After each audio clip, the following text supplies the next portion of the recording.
mažų techninių pakeitimų, tol, kol jūs čia yra, labai prašau tą informaciją pasidalinti ir su kolegomis, kad šiandieną sudarant galimybę profesoriui Richardui Batervikui dalyvauti doktorantams skirtoje sesijoje, mes tiesiog apsikeisim patalpomis, tai yra apsikeisim auditorijomis. Tai yra, kitaip sakant, sekanti doktorantų sekcija vyks šitoje auditorijoje, o kita lygiagreiti sekcija prašysim nueiti į apačion į vestibiulio auditoriją. Tai tiesiog toks nedidelis pokytis tiesiog dėl techninių galimybių.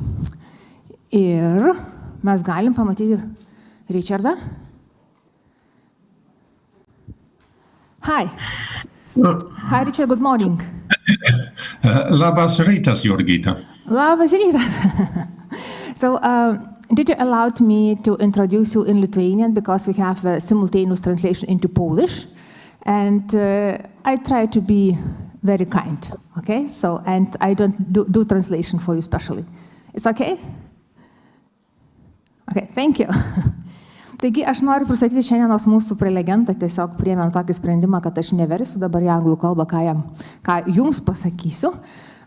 Turim Violetą, kuri galės patvirtinti, kad pristatymas buvo korektiškas. Ir aš tikrai labai džiaugiuosi, kad galiu pristatyti profesorių Richardą Baterviką Pavlikovskį. Ir tai yra mano didžiulė garbė, mes pažįstame 100 metų, nors iš mūsų abiejų gali taip ir ne visai atrodyti.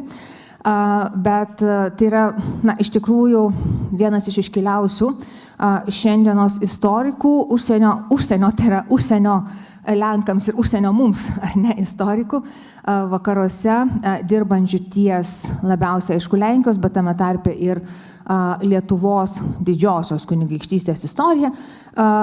Jo knygos visos, bent kelios, yra skirtos būtent šitam laikotarpiu. Ir šiuo metu profesorius Richardas Batervikas yra London University College profesorius, lyderiaujantis profesorius, angliškai sakosi distinguished professor, kuris dirba būtent ties Rytų Europos ir ypatingai Lenkijos Europos istorija, pakankamai įvairiais aspektais, yra aktyvus organizuojant renginius, sudarant straipsnių rinkinius.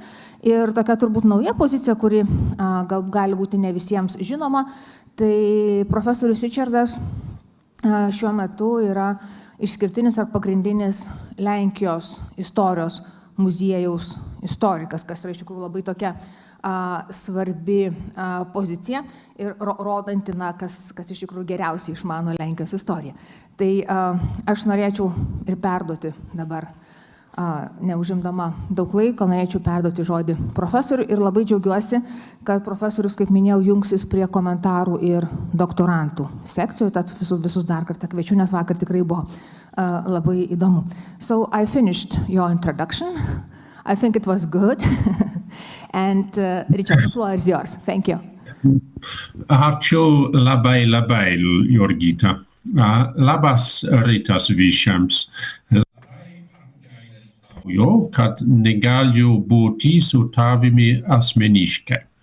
Tačiau norėčiau padėkoti visiems organizatoriams už pakvietimą į šią nuostabią konferenciją ir už galimybę kreiptis už per Zoom. Nuo šiuo momentu kalbėsiu lenkiškai.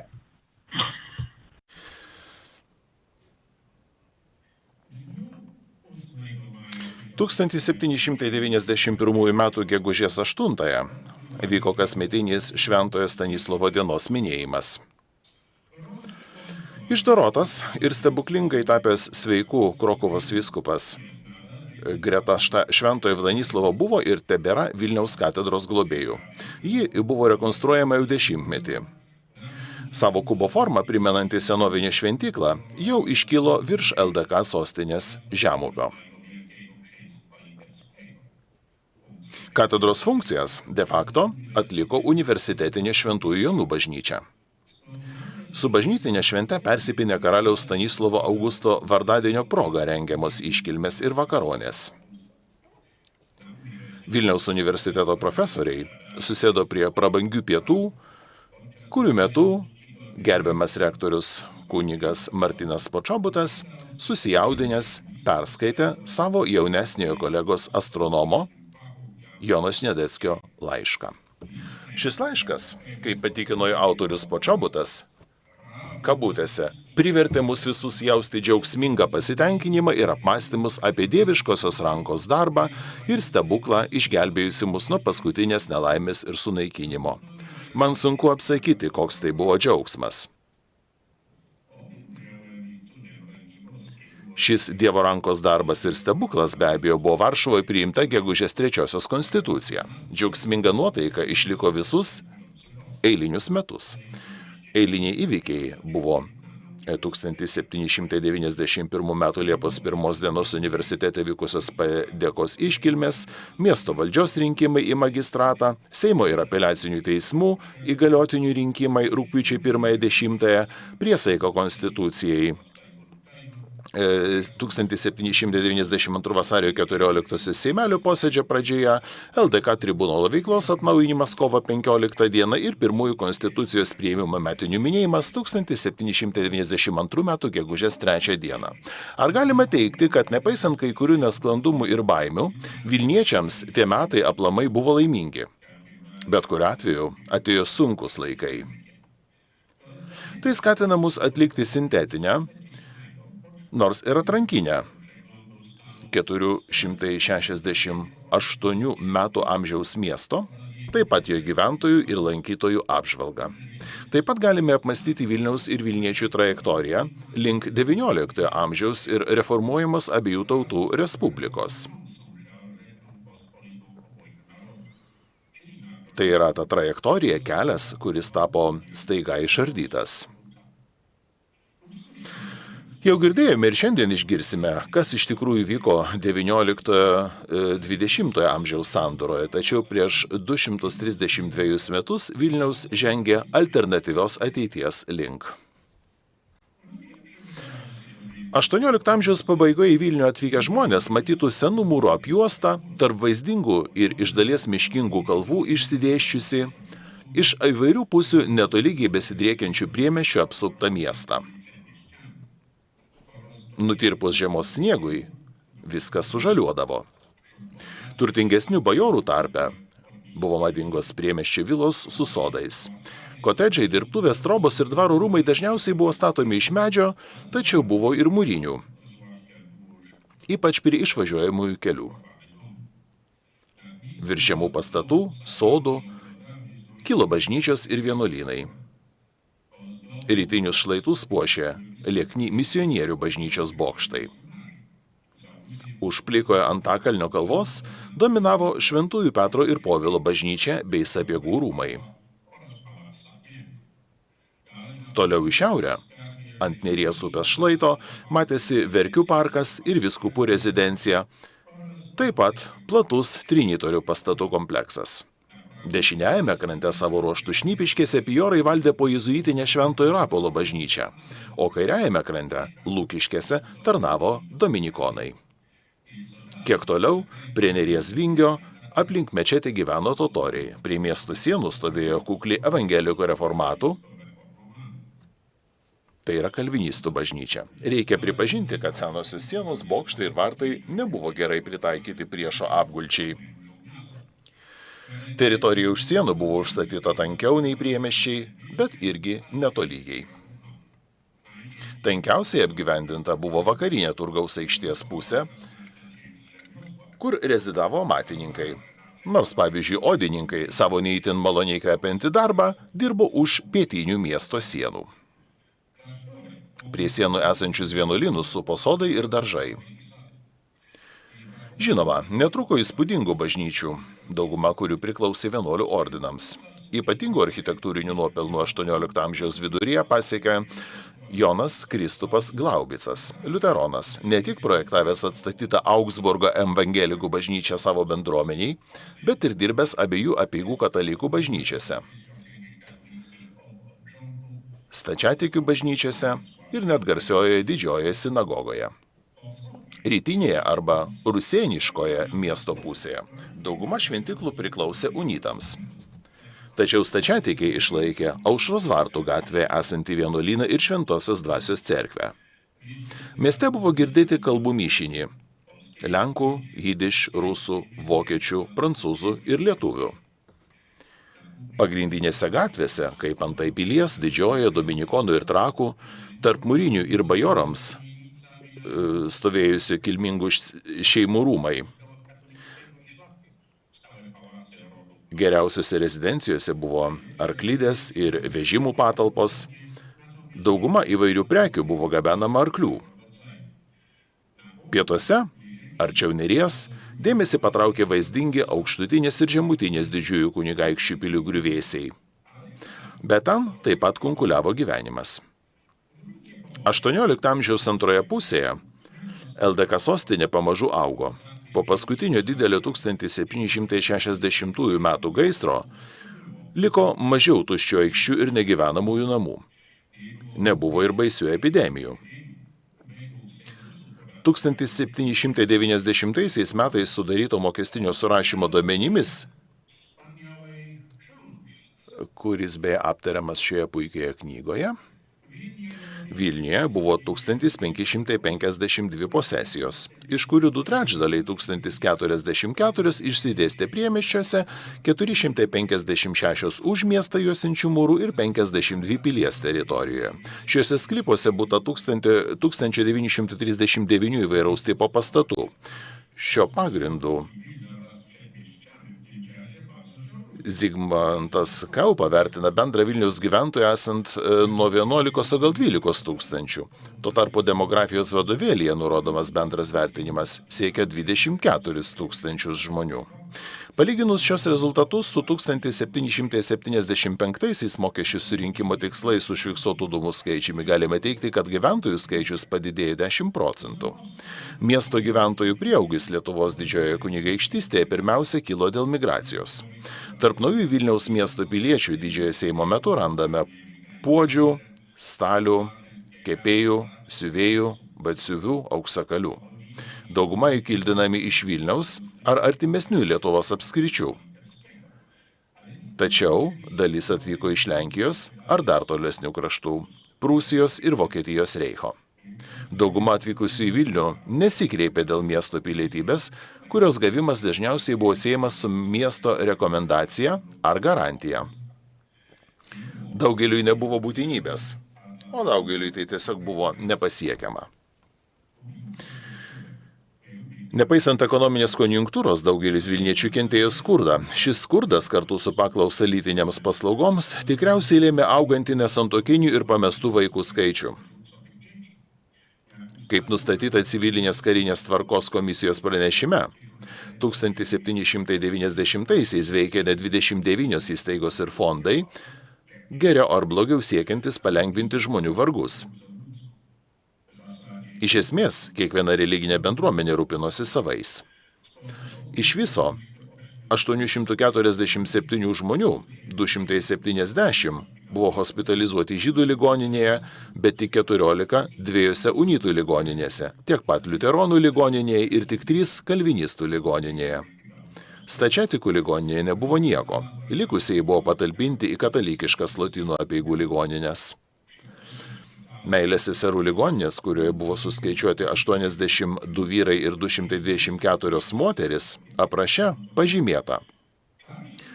Tai matyt vargas liečia daugelį našlaičių vargus ir net jų pačių tėvai palieka vaikus ligoniniai. O kai vargšė motina miršta tarp sergančiųjų ligoninėje, ji ten palieka net kelis vaikus, kuriuos ligoninė privalo išlaikyti.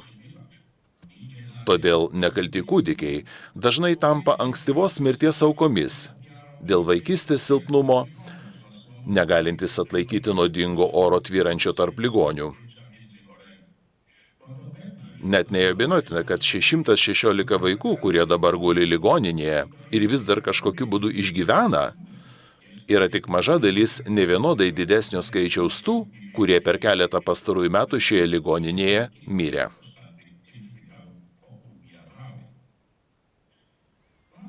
Verta pridurti, kad komisijos nariai gyrė šios ligoninės darbo organizavimą. Kai kurios įstaigos buvo specializuotos. Rochitų ligoninėje mirdavo pagyvenę valdovų tarnai.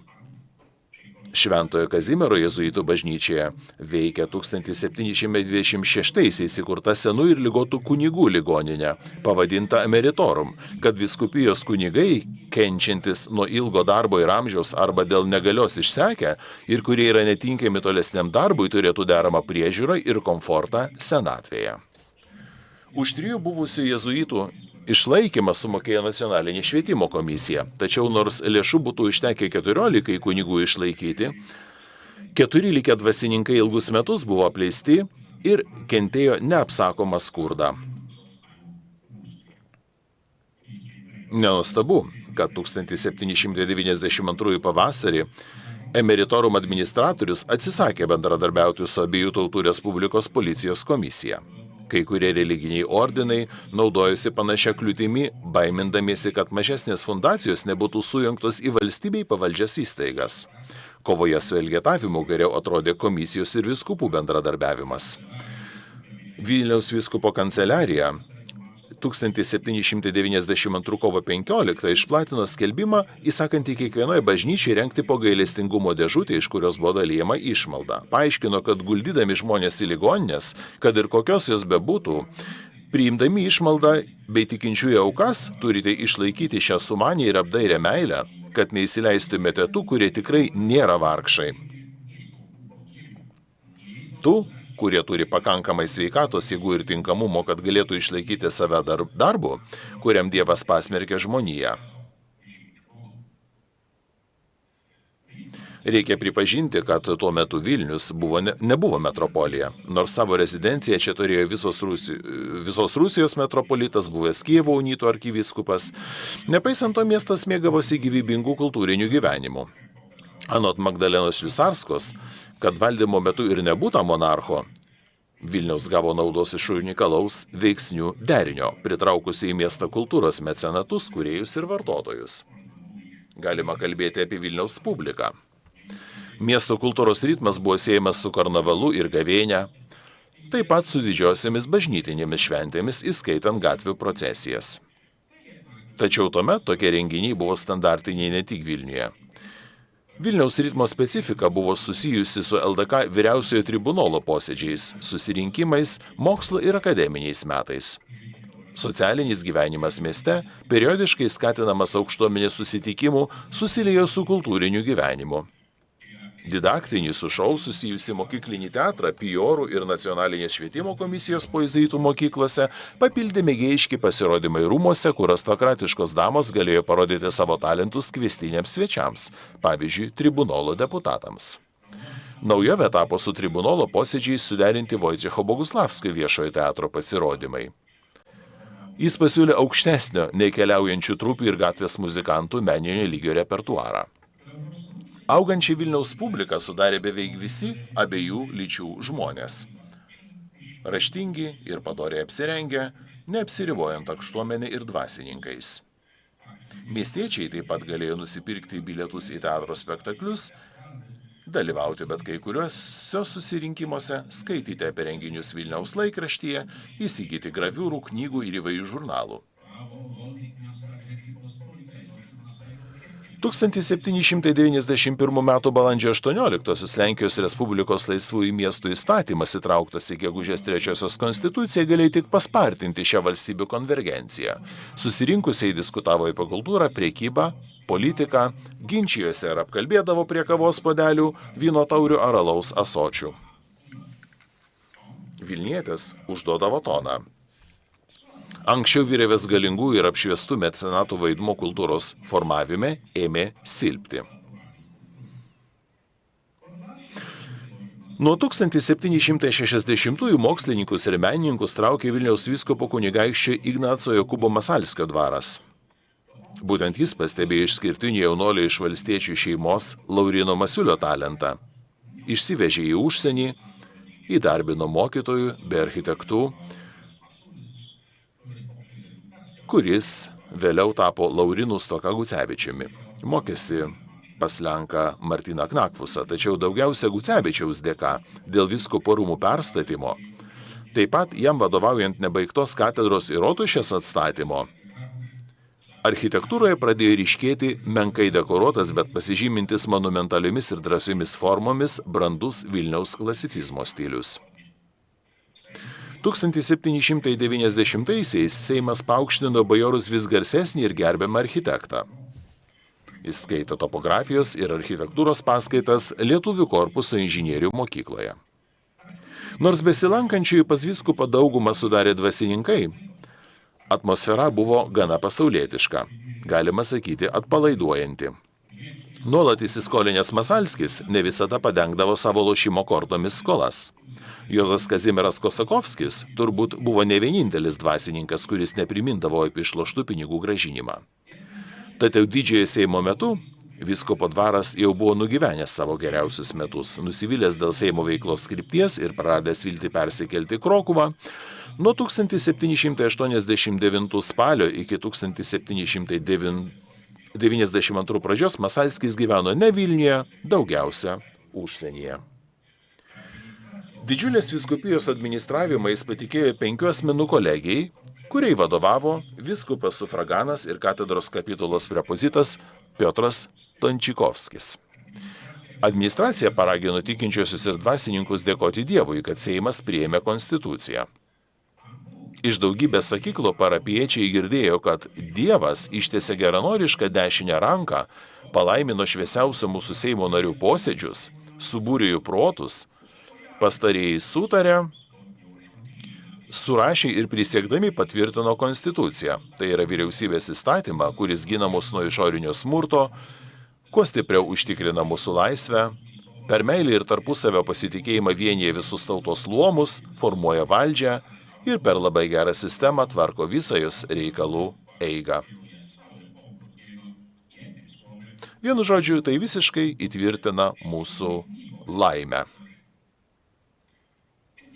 1791 Liepos 3 per padėkos pamaldas iš Švenųjų bažnyčios sakyklos aistringai kalbėjo administracijos narys prelatas Jonas Nepomukas Kosakovskis. Pagrindinis šio pamokslo turinys buvo peanai Dievo apvaizdai, kuri išgelbėjo tėvynę iš anarchijos bedugnės ir padarė pavyzdžių, kurioje turėtų sekti apšviestosios tautos. Jis glaustai apibendrino socialinę reikšmę, suteikė bajorams pirmenybę visose įstaigose privilegijose, atkuria miesto laisvę ir pilietybę, priima žemės ūkio žmonės į šventą globą įstatymo, kuris vykdant teisingumą yra lygiavertis kiekvieno asmens atžvilgiu. Prieš 2 dienas Lietuvos pagrindinėje mokykloje vyko viešas susirinkimas konstitucijos garbiai. Tėvas profesorius Jeronimas Trojnovskis perskaitė išmoktą, bet panegirišką ir ilgoką disertaciją. Labiau patyrusi auditorijos dalis galėtų sužinoti, pavyzdžiui, kaip tvarkinga ir drąsi įstatymų leidžiamosios vykdomosios ir teismės valdžios sistema, nepažeisdama visiškos valdžios, yra turiniu likusios konstitucijos dalimi. Jis pabrėžė joje skelbiamas tolerancijos prasme, kuri praranda ateityje viešą tvarką trikdyti galinčiam žinos nesantaikos sėklą, panaikina kliūtį, trukdančią mūsų šalia įsikurti užsieniečiams, kurie galėtų dauginti mūsų gyventojus, puoselėti žemės ūkį, amatus ir prekybą. Bajorai išgirdo ilgą panegiriką už savo dorybės, tačiau skurdžioje pastraipoje apie miestus buvo kalba tik apie tikėtiną naudą ekonominės reformos, kuris sugriovė monopolijas ir kitas prekybos kliūtis. Fiziokratas Sutanoje kalbėjo apie pelną gaunamų už paveldėtojų sudaromas sutartis su žemė apsigyvenusiais atvykėliais, bandė įtikinti kilnius klausytojus ir skaitytojus, kad nereikia bijoti pokyčių. To norėjo karalius, kuris ne tik paskatino autorių atspausdinti kalbą, bet ir apdovanojo merentibus medalių. Viešą susirinkimą pradėjęs rektorius įrodinėjo, kad konstitucija, tobulas krikščioniškasis pilietinis katekizmas, išsyk po tikėjimo turi vaidinti pagrindinį vaidmenį ugdant jaunimą. Tuo metu Vilniaus dangaus skliauste ryškiausiai švietė Počobuto žvaigždė. De facto jis tapo Lietuvos švietimo vadovu. Iš korespondencijos spręstina, kad pagalbos į jį kreipėsi inspektoriai, direktoriai, mokytojai, tėvai ir nuo nevaldomų moksleivių nukentėję žmonės. Buvęs jėzuitų astronomas sugebėjo išvesti po jėzuitų akademiją iš sąstingio, kuriame atsidūrė po ordino kasacijos. Į Vilnių iš užsienio atvežė talentingų profesorių, taip pat iš užsienio, nors ne visi gerai pasiteisino. Vis dėlto atgyjusi universiteto aplinka buvo esminių vilnietiškų idėjų ir kultūros katilo elementų. Počobuto sėtas grūdas ilgainiui sunokino vaisių Vilniui, Lietuvai ir Lenkijai. Net taikinamoji Počobuto valdžia negalėjo apriepti visų politinių, socialinių ir religinių įtampų.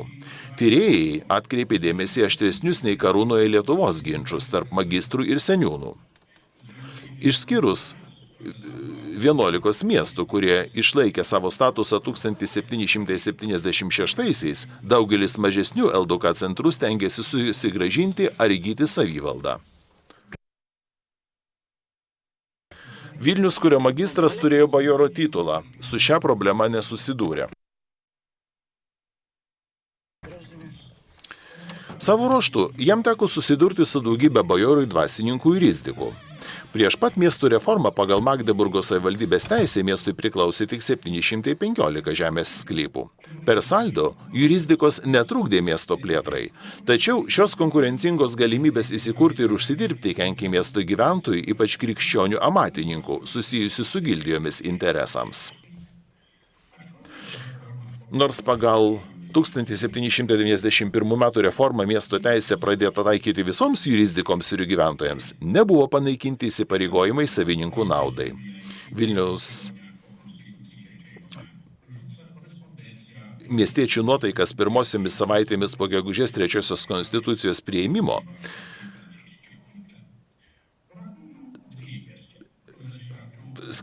buvo skirtos padėkos. Buvo ketinama paskelbti kasmetinius rinkimus į miesto rotušę.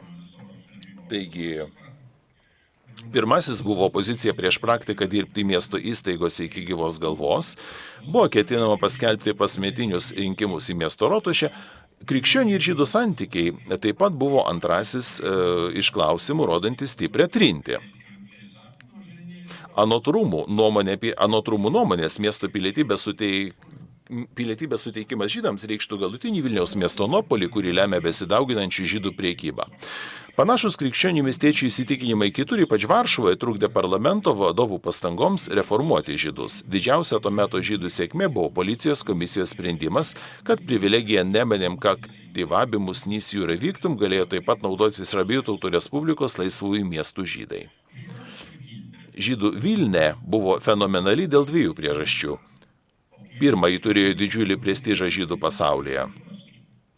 Čia mokė garsusis gaonas, tai yra genijus Elijahu ben Šlomo Zalmanas, kuriam 1792 balandį sukako 72 metai. Antra, žydai sudarė didesnį Vilniaus gyventojų dalį nei kitose didžiosiuose abiejų tautų respublikos miestuose.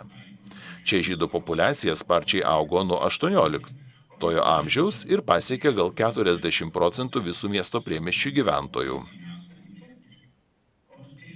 Nuo 1742 žydai mieste galėjo gyventi be apribojimų.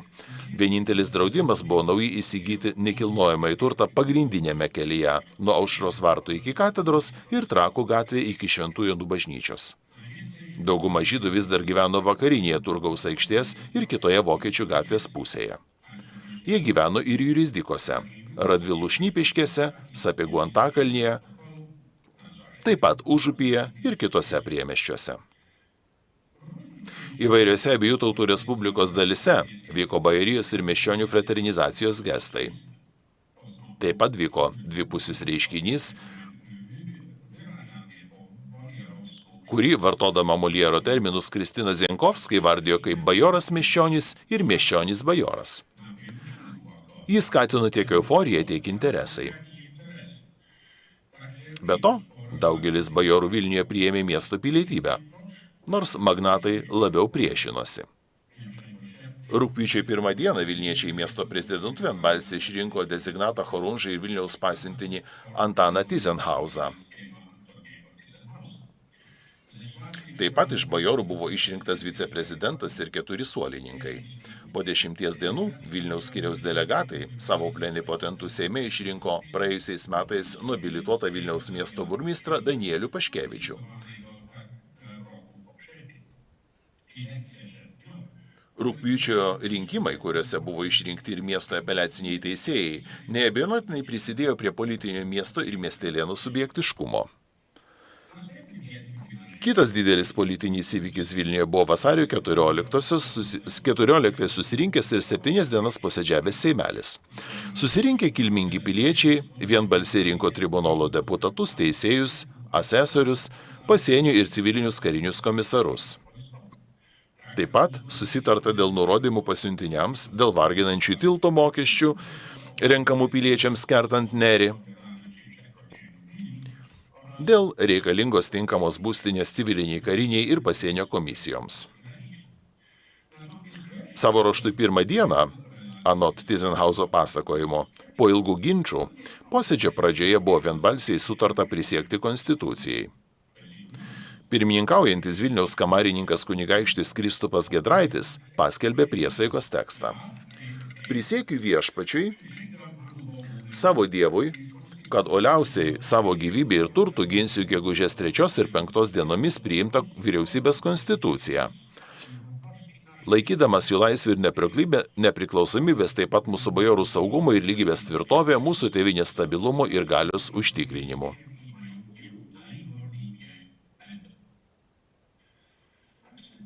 Jis pabrėžia, kad toks buvo uolus vyskupo Masalskio nurodymas. Po Giedraičio ir Tyzenhauzo parašus padėjo daug teisėjų, valdininkų, seniūnų, komisarų, šembelionų, ordinų riterių, bet kiek mažiau eilinių piliečių. Dominavo turtingi ir vidutinės pajamas gaunantis bajorai. Posėdis, kaip įprasta, vyko Vilniaus pilyje. Kitą dieną buvo išrinktas Seimas.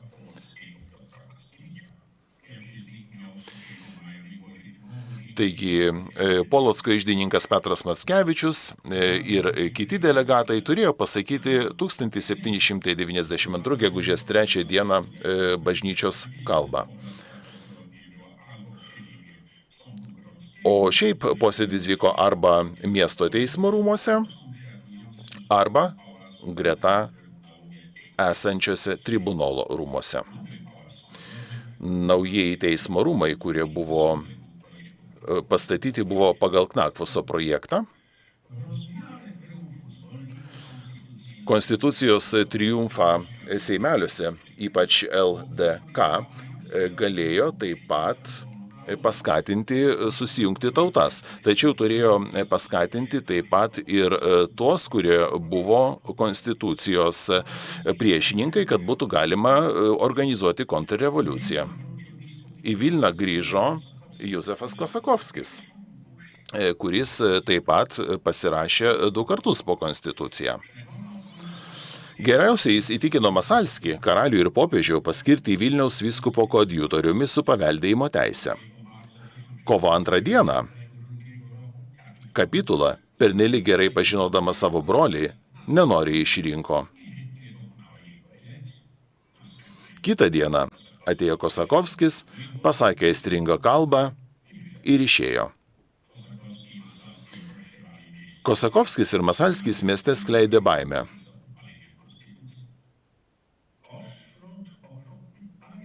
Žiaurių pasakų, paškvylių, satyrų ir kitko apsupti išsigando ir į savo parapiją išvyko garsus pamokslininkas Mykolas Pranciškus Karpovičius. Tribunolo veiklos atnaujinimo proga pasakęs būdingą jam drąsų pamokslą Konstituciją apginti. Tačiau gegužės 3 Vilnius dar kartą džiaugiasi. Počobutas ir kunigas profesorius Konstantinas Boguslavskis kalbėjo universitete. Jonas Nepomukas Kosakovskis pasakė iškalbingą pamokslą Šventų Jonų bažnyčioje. Lietuvos didysis maršalka Aleksandras Sapiega vaišino pietumis kilmingus piliečius, o gyventojams buvo surengta begalė iliuminacijų ir atrakcijų. Po 3 dienų prezidentas Tyzenhausas pranešė monarchui, kad čia viskas ramu ir galima tik geisti, kad visoje šalyje vyrautų toks pat patriotizmas, koks šiandien yra Vilniuje. Tik vienas kunigaikštis Vilniaus vyskupas, žinomas dėl savo bailaus temperamento ir silpnaprotystės, gazdina piliečius, bet mažai žmonių jo klauso, kaip žmogaus praradusio savo reikšmę. Optimizmas truko neilgai. Birželio 4-ąją Počobutas Sniadeckiui prisipažino, kad mes čia jau 10 dienų esame apimti didelės baimės. Maskva 3 kolonomis nuo Kuršo, Polocko ir Talačino įžengusi į Lietuvą artėja prie mūsų. Jau Braslave už 24 mylių nuo čia įsteigė rekonfederaciją. Buvo ir pasirašiusiųjų. Pirmieji Maskvos žingsniai, gana skuboti, sukėlė mūsų visuotinį pasipiktinimą. Po 3 savaičių Vilniuje buvo sudaryta generalinė Lietuvių konfederacija, o dar po 4 savaičių karalius kapituliavo. Vilniaus, Lietuvos ir Lenkijos Respublikos istorijos trajektorija sparčiai pasikeitė. Vilniečių patirtis nuo 1791 iki 1792 gegužės neapsiėjo be trikdžių ir įtampos. Vargingiausiams tai buvo dar vieneri kovos už iškilimą metai. Tačiau darytina prielaida, kad ne tik šventės pritraukė ir pelnė daugelio vilniečių palankumą revoliucijai. Viltis ir džiugias emocijas, siejamas be kitako su rugpjūtį vykusiais miesto valdžios rinkimais ir Seimelio priesaika konstitucijai vasario mėnesį susirinkime, lydėjo susirūpinimas dėl tolesnės bajorijos, miesčionių ir žydų trišalių santykių raidos. Ar luomų konvergencija įvyko per greitai ar per lėtai? Klaustukas. Tačiau ryškiausiai Vilniečių poziciją liudija 1794 sukilimo įvykiai. Žvelgiant iš niūrios perspektyvos, po žlugusio sukilimo ir Lenkijos Respublikos sunaikinimo, 12 mėnesių po konstitucijos priėmimo turėjo atrodyti nepaprastai laimingais metais. Ačiū.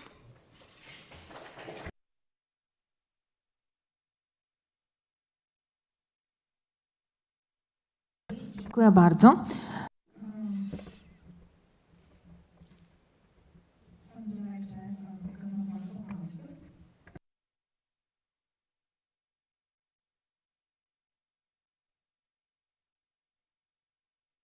Ask audience, maybe somebody have 2 questions and are ready to skip our coffee break for the discussion with you. Tad jeigu yra klausimų 1 ar 2, galim iš auditorijos, nes tai yra iš tikrųjų puikia galimybė. Nematau rankų. Gerai, tvarka. Tuomet dar kartą padėkokim profesoriui Batervikui. It's no questions in the audience, but I hope that we meet after 15 minutes during the PhD student session. So please relax a little bit and be ready to the questions and discussions. Thank you once again. Thank you very much. Judam gerti kavos, ar ne? Ir primenu tik tai, kad mes apsikeičiam auditorijom. Taip, kad doktorantų sekcija čia, kitos sekcijos yra vestibiulio auditorija.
Good morning to everybody and everyone.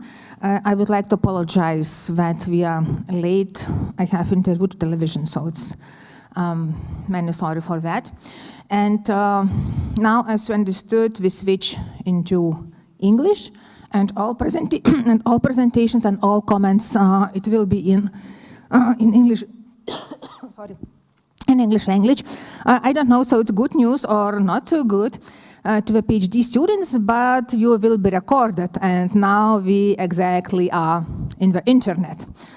So know this and make your make your best. So now I would like to ask if it is possible to join Professor Richard Butterwick. It is possible to do? Yes, I'm here. Oh, you're here. So so it's really funny because you are invisible for us. Yeah, now we can see you. Yeah, so great. Sorry for the late. And you can hear us, so it's okay. And perfect. And let's make a small exercise with the first presenter. Will be you hear she or not? Okay, so it's. Then I would like to invite Ugnė Jonaitytė from the Lithuanian Institute of History. And the title of a presentation of Ugnė today is The Social Circle of Illegitimate Children in the 18th Century Vilnius, Mothers, Fathers, and Godparents. Before the Ugnė start, I would like to tell you that in this section we work a little bit differently than in others. Because after each presentation we have a question-answer session, so it's not waiting to the end.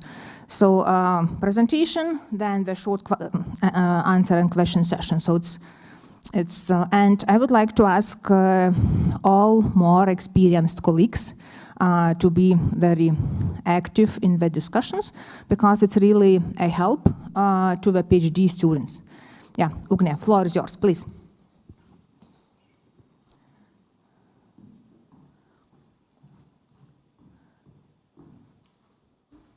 So I would like to start by saying that this presentation is only a part of my PhD thesis. May I stop you here? Richard, did you hear Ugnė? Richard, did you hear Ugnė perfectly before? Yes, I can hear perfectly and see you all as well. Thank you. Okay, great. So then the start. Technics work. Sorry for that, and please continue.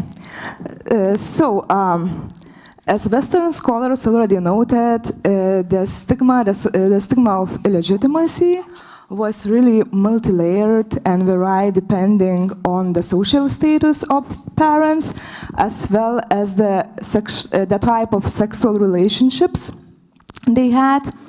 So it's therefore really essential to investigate the social status of parents, and also not to ignore the question of godparenthood of illegitimate children.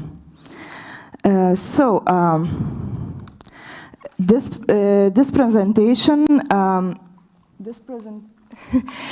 this presentation, the aim is to explore firstly the social status of mothers, fathers, and godparents of illegitimate children.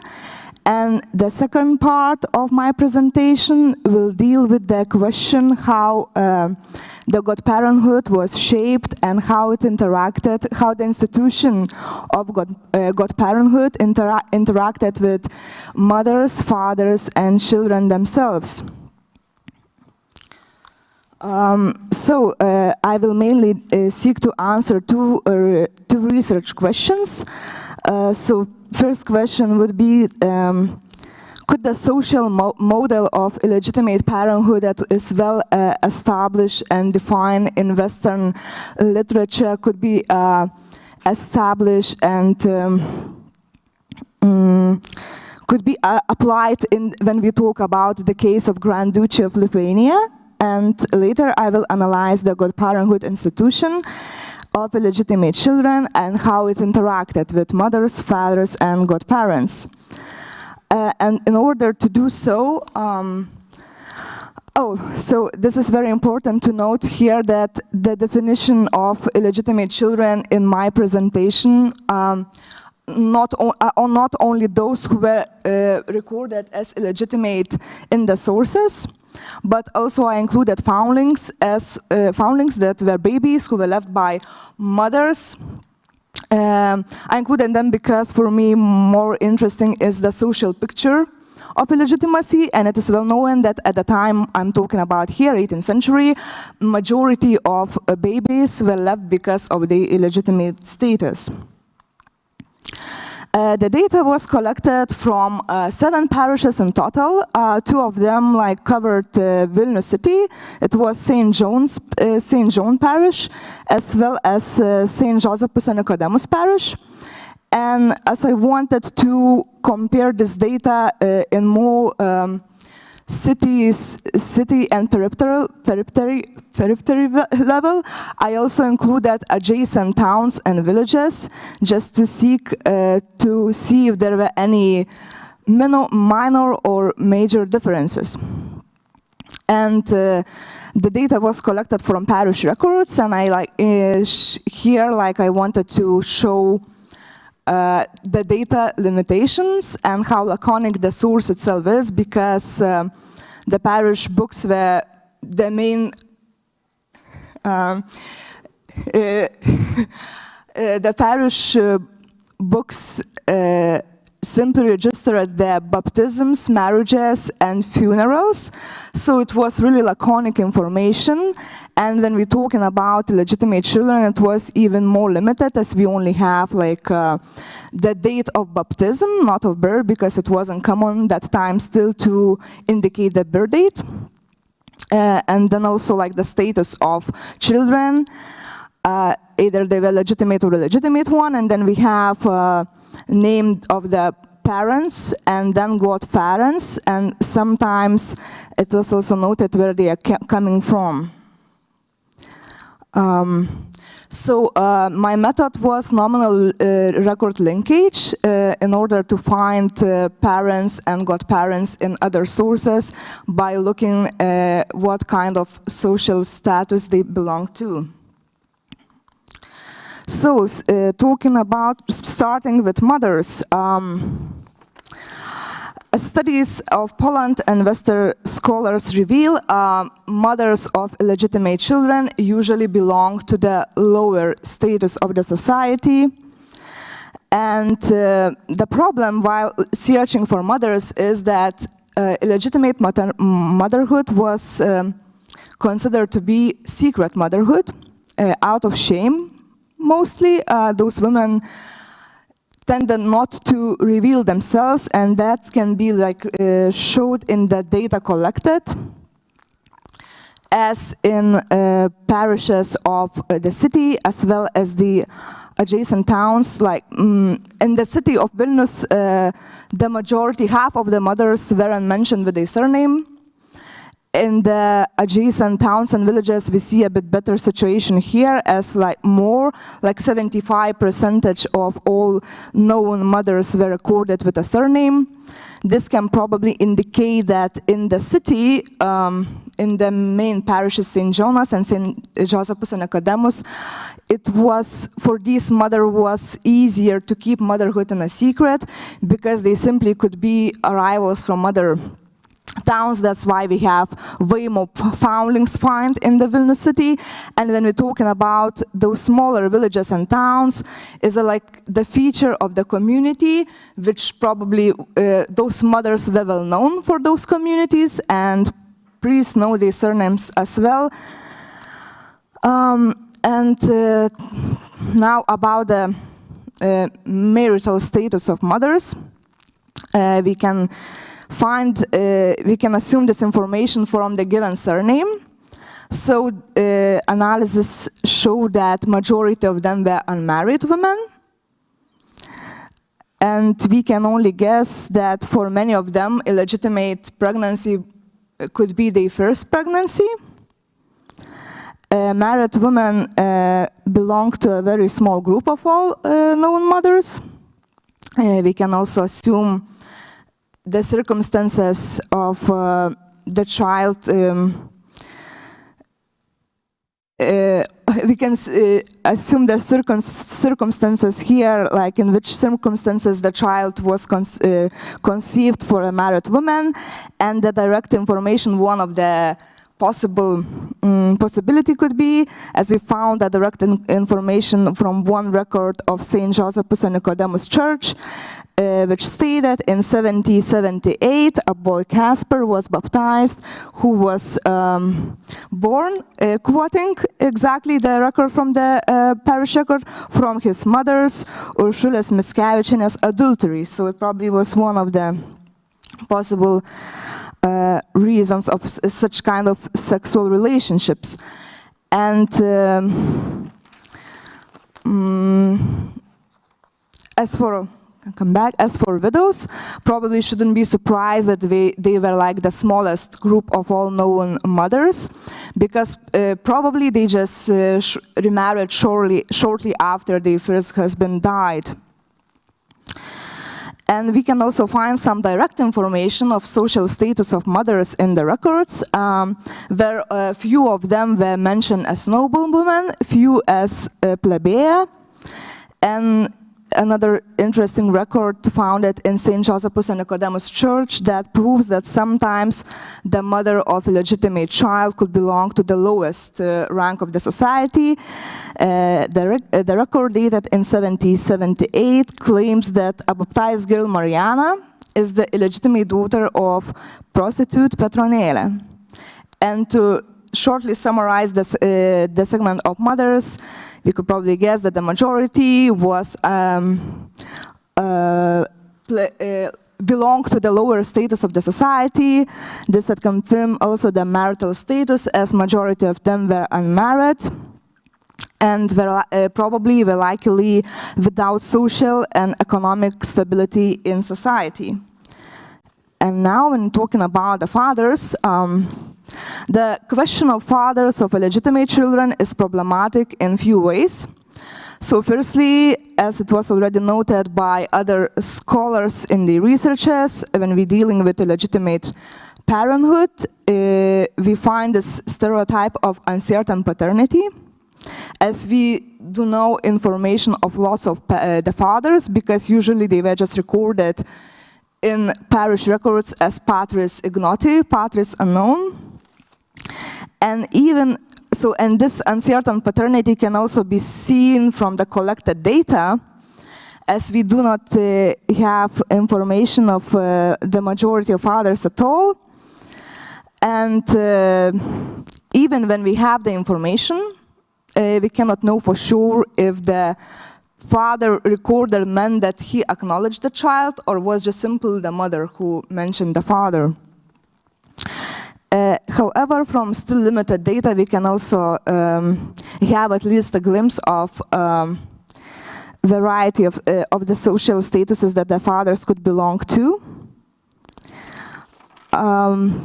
Few entrances reveal a higher status of some fathers in Vilnius city parishes, where 3 fathers were recorded as nobles, among whom we found a cupbearer or taurininkas of Vilnius Voivodship, Benediktas Musnickis. And it's worth noting that in all those records where the father was mentioned as noble, the mother's social status wasn't revealed, so we can guess that maybe they belong to the lower social status. And a bit the opposite situation was found in adjacent villages and towns, where here in the 6 founded cases, the noble fathers were recorded together with mothers who also belonged to the noble status. We can guess that there were more noble parents of illegitimate children, but I also think that historians tend to overstress the factor of shame when it comes to noble parents by saying that we not find many of them in the records because of the shame. But I would say that probably the noble parents, mothers and fathers, simply deal with the problem of illegitimacy differently, as they could remarry shortly after the birth of the child. And the factor of shame when it comes to the fathers of illegitimate children could probably be caused more for lower rank of fathers, because they were still not stable in the society, and if they wanted to climb up to the social ladder, probably then the knowing true that you have an illegitimate child could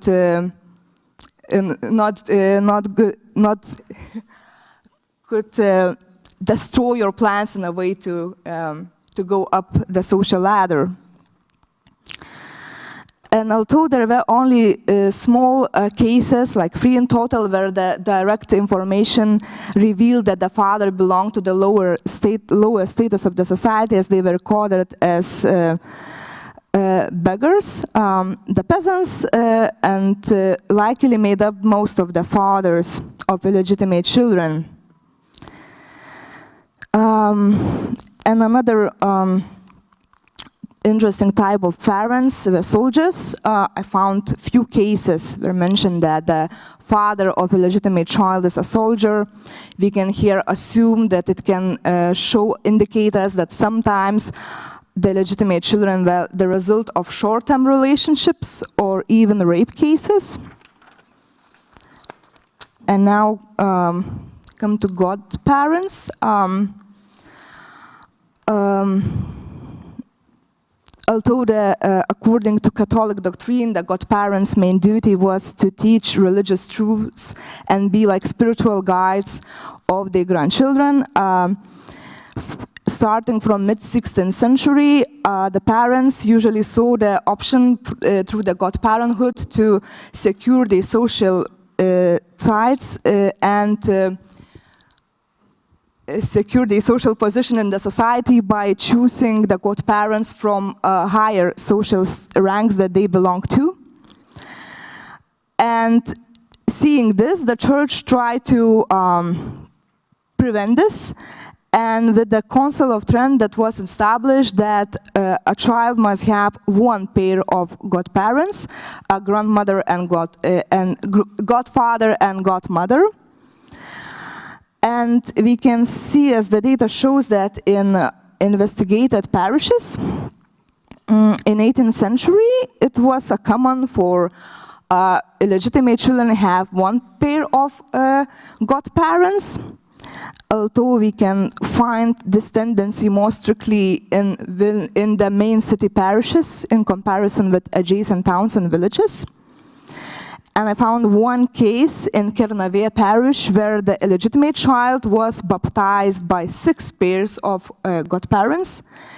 And I think it's worth stressing this, pointing this out, as it can show that the illegitimate child in this case probably was welcome in the family, because in general the baptism of the child at the time was considered to be a big occasion and very important.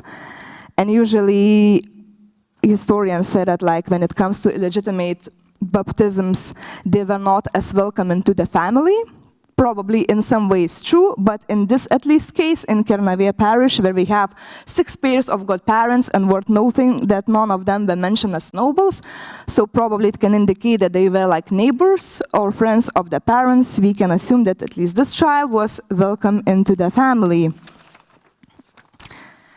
And the direct information of social status of godparents was limited, and usually the status was revealed only when the godparent belonged to the noble rank. In St. Josephus and Nicodemus, as well as St. John's parishes, noble godparents contain less than 2% of all godparents.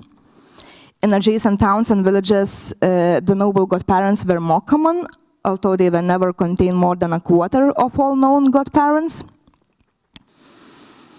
It is likely that noble godparents baptized children out of wedlock and in consideration of public opinion, as it was considered to a good Christian duty to baptize an illegitimate child. And some of them were beggars, and they were found only in Vilnius city parishes. This can indicate that those godparents could beg around those churches, or even were living near the peasants' shelter that was operated in Saint Josephus and Nicodemus Church. It's also a very interesting question how important godparents were in the life of in illegitimate children's life, and was the baptism ceremony just a formality, or we can see that in some cases they were still contain some kind of relationship even after the baptism ceremony. I found only a few cases which said that in one case the foundling, Margarita Estera, was baptized and adopted by her godmother. And another case, another foundling was found and sheltered in the house of Thomas Zajankovičius, who together with Mariona Zajankočaitė became a godparents of the child. So it's important to say that in the case of foundlings, probably godparents could be like, sometimes could secure the future. And also from the data that showed that some of the parents, godparents belong to noble status, we can see that they belong to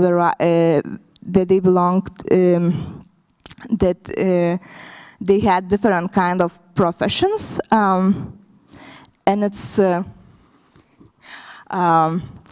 so we find among those godparents, I had really funny time to trying to translate the some of the professions. As I found the guard of Vilnius voivodeship, a rotmister, a vexillifer, which could be translated probably as a person who carries a flag, and a cupbearer.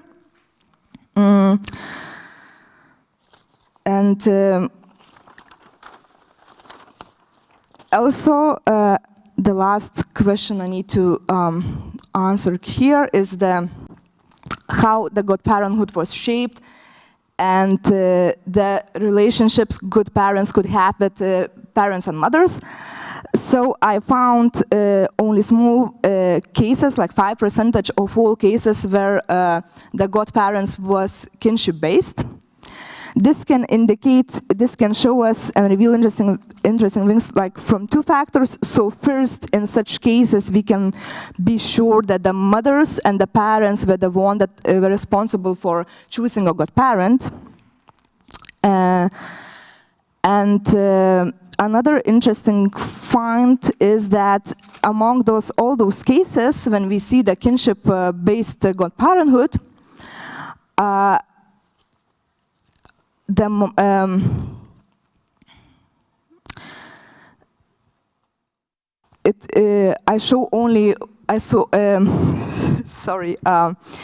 so it was, as baptism ceremony was really important, especially for higher ranks of the society. I found non-cases where, like, if the mother was mentioned as nobles, as having noble status, godparents were never mentioned as nobles. They were always probably from lower rank, because they simply were never recorded as nobles. And probably this can indicate that in noble families, the arrival of illegitimate child wasn't marked with typical systems of acknowledgement and ritual spiritual kinship ceremony. And to conclude, we shall back to the first research question. So can the social motherhood and parenthood that was established in Western scholars could be similar when we're talking about the case of Grand Duchy of Lithuania? So it's, I would say yes, because mothers of Vilnius parishes also belonged to the lower status of the society. They were unmarried, mostly unmarried. And when we're talking about the fathers, the data also reveal the uncertain paternity, as we don't have any information of majority of the fathers. And when we have the information, we see the various social status they could belong to. And when it comes to godparents,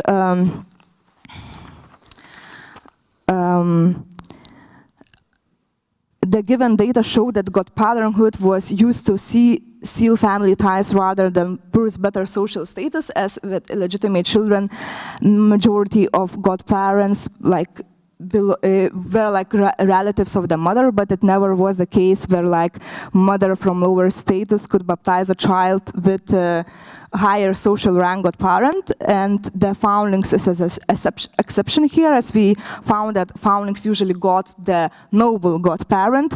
And I can assume and discuss this that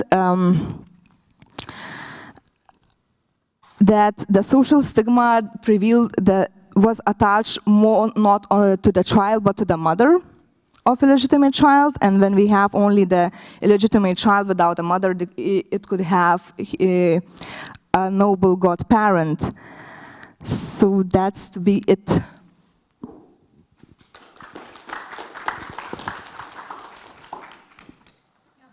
For the brilliant presentation, and now let's start the discussions. Somebody have a questions? Yeah. Richard, please. Thank you very much, Ogne, for a very thoroughly researched and a very clearly presented paper.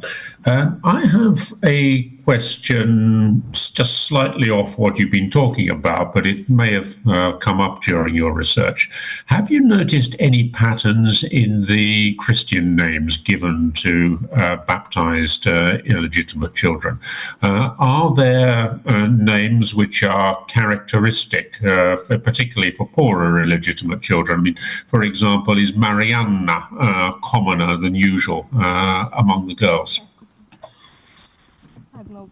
Okay, so may I ask you a little? So it's a little bit echo small. May I ask you repeat the question? Yes, certainly. I was asking about whether you noticed any patterns in the names with which children were baptized. Yes. Among the girls, for example, were plebeian girls frequently called Marianna. Yes. And the names, okay. I found it interesting. Very good question. Yes, the tradition usually was for the legitimate children to name one of the godparents, and when we talk about illegitimate ones, as I found, although data is limited, that it wasn't the case, as usually when we have like relatives, godparents who were relatives of the mother, none of the child was given any name that of the relatives. Although it's also, hard to say, as we have like 5, the most common names that were given to the child. But usually with more unique names, never like the child got the name of their godparent if they were kinship based. So probably it also can show us some kind of discrimination, not willing to give the first name of the godparent. Yeah, we have a question, Professor Piotr Guzowski. Yeah, I congratulate that you have a very big database of the illegitimate children, but I got a question connected with the future of your research, because after the demographic part of your research, you have to make this social background. Yes. And how you want to describe social background of godparents in example of Vilnius, when you don't have information about the social status of 97% of godparents. what kind of the sources do you want to use in the next steps of your research?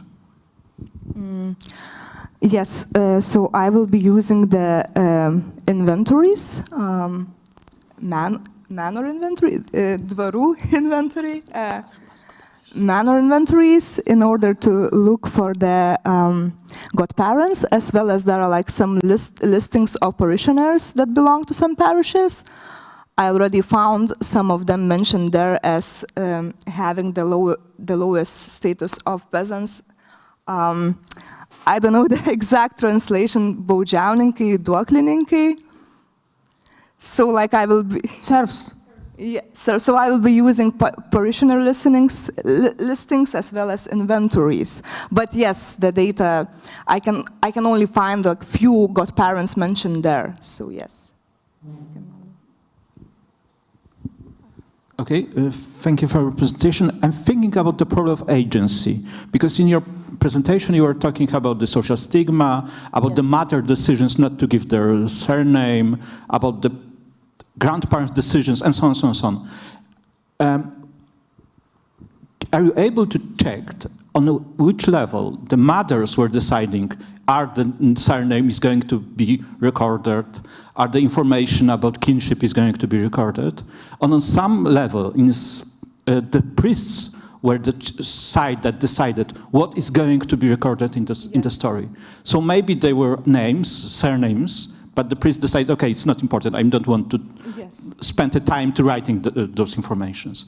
You are talking about the 5% of those kin godparents, but frankly, you could have 70% of kin godparents. If you don't have surnames, you are not able to decide is the kin or not kin.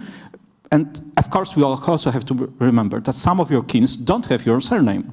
And if the priest decided not to record this information, you don't know if you got 5% of kin godparents or maybe 95% of kin godparents. That's true, yeah. Yes, it's the problem I'm constantly dealing with, and if I wouldn't have such problem, the dissertation would be amazing and so easy to write. So yeah, I will always have this in mind. And as you mentioned, that we never know if the recorded information was given by the priest that he just simply overlooked and said, I'm not going to record this, or it was with mothers. And as I also mentioned, I have probably the problematic question with fathers, as those mentioned fathers. Does it mean that they acknowledge the child, or does it mean that the mother named the father and he was recorded? So it's also like always question. Problematic. Yeah. If no more questions, if nobody have, I have two questions. The first my question is, maybe could you find the distinction between the understanding of an illegal child in the urban and in the rural territories? Because it could be that in the rural territories it is more accepted as the craft to the different works, because the children was involved in the it's not professional, of course, activity, but somehow to help in the household. And in the towns or the cities, it's mostly probably new month, extra month that is needed to meal or something like that. So. How it's possible somehow maybe it correlates with your researches. And other questions is the quite big number in the St. John's Church of illegal children. Maybe it is corresponds with the women servants in the households, because we can imagine that the 18th century, it's more or less even the poor households have shared living with the other peoples, or have some serfs to the simple household works. So may you make some interpretation on that? Thank you. So yeah, first question was about the differences in villages and towns in the city in the number of illegitimate children. It's more about the interpretation. So it's and how the society under your research understood probably its make influence to difference how the children, illegal children are understood in the societies, and probably that is the reason why in some cases they are accepted, in our cases not. Yeah, to answer this, I can only assume that in smaller towns they were more accepted, but also we can see this from limited data, which is tricky, because in the city we have way more foundlings than in those smaller towns, because it made no sense for a woman to leave the child in the place she was living in. And when we're talking about the smaller places, because she could easily be traced and stalked, and the community know that she was the mother. And probably, yeah, I would say that it was more accepted in the community of the villages and smaller towns and not in the city. And as I found, like the case of when one child had 6 pairs of godparents in the town, probably I would surprise to find such a record in the city. So it means that sometimes those children were welcome to the family. Yes, they never had the same status as legitimate children. Some stigma may prevail too, but yet tended to be like more depending on the social status of parents. And as about other question, Our question was about women as servants. Yes, I found 2 cases where like a mother from Lavoriškės parish, which was adjacent parish, was named as servant who serves in Vilnius city. So yeah, it was definitely common, and it also like Western scholars show that majority of illegitimate children, mothers of illegitimate children in cities were the victims of servant and master relationships. So yes, but it's also hard to trace this, but I can guess this true, yeah. And majority of mothers probably migrated from smaller towns to city to seek for a better job. Okay, so yeah. It was the last question. Thank you, Ugne, congratulations.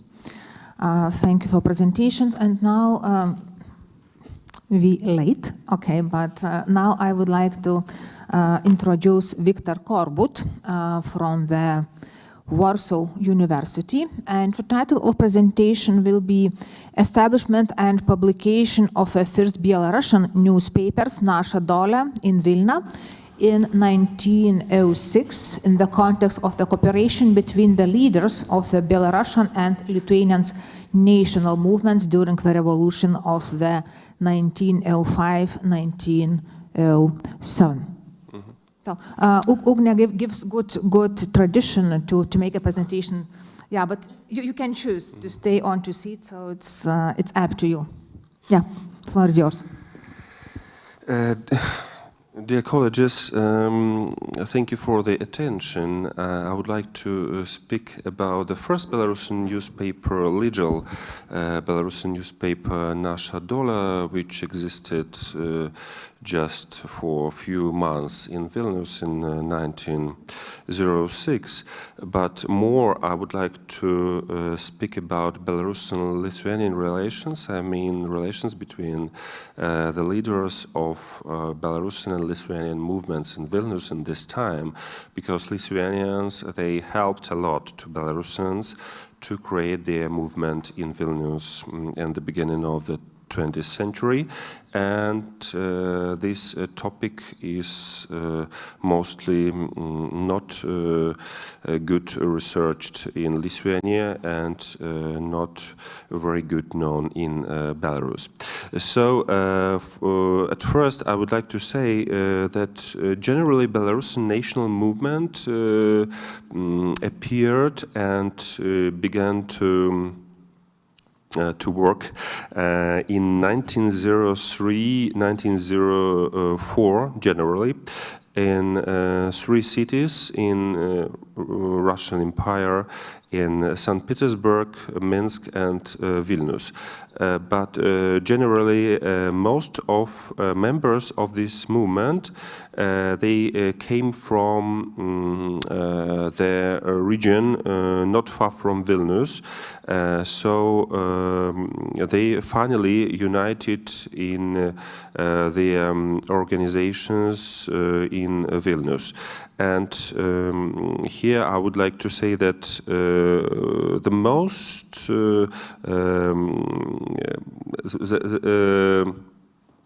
mostly these leaders and members of this Belarusian movement, they came from Polish families. I mean, families of nobles of the former Grand Duchy of Lithuania who spoke Polish language in their homes, and it was the normal, generally normal situation in these lands of Lithuania and Belarus.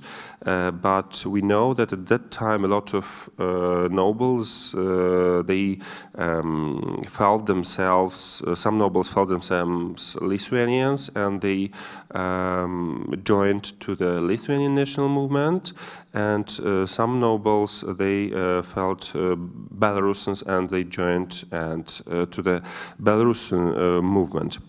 So generally the origin of that person, it was different, because, as I told, they came from the Vilnius, generally from the Vilnius region, and for example, they could came from a place where people could spoke Lithuanian, Belarusian, Polish language. But what decided that they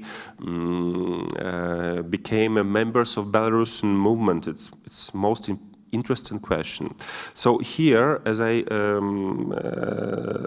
speak about the first Belarusian newspaper, legal newspaper, I have to tell some words about this newspaper, and then I would like to return to the founders of this newspaper. So this newspaper began issued in the September of 1906. It was a period of the first Russian Revolution, and at that time in Vilnius there was everyday newspaper in Lithuanian language, Lietuvos žinios, and a lot of newspapers in Polish language, in Russian language, in Yiddish, but there were no Belarusian newspaper. Why? Because at that time generally Belarusian nation didn't exist, because Russian government it thought that Belarusians they are part of the Russian nation. So as I told before, the national movement, Belarusian national movement, appeared in 1903, 1904, and the first legal newspaper appeared in 1906. So we see that just a few years these members of this movement, they needed to create their own newspaper, and they were united in the organization Belarusian Social Hromada. It means society, and generally in literature we read that it was a party, but generally it was not a party, it was a club, like a club of people who wanted to create Belarusian identity, and the main idea of that people was that if about 8 million people they speak Belarusian, so they are Belarusians, and they have to know about this, because most of that people who spoke Belarusian, they came from, they lived in villages, so generally they hadn't the national identity. But the first Belarusian, members and leaders of Belarusian movement, they came from the Polish families, from noble families. So at the beginning of the Belarusian movement was the main problem that leaders of that movement, they came from Polish identity to Belarusian, but the main Belarusian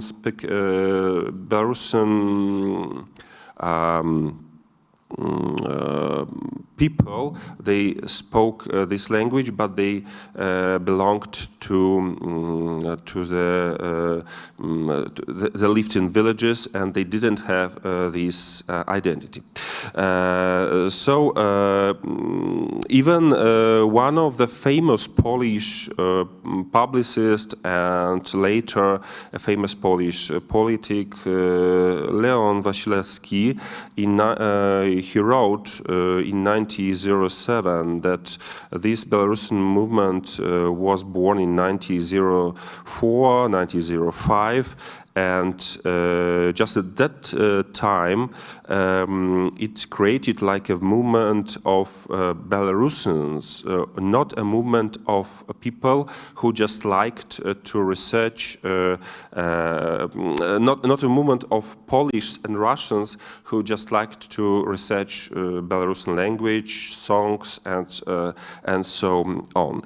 So that is why we see that the founders of this first Belarusian newspaper, Nasha Dola, so they came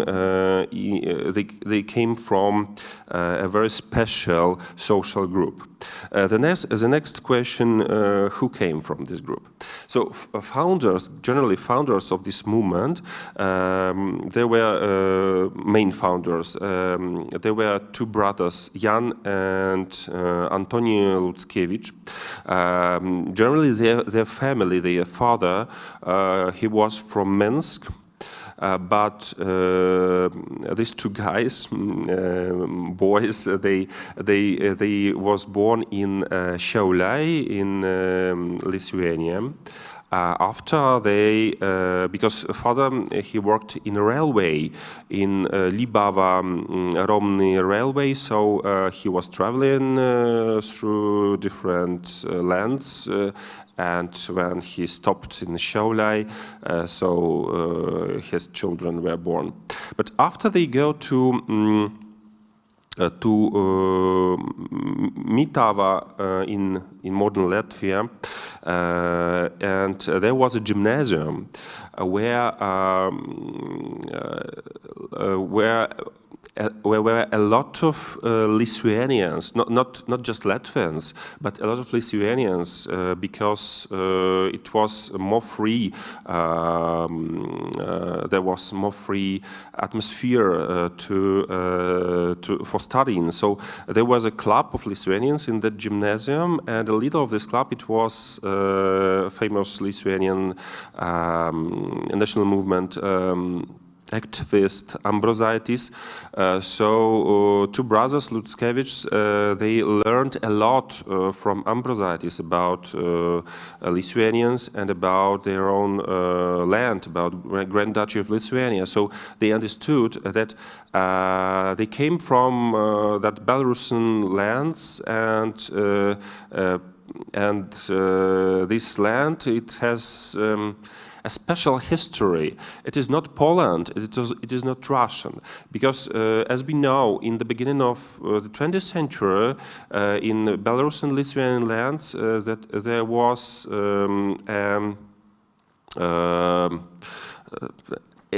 ideological war between two big movements, Russian and Polish. Yes, because Polish nationalism, it talk that this part of former Grand Duchy of Lithuania, it is a part of Poland, and Russian nationalists, they talk that it was ancient Russia. Yes, so in this gymnasium in Latvia, with the help of Lithuanian students and Lithuanian teacher Ambrozaitis, these two brothers, they understood that it is not Russia and Poland. And if if their ancestors, they were from Belarusian lands, so they understood that they are at the same time Belarusians, and at the same time they have a lot of common with Lithuanians. So generally, I think that it was a basic of their identity, and it was a basic for the future, for them cooperation with Lithuanian movements, and really, as we see, during the first Russian Revolution in Vilnius in 1905-1907, Belarusians and Lithuanians, they really cooperated a lot. So before the first Belarusian newspaper Nasha Dola appeared, Belarusian published a lot of different papers for the agitation, for the revolution. Here in Vilnius, in Naujoji Vilnia, for example, one of the authors of the first Belarusian newspaper, Nasha Dola, Aloisa Pashkevich, she worked in a hospital in Naujoji Vilnia. At the time it was Nova Vileika, and she took part in 1905 in a lot of meetings, socialist meetings, and she read her own verses in Belarusian language, and for example, Belarusian national activists, they cooperated, for example, with Brothers Birzishka to colportate a lot of materials, press materials to Lithuania. So that is why they have a lot of occasions for cooperations. But when Nasha Dola, the first Belarusian newspaper, appeared, it was colportated by the book shop of Lithuanian movement membership, Maria Piaseckaitė, Šlapelienė, and now we can find this building where was this bookshop in Vilnius in Dominikonų gatvė, and even we have a tablis that there was this bookshop. As I told about the address, I would like to tell about some address about this first newspaper, Nasha Dola, because as a redaction, the office of this newspaper, it was in modern Vilniaus gatvė. It is the beginning of the Vilniaus gatvė if we go from the Gedimino prospectus. So we have to see to the right, and the third building, as I remember, it was office of this newspaper, and in the next building it was a little bit later an office of Lietuvos žinios newspaper. So it was a place where Belarusians and Lithuanians they have a lot of contacts really, and as I told of the help of Lithuanians to Belarusians, I would like to say that Nasha Dola existed not a very long time, because appeared just 6 numbers of these newspapers, and 5 numbers were confiscated by the Russian police. And a little bit later, Lutzkevichs, they have a conflict with a person who gave money to this newspaper. It was a Vilnius Jew, Jan Tukerkes, but this Jew, Jan Tukerkes, he joined to Belarusian movement. It's very interesting because, as we see, members of the first members of Belarusian movement, they were not from this Belarusian spoken villages, but they were from the Polish manners, from Jews. So after this conflict, Tukerkes, he tried to issue 2 numbers of these newspapers, but at the same time, Lutzkevichs, they founded another Belarusian newspaper, Nasha Niva, in the November of 1906. So generally it was the next step in the history of Belarusian national movement. But as I told about this newspaper Nasha Niva, I would like to add that it was published in the print house of very famous Lithuanian movement membership Martinas Kukta, and it was published during all the time since 1906 to 1915, and generally all books and newspapers, Belarusian books, newspapers in Vilnius, mostly they were published in this printing house. Very often they were saved in the Church of Saint Nicholas, because it was a Roman Catholic church which belonged to Lithuanians. So as we see, without the influence of Lithuanians and without the help of Lithuanians, I don't know how will exist this Belarusian movement, because as I said in the beginning, Belarusian leaders of this movement, they didn't feel themselves Poles and Russians, and Lithuanians, they were natural colleagues, yes, in this work to create new Belarusian nation. So we can say that generally Belarusian nation, modern Belarusian nation, the idea of this nation and first organizations, they appeared in 3 centers in Vilnius, St. Petersburg, and Minsk. But the main center was in Vilnius, and here was born this modern Belarus which we see today. Thank you very much. Thank you very much. And now we have a question-answers session. Yeah, Dr. Dovilė Troskovaitė. Thank you very much for your presentation. It was really very interesting, and I want to ask maybe for the beginning 2 questions. One is whether you find any traces of the emergence of the Belarusian national movement and its founders with the St. Petersburg University.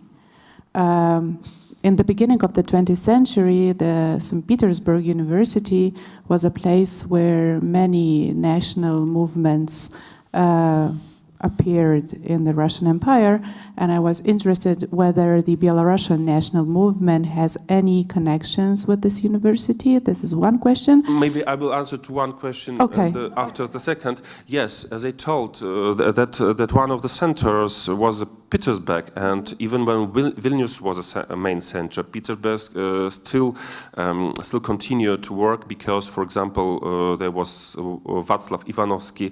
He was a brother of Tadas Ivanauskas, if you know this name. Yes, because they are from one family, and one brother, he became Lithuanian, another Belarusian, and 2 others Poles. So yes, they continued in St. Petersburg their work. But what is the most interesting, that Lutzkevich, for a short time, they studied in St. Petersburg too. So they came from Vilnius region and from Vilnius city, or from Minsk, for example, but they had a lot of contacts in St. Petersburg with other people from this region, Poles and Lithuanians, because there were no Belarusian organization in Petersburg. So the first Belarusian organization in Petersburg, it was founded from the connection between former Poles, yes, former Pole students, because they united some people, young people, students from these lands, from the Vilnius region, who were from this Belarusian spoken region. So a lot of former Pole activists, they united to Belarusians, but few of them, they returned to the Polish movement, and in St. Petersburg, for example, a Belarusian poet and, as I told, Alois Zapashkevich, yes, she met her future husband, Stepanas Kairys, for example, or Belarusian national movement activist and one of leaders, Václav Lastovsky. He met there his wife, yes, one of sisters, Lazdinu Peleda. So, but generally they came from Vilnius region, and mostly they worked in Vilnius, and they came from Petersburg after studies to Vilnius. So, if I... Thank you very much, very interesting. And the other question, could you find any arguments for their motivation for Lithuanians and for Belarusians to work together, or at least to help each other? What were the motivations of both groups? Thank you. Yeah, it's a very interesting question because I didn't say about it that all these memberships of both movements, Lithuanian and Belarusian, they were socialist. I don't tell about Christianic democracy organizations or others because Belarusian, they had just socialists and they cooperated just with socialists. So it was not, and generally it was this period of the big cooperation. It was during the socialist revolution, yes, 1905. So, but for them, this socialism, it was a synonym of freedom, yes. So freedom for all people, not just nobles. As they came from nobles and from that manners, from Polish, yes, society, but they felt themselves a part of the people in Lithuanian liaudis, not tauta, but liaudis, yes. So that is why they united, because socialists, they at the same time they were nationalist activists, but at the same time they were internationalists, yes. So it was easier for them than for others. Yeah, thank you. I don't see more questions. Richard, do you have any comments or questions?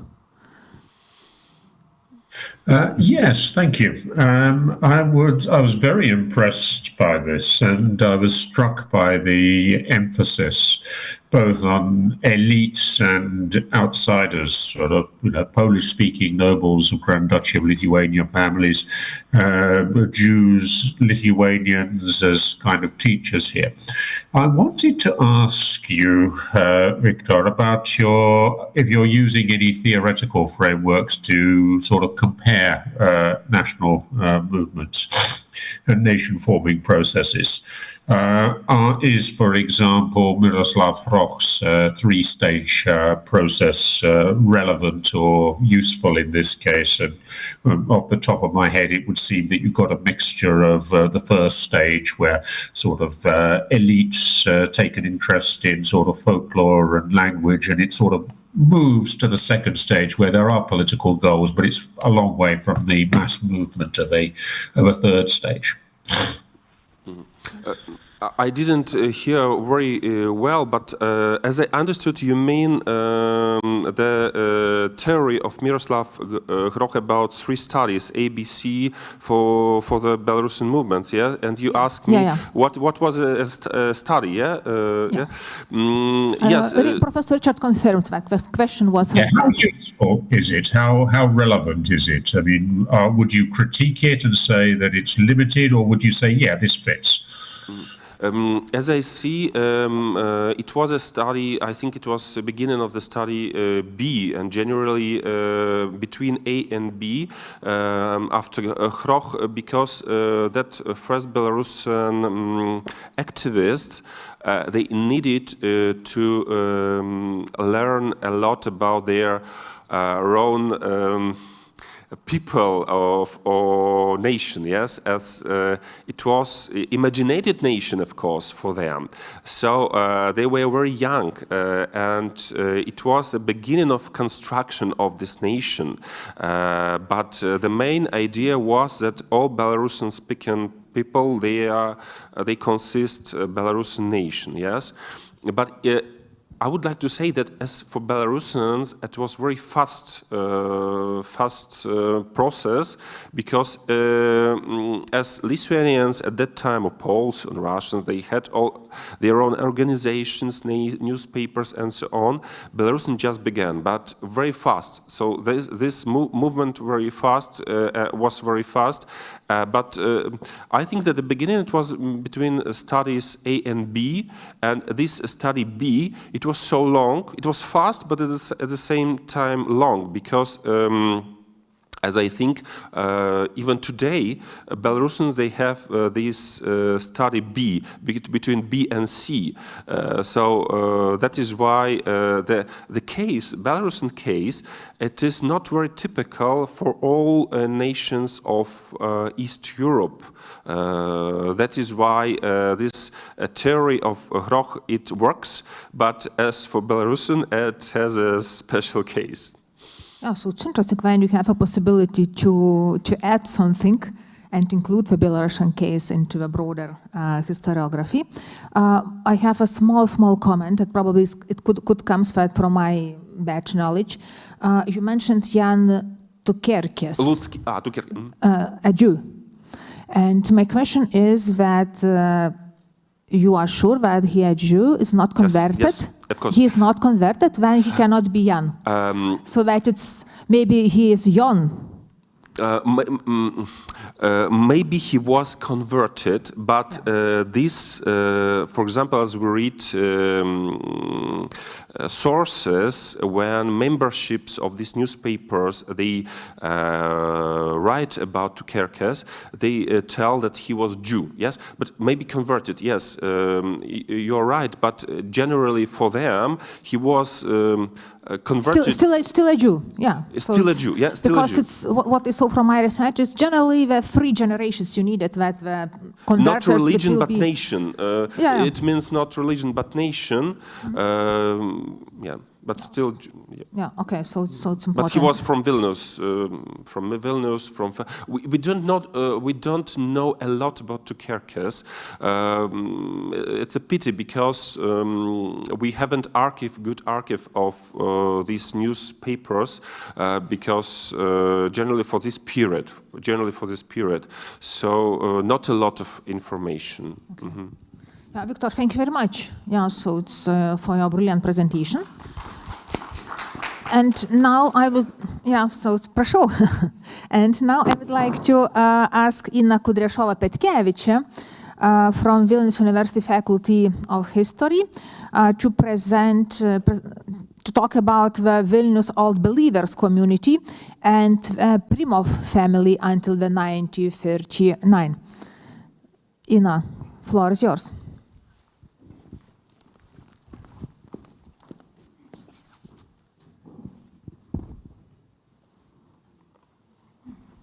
Hello, good afternoon, everybody. Today I will present my topic, which called the Vilnius Old Believers community and the Pimano family until 1939. I apologize for all my grammatical mistakes because it is the first time I will read a topic in English. So, Lithuania has a long history of famous and notable families. These are famous personalities and families of Lithuania, such as Čartoriskiai, Goštautai, Radvilos, Oginskiai, Ostrogiškiai. Their heritage and legacy is preserved and protected for future generations. However, it is worth remembering and that science the range of Grand Duke Gediminas and Vytautas. Lithuania can be called a multicultural and multi-ethnic country with people and groups of different nationalities and ethnicities. We are also an integral part of Lithuania's history and its cultural heritage, which is worth knowing and studying. It's a huge contribution to the history of religious and ethnic minorities. Thus, if we look from the religious or ethnic minority side, we could find more famous relatives who could be added to the notable personalities of Lithuania. One of such families is the Pimonov family, who were all believers. The all believers are one of the many religious minorities in Lithuania from the late 19th century until 1940. The Pimonovs were dominant of the all believers church, businessmen and patrons, politicians and public figures, famous in the history of Lithuania and Poland. They united the all believers of Vilnius and Poland. After the end of the First World War, the Pimonovs returned to Lithuania, where we contribute to the revival of the all believers community and carried out social, political, cultural, educational, and religious activity in Lithuania, and later in Poland. The Pimonovs suffered a painful fate as World War II approached. The Pimonovs were forced to leave in Lithuania and went to West, when the family paths were diverged. Some of them settled in Austria, France, or Poland. Others moved to the USA. During the most difficult historical periods, we all managed to preserve their nationality, citizenship, and faith. As can be seen in the 20th century, the Pimonov family had to change their place of residence and lifestyle, social status, and citizenship several times. But almost all of them remained faithful to the all believers faith despite of all the circumstances. The history of Vilnius all believers community in Vilnius and Poland is illustrated by representatives of the Pimonov family. They have contributed to the Vilnius and many other all believers church and the all believers school in Vilnius. The interwar period itself was the most successful period for the all believers during their presence in Lithuania. During interwar, Vilnius became the religious and spiritual center of the Polish Pomeranian all believers, and there was a large religious community. For the first time in 1928, the all believers were recognized by the government as an Eastern all believers church, without a three-tiered hierarchy, and were granted religious autonomy. The all believers church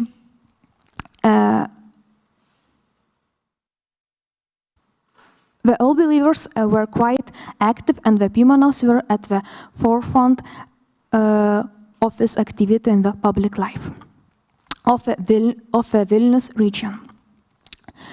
Thus, the Pimonovs were not only the most famous family of all believers in Lithuania and Poland, but also one of the richest in Vilnius at the beginning of the 20th century and later in Poland. By the beginning of World War II in 1940, the Pimonov family had left behind a considerable real estate heritage associated with their name.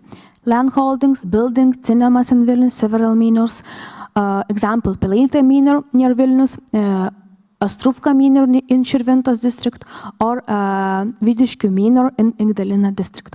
And now I would like to introduce the most active and important members of the Pimonov who have contributed to the history of the Vilnius all believers community.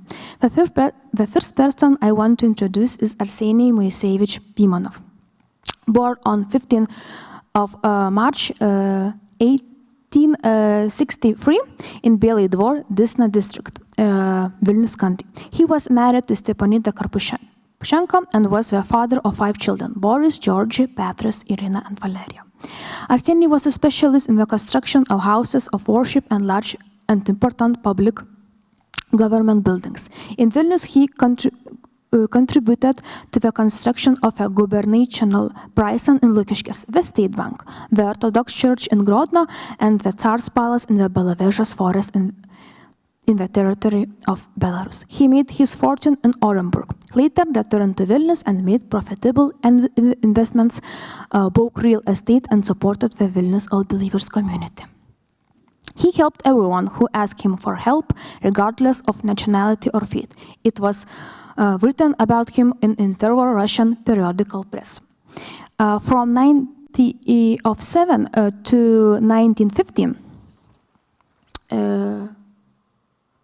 successfully occupied the position of deputy chairman of the Vilnius All Believers community. In the spring of 1918, Apimonov returned to Vilnius, where together with other All Believers, he renewed the community of Vilnius All Believers. Apimonov was elected chairman of Vilnius All Believers and was re-elected every time until he died. Apimonov tried not only to take care of the elderly community of Vilnius, but also take care and try to until all believers of Poland and 1920, when the Vilnius region actually belonged to Poland, although Lithuania did not recognize it. Arseny Pimonov was one of the most active organizers who organized 3 conventions of all believers in which he played an important role. From 1930 to 1939, he began his career as a politician in the Polish Senate. He was the first all-believer elected to the Senate from the city of Vilnius to defend interests of all believers in the same. The second person which I want to introduce is Boris Arsenyevich Pimonov. Was an architect, publicist, political and social activist, member of a 3rd, 4th and 5th convocation of the Polish Republic. Same. One of 5 children in the family of Arseny and Stepanida Pimonov. After the First World War, he returned to Lithuania and became very active in the religious life of the Polish All Believers, representing by Russian minority in Poland and abroad. Pivonov's main task were to improve the spiritual life of all believers, communities, the religious education and moral education of young people, and to organize regular congresses of spiritual fathers. Like other members of the Pimonov family, Boris Pimonov was a member of the Vilnius All Believers community and held important positions. First as secretary and later as a vice-president of All Believers community.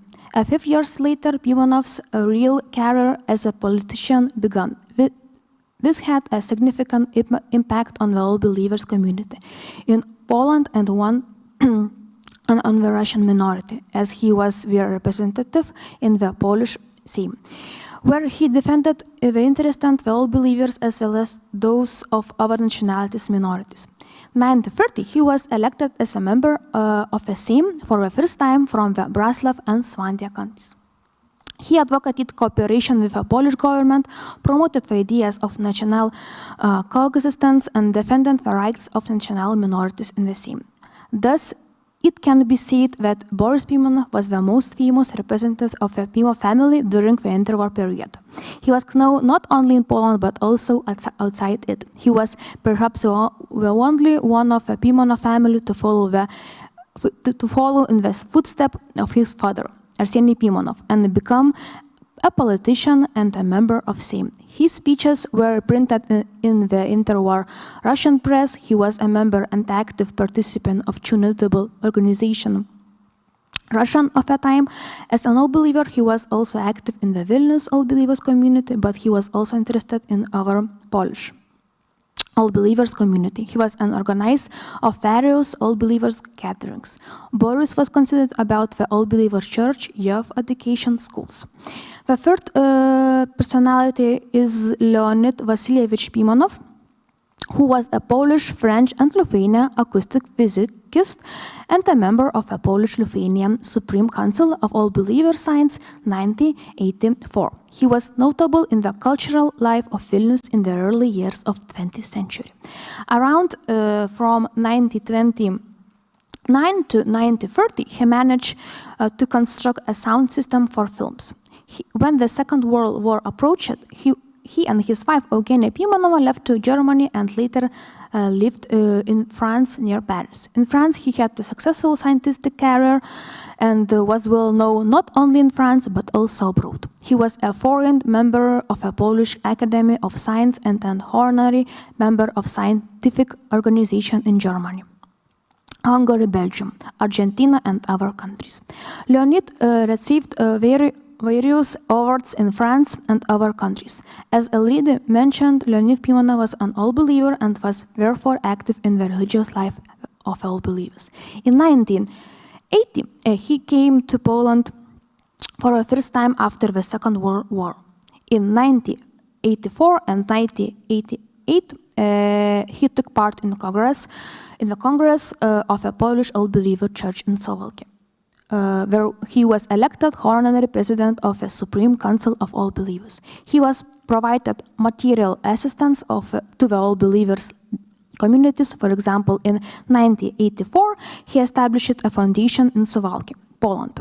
He returned to his homeland and recovered some of his real estate, sold it, and donated the proceeds to a charitable foundation in Vilnius. Pimonov was a world-renowned scientist and a notable figure in the All Believers Church in Poland and Lithuania. Now, it's time to talk about women.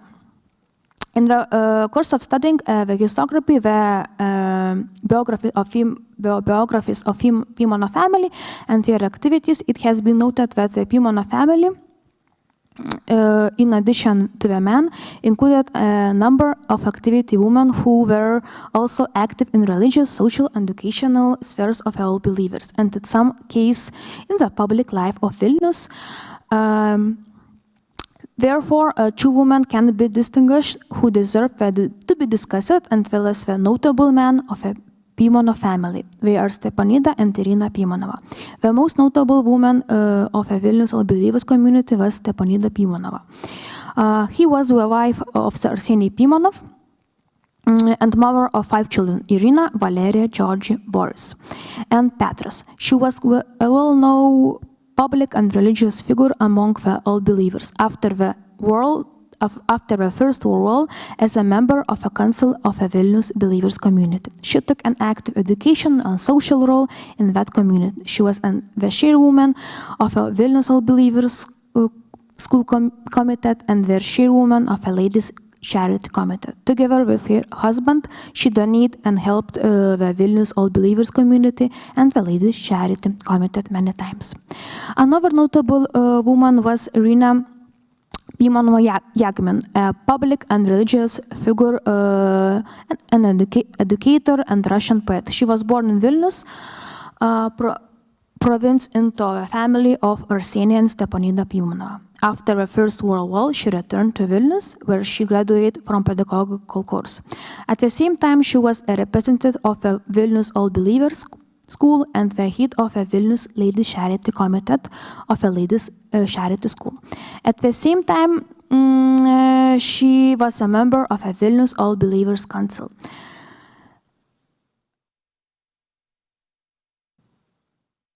Thus, some of the Pimonov women were also noted for their educational and social activities. We were probably the first All Believers women who were active both in the religious life of a Vilnius All Believers community and in the public cultural space of Vilnius. Stepanida Irina Pimonovas played a notable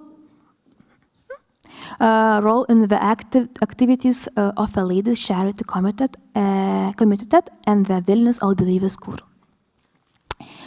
Thus, the Pimonov were one of the most notable All Believers families living in Belarus and later in Lithuania and Poland. All of them belonged to a Vilnius All Believers community and contributed their activities through various activities. So, that's it.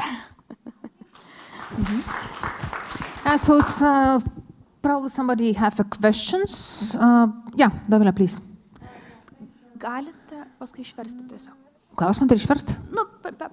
Tai Dovile pati save išversk, primin atgal. In what language should I speak? Please now? ask Van in English and Van to translate into Lithuanian yourself. Okay. So at the beginning, thank you for your presentation.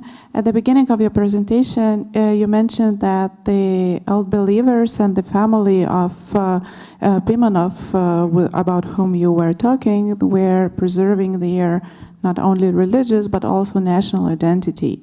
So I wonder what national identity did they have and to what nationality they were attached to. Tai mano klausimas sutrumpintai būtų apie jų tautinę tapatybę, kokią tautinę tapatybę jie turėjo ir prie kokios jie buvo prisirišę. Ačiū. Tai gal tada pirmiausia lietuviškai, tada paprašyti.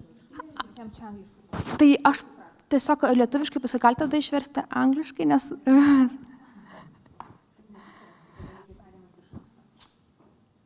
Galite atsakyti? Angliškai truputį bijau.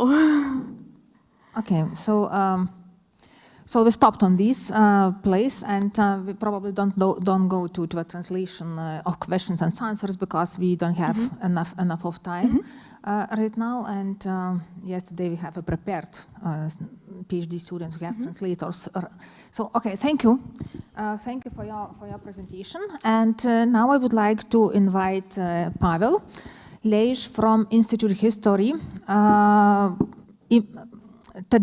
Institute of sorry, I have in Polish your affiliation. So it is Institute of History named by Tadeusz Manteuffler from the Polish Academy of Science. And I'm really very excited to introduce Pavel because I, as well, some time ago, working on opposite topic about the Lithuanians' guides written in the Lithuania, how to visit Vilnius after the connection back Vilnius. Where did you find them? Because I was looking for these I guides.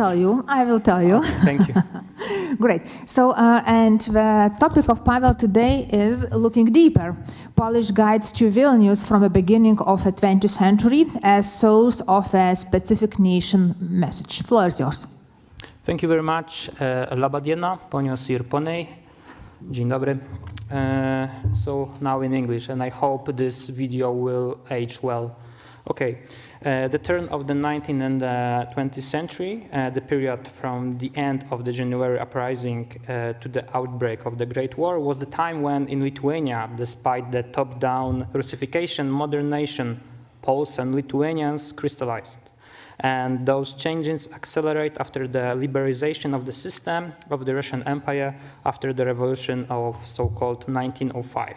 The largest city, the capital of the northern western Krai, Lithuania, the seat of the governor was Vilnius. The city played an important commercial, cultural, tourist, scientific, historical, and religious role. From the Polish perspective, the Vilnius at the turn of the 19th and the 20th century was considered as a city in Lithuania very strong, steeped in Polish culture. For the Russian, it was the seat of power, and Russian tried to Russify it in a various way. Modern Lithuanians saw Vilnius as their ancient capital, which had been Polonized.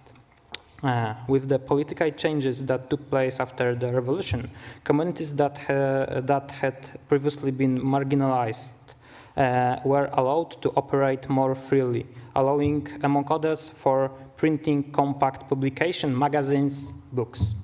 Some of the publication from that period include guides to Vilnius and Lithuania by Napoleon Rauba, Władysław Zachorski, and Wacław Studnicki. I will compare the message of those books with other similar publications about the city, created by Adam Honory Kirkor, guide from the 1862 and 1880, published in Vilnius, and Mieczysław Orłowicz publication, which describes Eastern and Central Europe, including Vilnius and Lithuania, published in 1913 in Warsaw, and also the work write down by Ludwika Życka in Warsaw. The promotion of the modern Polishness in Lithuania can be illustrated by referring to so-called place of memory. Important place for the processing of creating the identity of a given social group as a historical community. The concept created by Pierre Nora in the second half of the 20th century should be understood dualistically. As a real place, for example, Gate of Dawn, or symbol, as, for example, Adam Mickiewicz or Kmicic from Deluk Potop. In my work, based on the 4 different guidebooks published in Vilnius and Warsaw at the beginning of the 20th century, I would like to present their vision of the city's past and present. Thanks to this, I will be able to indicate to whom the message of the publication was addressed, why and which of the monuments in Vilnius was important for Polish perspective and which were ignored. And for what reason? This allows me to indicate the most important place of memory in Vilnius from the Polish point of view. In 1862, Adam Kirkor published a guide to the city. After 18 years, the publication was updated with the new information. The structure of this work is more like the compendium of knowledge about the city, when everyone who is interested in, it's easy to find the information about the Vilnius population. It's more like like I said, it's more like the compendium of knowledge than the modern Baedeker. The author focuses on histories that show Lithuanians' independence. Kirkor's Vilnius is a city of pagan origin, the capital of Grand Duchy. The author knows that in the 1430, the city was demoted to the seat of voivodeship, but in the opinion of those who lived at that time, it still remained the capital. It only became so again in 1678. The best time that developed and prosperity in the city was the regime of Sigismund Augustus. The period of regression and the slow loss of importance connects Kirkor with the rise of John Casimir. For the author, the appearance of the comet was the sign of misfortune, the fall of the Polish-Lithuanian Commonwealth. The guide to Vilnius does not contain more extensive information about the partition or uprisings. And if there is such information, it is provided as a brief summary. There is no mention of the November uprising. Kirkor only notes that the cholera appeared in Vilnius without specifying why, with whom, where this disease appeared in city. Instead, Kirkor focuses relatively much more attention on Napoleon. In the guide, the cathedral is listed as a number 1 in the church chapter, which suggests that this is the most important monument for Kirkor. The Gate of Dawn is only in 18th place in this ranking. Information about the university is briefly presented. The author of the guide encouraged you to visit Rosa, a cemetery established in the turn of the 18th and 19th century, where some of outstanding individuals are buried. In 1910, 2 guides to the city were published in Vilnius. The first one titled Przewodnik po Wilnie by Władysław Zachorski, and the second one Wilno, written by Wacław Gisbert-Studnicki. The doctor from Święcionis was ideologically associated with Kurier Litewski, while Władysław Studnicki brother and he himself sympathized with the Narodowa Demokracja. In 1920, a work by Ludwika Życka, she was born in 1859, was published in Warsaw under the title Wilno. Ideologically, the author was associated with the Kurier Litewski and Zorza Wileńska. The Baedeker's authors were recruited from the Polish-speaking intelligentsia landowner of Lithuania and had strong ties to Vilnius. The youth was during the January uprising, or they were born just after it, when the memory of the insurrection and the punishment was really vivid among those who were considered by Russian to be the ringleaders of the rebellion. Życka's work is the shortest of those who I may present. This work has 47 pages. The rest has more or less 300. The authors, she also admits, in Życka's works is the synthesis of the works of Zachorski and Studnicki, which means that the author condensed in her guide everything that should be like. If someone wants to visit Vilnius, this is the most condensed place that you could find some information about the Vilnius. 3 of 4 guides, Zachorski, Życka, and Studnicki, apart from the condensed history of the Vilnius and more broadly Lithuania, in which the emphasis is placed on the aspect of the former independence of Grand Duchy, contain already prepared 2 roads on Vilnius. In Zachorski's guides, he prepared 4 one-day tours to the city. The first, most condensed, covering only the most important points in Vilnius, is the Gate of Dawn, the Cathedral, the Castle Hill. It's the last one. Assuming that you visit Vilnius in the summer, the author encourages you to go outside the city and see, sorry, it will be in Polish, Zwierzyniec, Zakręt, Landwarów, and Trakai. The situation is different in the book published in the 1909 in Vilnius by Napoleon Roba. He was born in 1860 in Ośmiana.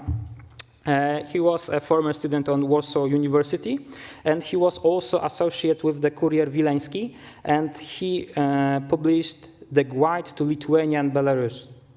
The publication was provided also condensed information about the towns, but this work was more like the geographical dictionary of the Kingdom of Poland. It means the Słownik Geograficzny Królestwa Polskiego, than the item intended to use for while you were traveling. The names of the town and villages were in alphabetical order, which was criticized by, for example, Mieczysław Orłowicz. He wrote down also the works of Roba, given the towns in the alphabetical manner that is very inconvenient for the tourist. Orłowicz's works was different in terms of the desire to present the main topic. This work covered Russia, I mean up to Moscow, Caucasus, and the Odessa, also Austria-Hungary and Switzerland, so the big part of Europe, indeed. Unlike Życka, Orłowicz, and Zachorski, Baedeker's Alfred White's begin the description of the city from the Gate of Dawn, where every newcomer begins the adventure in the city. This phenomenon could be explained in 2 ways, in my opinion. The first, during the partition period, the importance of the Gate of Dawn increased significantly, and it became the most important place of worship for Catholics in Vilnius. The second one, more extensive at taking into account the topography of communication, the Gate of Dawn was an important point of the city map, and considering the proximity to the railway station, it was the first attraction that visitors see. Similar to Kirko's case, Życka's, Zachorski's, and Studnicki's Vilnius experienced the greatest development during the regime of Sigismund Augustus. Similarly to the above-mentioned author, in the guidebook from the beginning of the 20th century, the most important monuments in the city are churches and places related to religious worship. Apart from the Gate of Dawn, the author encouraged you to visit cathedral and the numerous churches in Vilnius. The author described buildings that in some way marked in history in the former Rzeczpospolita. It is noticed that a guidebook from the beginning of the 20th century give more space to the figure of Adomas Mickiewicz. In Życka's work, the author precisely indicates the place when the poet lived, create. In the guidebook from the beginning of the 20th century, the author writes more broadly than in the Kirkor's work about the times of partitions, mention about the Philomats and Philarets, and even describes something about the national uprising, and even show the figure where maybe Szymon Konarski was buried. The message coming from this Baedeker, I will illustrate of looking deeper. A specific way of narrating and selecting the monuments in order to eliminate the Russianness of the city at that time. In the guide published by Życka, there is no extensive information about the Russian aspect of the city. Monuments to Muravyov or Katerina II, although the author often writes extensively about the certain place in Vilnius, does not exist. She provides a lot of information about the houses, palaces of Radvila, Radziwiłł, Chodkiewicz, paths, families, but nothing about the monuments. On the page in her guides, he even mentioned the place where Szymon Konarski maybe was buried, but there is no such information about this monument. Władysław Zachorski writes about the city in similar spirit. The stories quoted to Vilnius historians' guides focus on the city past, and their tone, like Życka, is purely patriotic, pro-Polish, so-called. The author, citing the history of the town hall square, described the moment of the hanging the traitor hetman Szymon Kossakowski, and speaking about the Wielka Street, did this. He shows the reader's house number 18-4, where Jakub Jasiński took 1,000 soldiers, a dozen of officers prison, and locked them in the church. The reader must find out for himself why Kossakowski was a traitor and which soldiers were taken prison. Zachorski, when describing the monument to Katerina, similarly to the monument Honorik de Murawiow, does it in this respective way. It informs the readers about who is on the pedestal and briefly provides a biography of the Tsarina, explain why she was captured in such pose, and what the architectural details on the monument represent.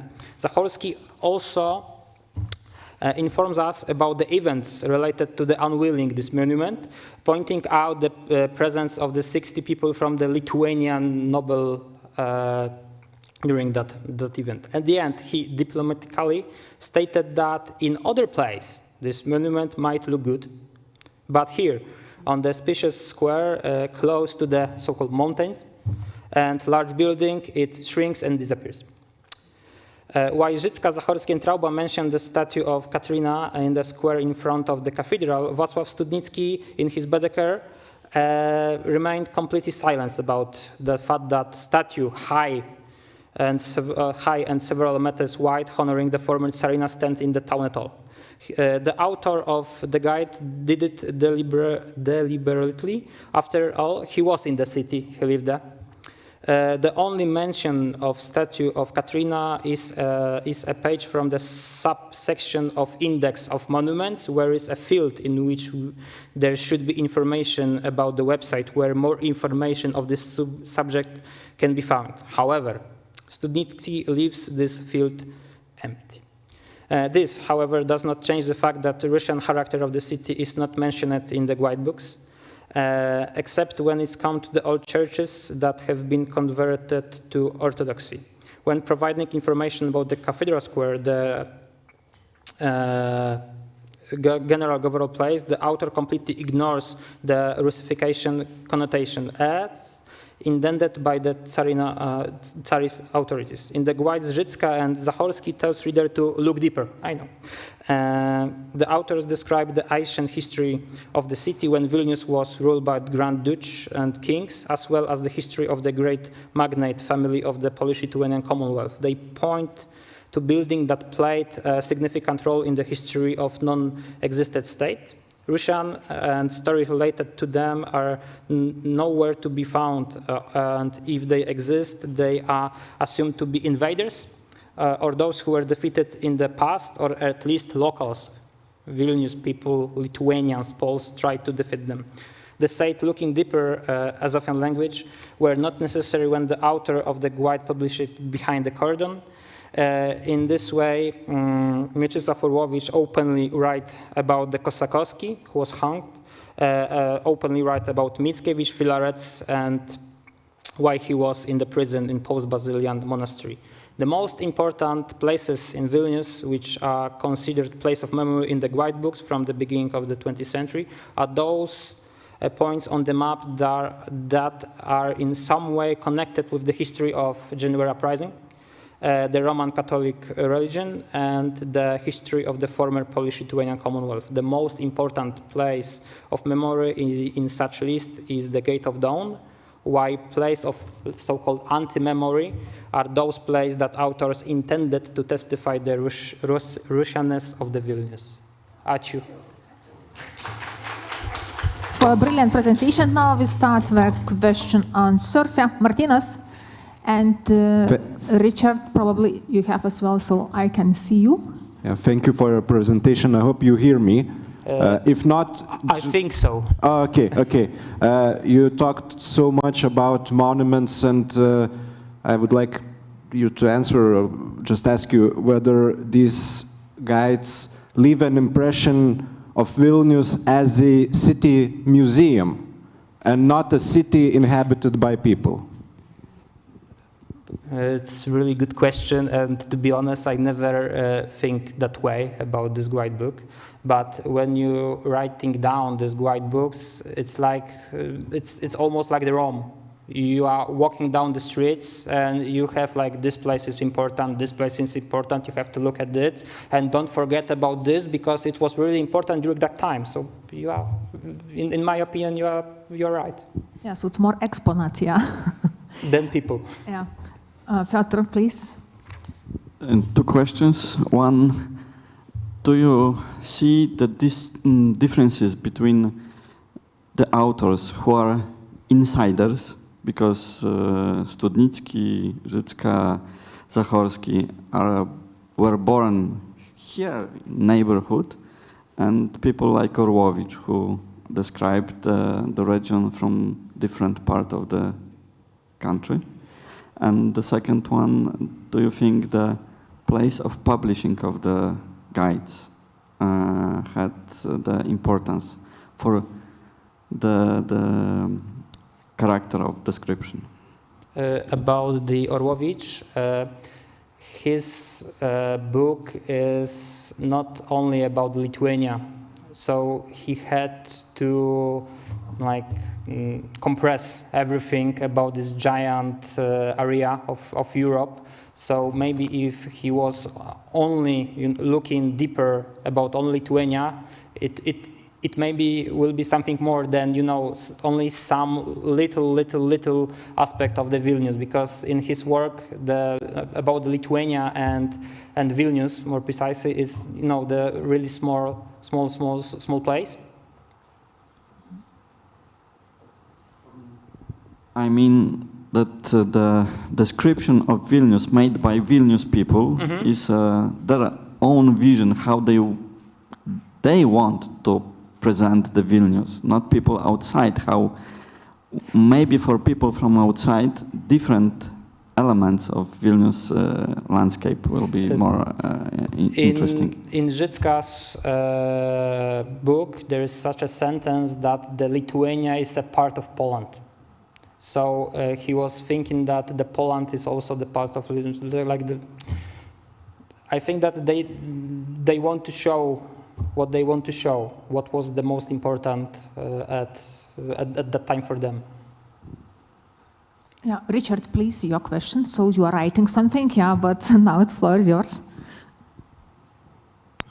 Yes, thank you very much for a very interesting presentation. Can you hear me okay? Yeah, so we have a small echo, so it's...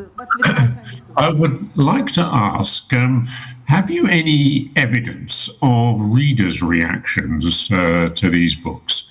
I'm thinking, for example, were some more commercially successful than others? Were some more reprinted more often than others? Were there sort of reviews or any other sort of evidence that some of these books made more of an impact on the readers than others? So the question was about the success of this book. It was good sold, have reviews, so it's how functioning in the society. I correctly make shorter. I was wondering if we could get, is there any evidence for the reader's perspective on these? About the readers, so it's from the reader's perspective. Yeah. About the readers, I only find out this quote about the Napoleon Rauba works, in which Orłowicz said that this book is not so good. And to be honest, when I was preparing for that my presentation, I didn't find out any reviews about this work. But thank you for this question. And like my next work, I will do it like precisely and really. Yeah, so it's really very important position. Yes, how the the book's functioning generally.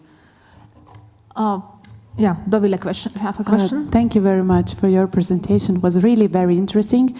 And I wanted to ask you about the relation, if it appears or not, between the objects that are chosen by the authors and the ideas of the state and the municipality of what is the heritage. Because Vilnius municipality in the interwar period had a department for promoting of tourism and heritage preservation.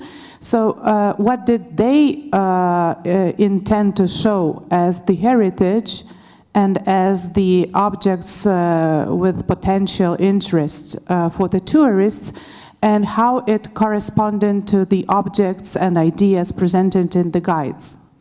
If we are speaking about the Middle War period, yes, you are asking me about that. So when I was preparing for that presentation, I was focused about this guides at the beginning for the 20th century, and I only just look at those who were published in the Middle War period, and I assume that if they were published in the Vilnius during that time, and Vilnius during that time was in Second Polish Republic, to say it more diplomatically, and during that time, because right now I'm also preparing the work about what does it mean Lithuania. Lithuania, as I said, was seen as not a separate state, but as the part of the not Rzeczpospolita, but as a part of Poland. But Poland in the meaning of the modern understanding. So that's why I assume, because I didn't read about it. So maybe they place in this guidebook, information about Grand Duchy of Lithuania and present them as the history of Poland. But this is only my suggestion, because I didn't work on this modernist guides. I have a really very small question, because we are really very late, so it's. But I think that we'll have half an hour to our lunch, so it will be enough.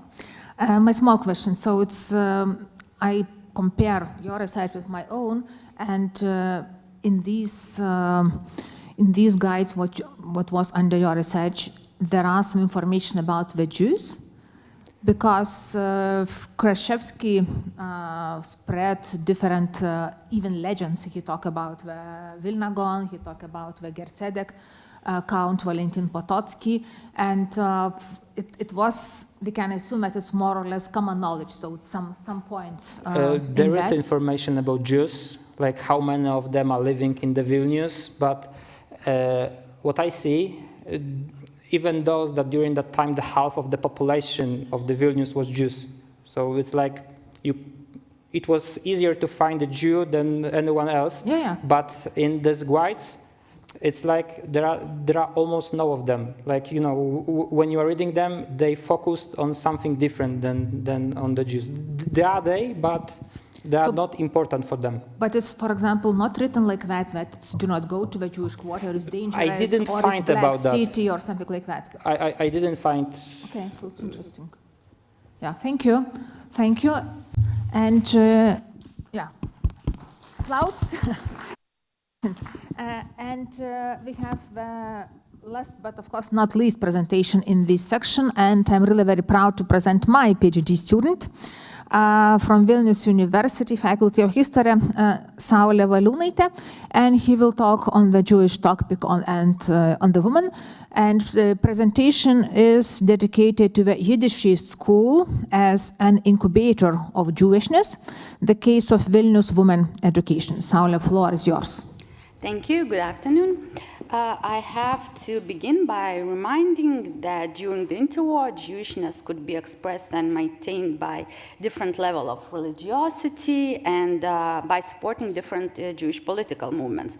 One of the alternatives was the concept of Doigkeit, which in Yiddish means being here, and it stated that Jews could live in Eastern Europe or elsewhere in diaspora, where they should pursue cultural autonomy. As a nation, the Jews should not no longer be united by the common religion, and they should turn to shared history, folklore, modern culture, and education in Yiddish instead.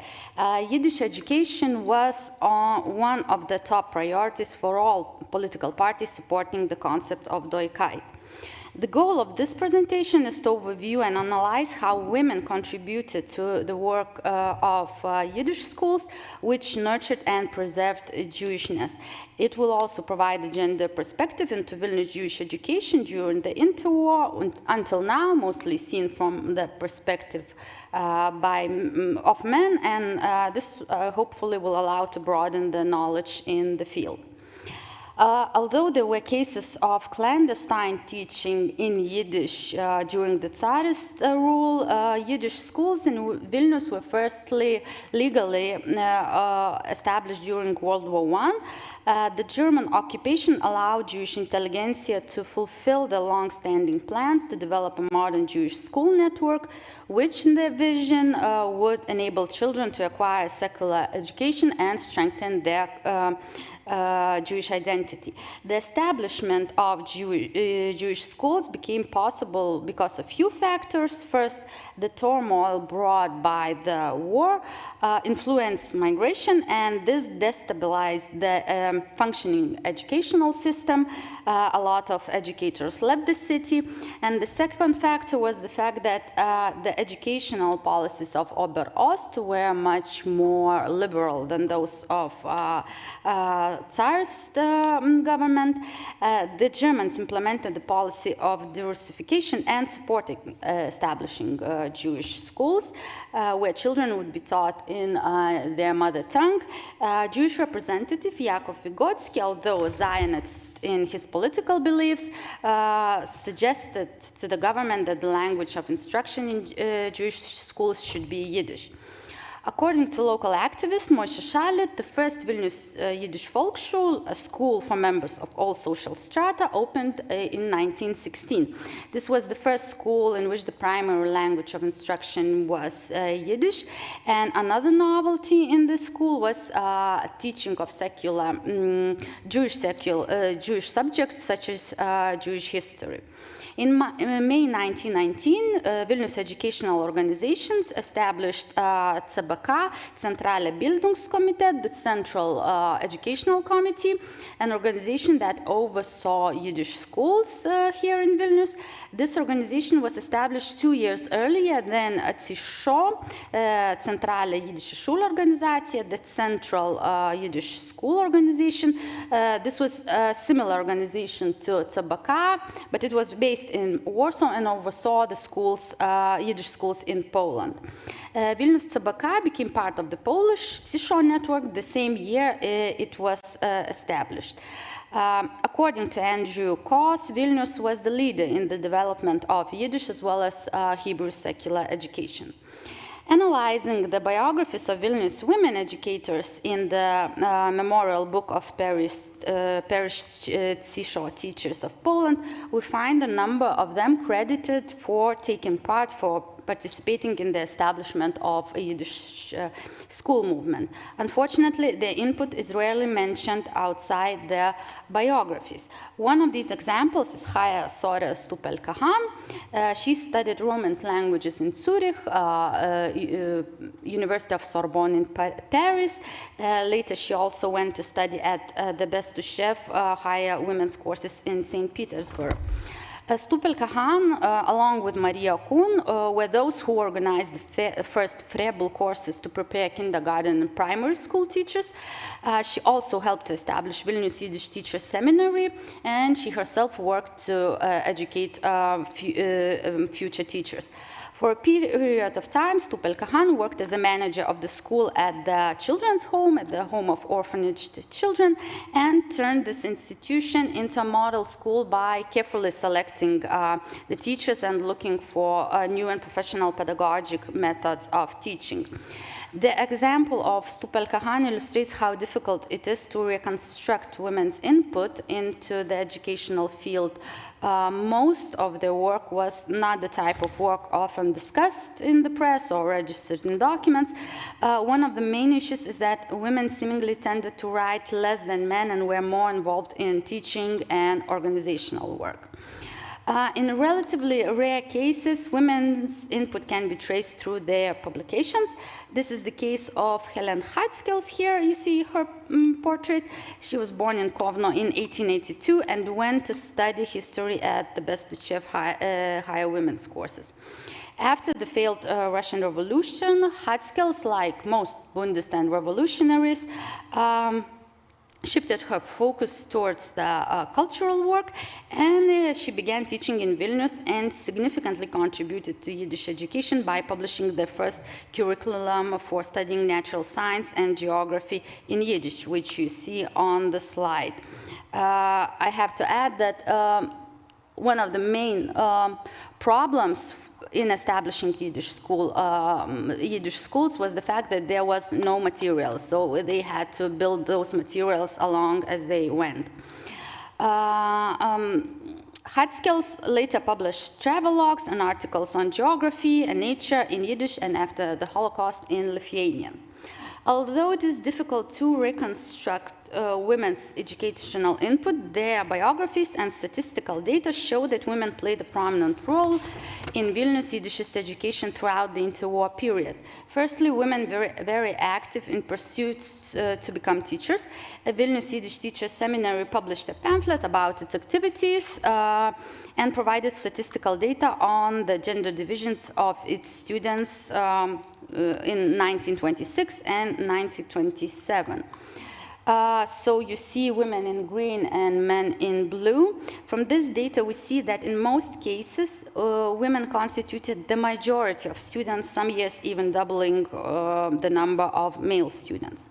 Another statistical data shows the proportion of women educators in different type of school. Here, once again, women are in green and men in blue. This data shows that the number of female teachers decreases as the students' age increases. It is also noticeable that women teachers dominated preschool education. This was also this case of primary education. It's not included into this statistics. But it is evident in the biographies of female educators. Women's dominance in preschool and primary education is also very visible in the language used when writing about the education of the youngest children. For example, in one of the meetings of XIII in 1921, the possibilities to establish Frebel courses in Warsaw were discussed. It was decided that there are no possibilities to do that at that moment.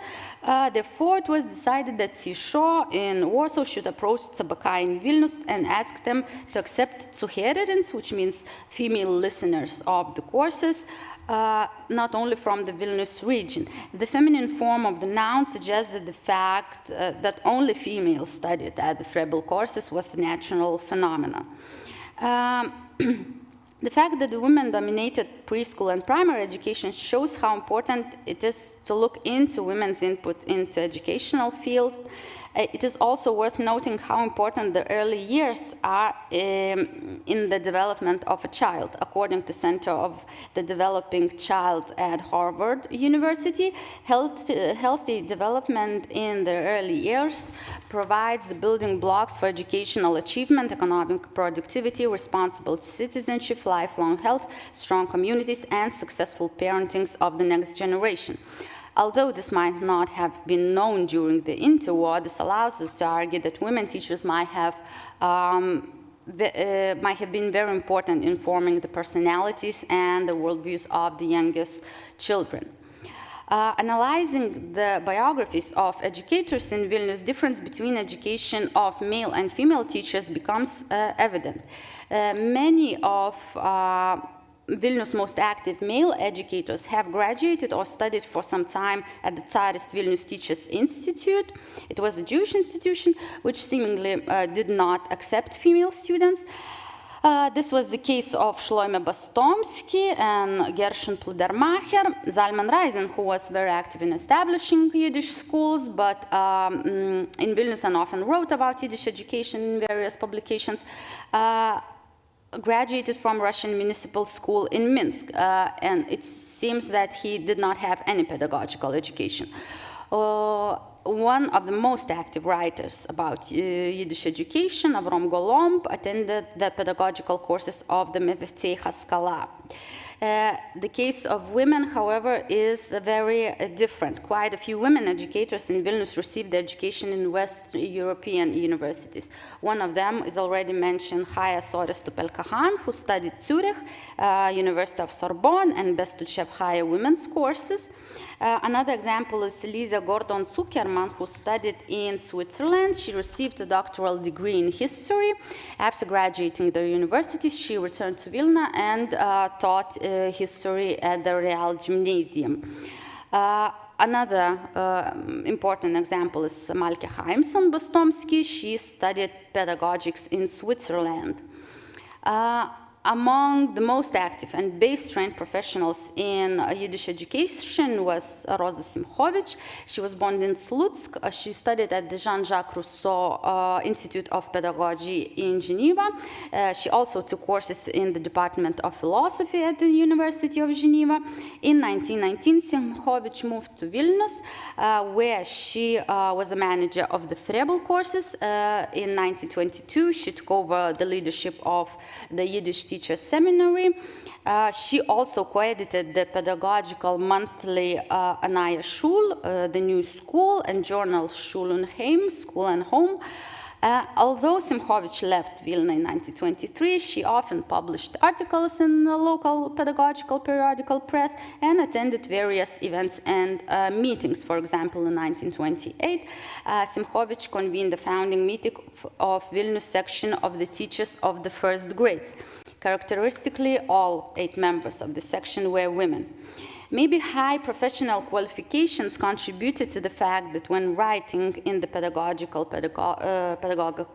periodical press, women tended to focus on practical issues and novelties in the educational field. For example, Sofia Gurevich published articles about schools in Soviet unions and German educational centers. Rosa Simchovich published articles about leading pedagogues, for example, John Amos Kamenius and Jean-Jacques Rousseau. She also wrote overviews of German pedagogical press. But women did not only write about pedagogical novelties, they also brought new methods of pedagogy into Vilnius Yiddish schools. One of them was Anna Vygotska. She was born in Bobruisk, later moved to Vilnius around 1885 against the will of her parents. Vygotska left to study in St. Petersburg. Later in life, after the sudden passing of her husband, Vygotska left Vilnius and spent a few years familiarizing herself with schools in England and the United States. And besides that, she spent time studying with Maria Montessori in Italy. During World War I, Vygotska left for Moscow, where she opened the Montessori kindergarten. It became a model institution, and students of pedagogy would visit and to study this new method of education. According to General Lithuanian Encyclopedia, the first Montessori kindergarten in Lithuania was opened in 1927. However, it is known that Anna Vygotskaya opened a Montessori class 4 years earlier. This is her class, opened in October of 1923. It was part of Vilna's humanitarian gymnasium. 25 children aged 5 to 6 were enrolled in this preparatory class. Maybe the encyclopedia disregards Vygotska's Montessori class in Vilnius during the interwar because it was part of Poland at the time. As mentioned, women were not as active in writing on pedagogy as men. However, they also contributed to writing textbooks. The bibliography of textbooks published from 1931 to 1933 shows that most textbooks printed in Vilnius and other cities were written by men.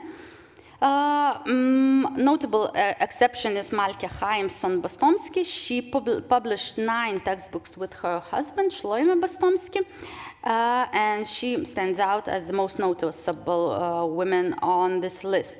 Most of the textbooks by Chaimson and Bastomski mentioned in this list were reprints of textbooks written and published earlier.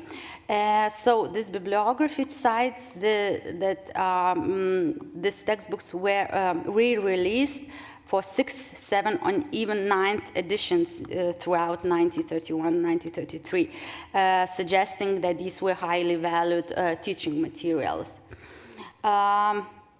Sofia Gurevich was also among those who published textbooks and articles in the pedagogical periodical press. She was among the most prominent women in Vilnius Yiddish schools. It is interesting to know that although in general schools of CBK and CISHO school networks were named after famous Yiddish writers, for example, Fruk, Yitzchok Leibush Peretz, or Shalom Aleichem, and others. However, 2 schools in Vilnius remain named after their famous female managers. This was a school of Sofia Gurevich and Deborah Kuperstein. Both schools kept the names even after these women were no longer working there. It suggests that these names were associated with high-quality education and did not need to be renamed in honor of famous men. Analyzing pedagogical periodical press, it is noticeable that men write most articles on what Yiddish school is and what it should become. Among rare cases when women share their thoughts on what Yiddish schools should be is an article by Helen Hatskels, What Character Should Our Schools Have? This article was a reprint of talk given in the conference in Kaunas. And Hatskell's left-wing political preferences as well as her pedagogical experience are both evident in the text. She states that the new school has to be secular workers' schools. She criticizes the old school as the product of the old bourgeois world. Hatskels also criticizes the old school system for making the pupils passive listeners, of whom stillness and calm was expected. And the new school should not put a child into the position of a passive onlooker, but into the position of an active researcher. The teacher should take his children to the forest, the fields, to the city streets, and so on. And according to Hatskels, the active approach would awaken children's creativity and the will to work. She also states that the class should be treated as a small community. The children should learn responsibility for their community. In the new school, life should be very active. Students research, get acquainted with nature, have group assignments, and so on. Another example of women's writing about Yiddish school is the article Yiddish Secular School, a school for the workers' masses, by one of the leaders of Bund, Anna Rosenthal. In a very short text, Rosenthal mainly focuses on making a point that the workers' movement was crucial in establishing Yiddish schools, and therefore these schools should keep the ideals of this movement. I have to conclude that although women share the thoughts and strategies for what Yiddish schools should become very rarely, and the strategies of building the Yiddish middle schools were mainly in the hands of men, women significantly contributed to making these schools innovative and modern pedagogical institutions. Moreover, as we have seen, the preschool and primary education attended at the crucial period of child's development were handled and strategized by women. Therefore, it is essential to look into the input of women into Yiddish education, as otherwise we risk overlooking a big part of Vilnius Jewish history of education. Thank you. Thank you for your presentation, and we have right now a short discussion. Dovile? And Richard, probably you have as well a question? Thank you. A very small question. You may answer yes or no, or a broader answer if you have. Any any ideas of nationality and nationalism were presented in those schools or in the curriculum, or somehow any reflections on this question? I was looking for these ideas, yes, that was my goal, to find these ideas. But in the end, I'm starting to realize that the school itself was built for that. So they did not try to stress that in any other ways. The goal in general of these schools were to keep the children in the Jewish society, to make them as good as possible, to make sure that they don't lose the children to Polish schools, that the parents would choose the Yiddish schools. Yeah, so I have a spell question. Richard, you have question or comments? Yeah, well, first of all, congratulations. It was a marvelous paper. But I may have missed this, but do you have any data on roughly how many children at all levels were being educated in Yiddish in the interwar period? And just how many teachers were trained in the seminary? Thank you for your question. I have, to be honest, a lot of data.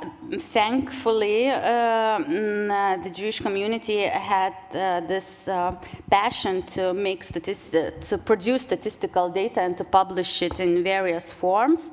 I have not worked with it yet, and I'm not sure will I be able to reconstruct systematic data throughout the interwar period, but in general there is data about the number of children who learned. There is data on parents, of the social status of the parents, so which families chose to Yiddish schools for their children.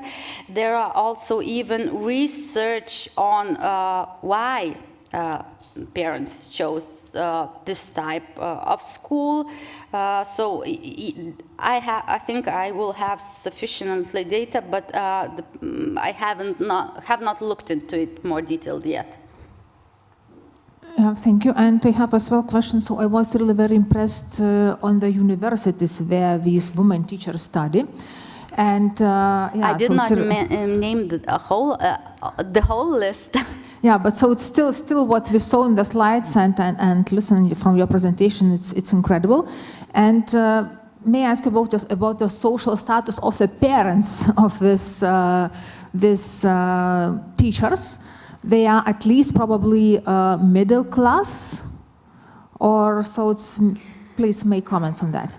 Some of them came from a wealthy family. Tupel Kahan, who graduated in Zurich, then Sorbonne, and so on, was from a well-to-do family. But for example, I did not name this woman today, but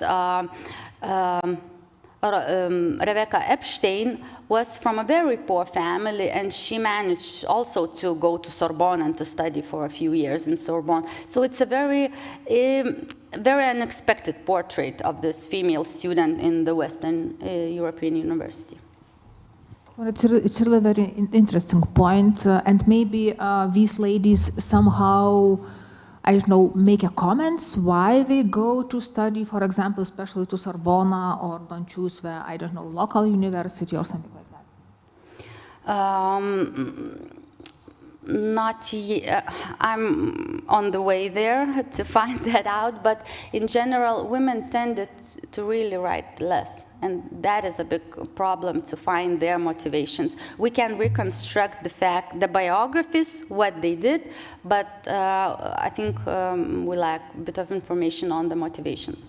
So from that, what you tell, it's possible to see the difference between the Jews males who write the diaries, I don't know, some CVs, curriculum vitae, and women. So that is interesting point as well.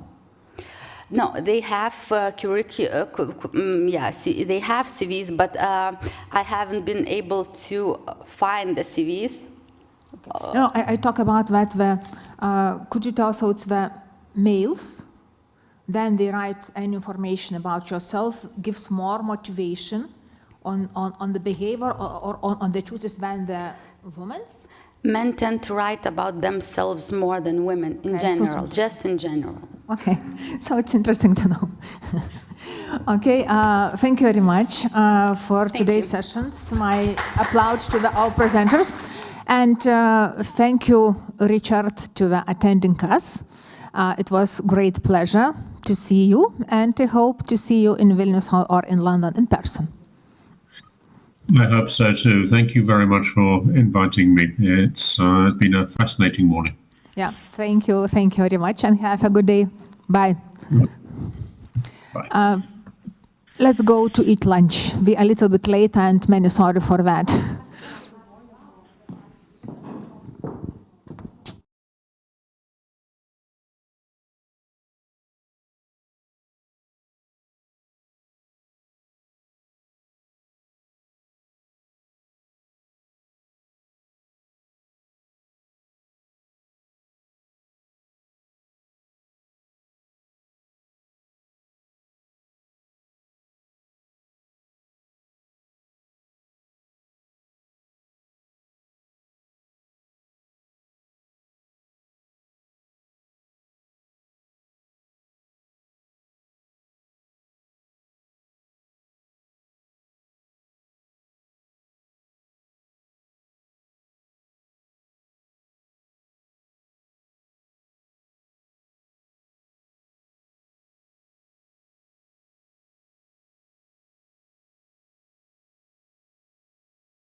Teraz, proszę Państwa, chyba już naprawdę mnie słychać. Proszę Państwa, witam wszystkich. Labą dieną. Norėčiau visus pasveikinti, pradedame 13 sesijos darbą.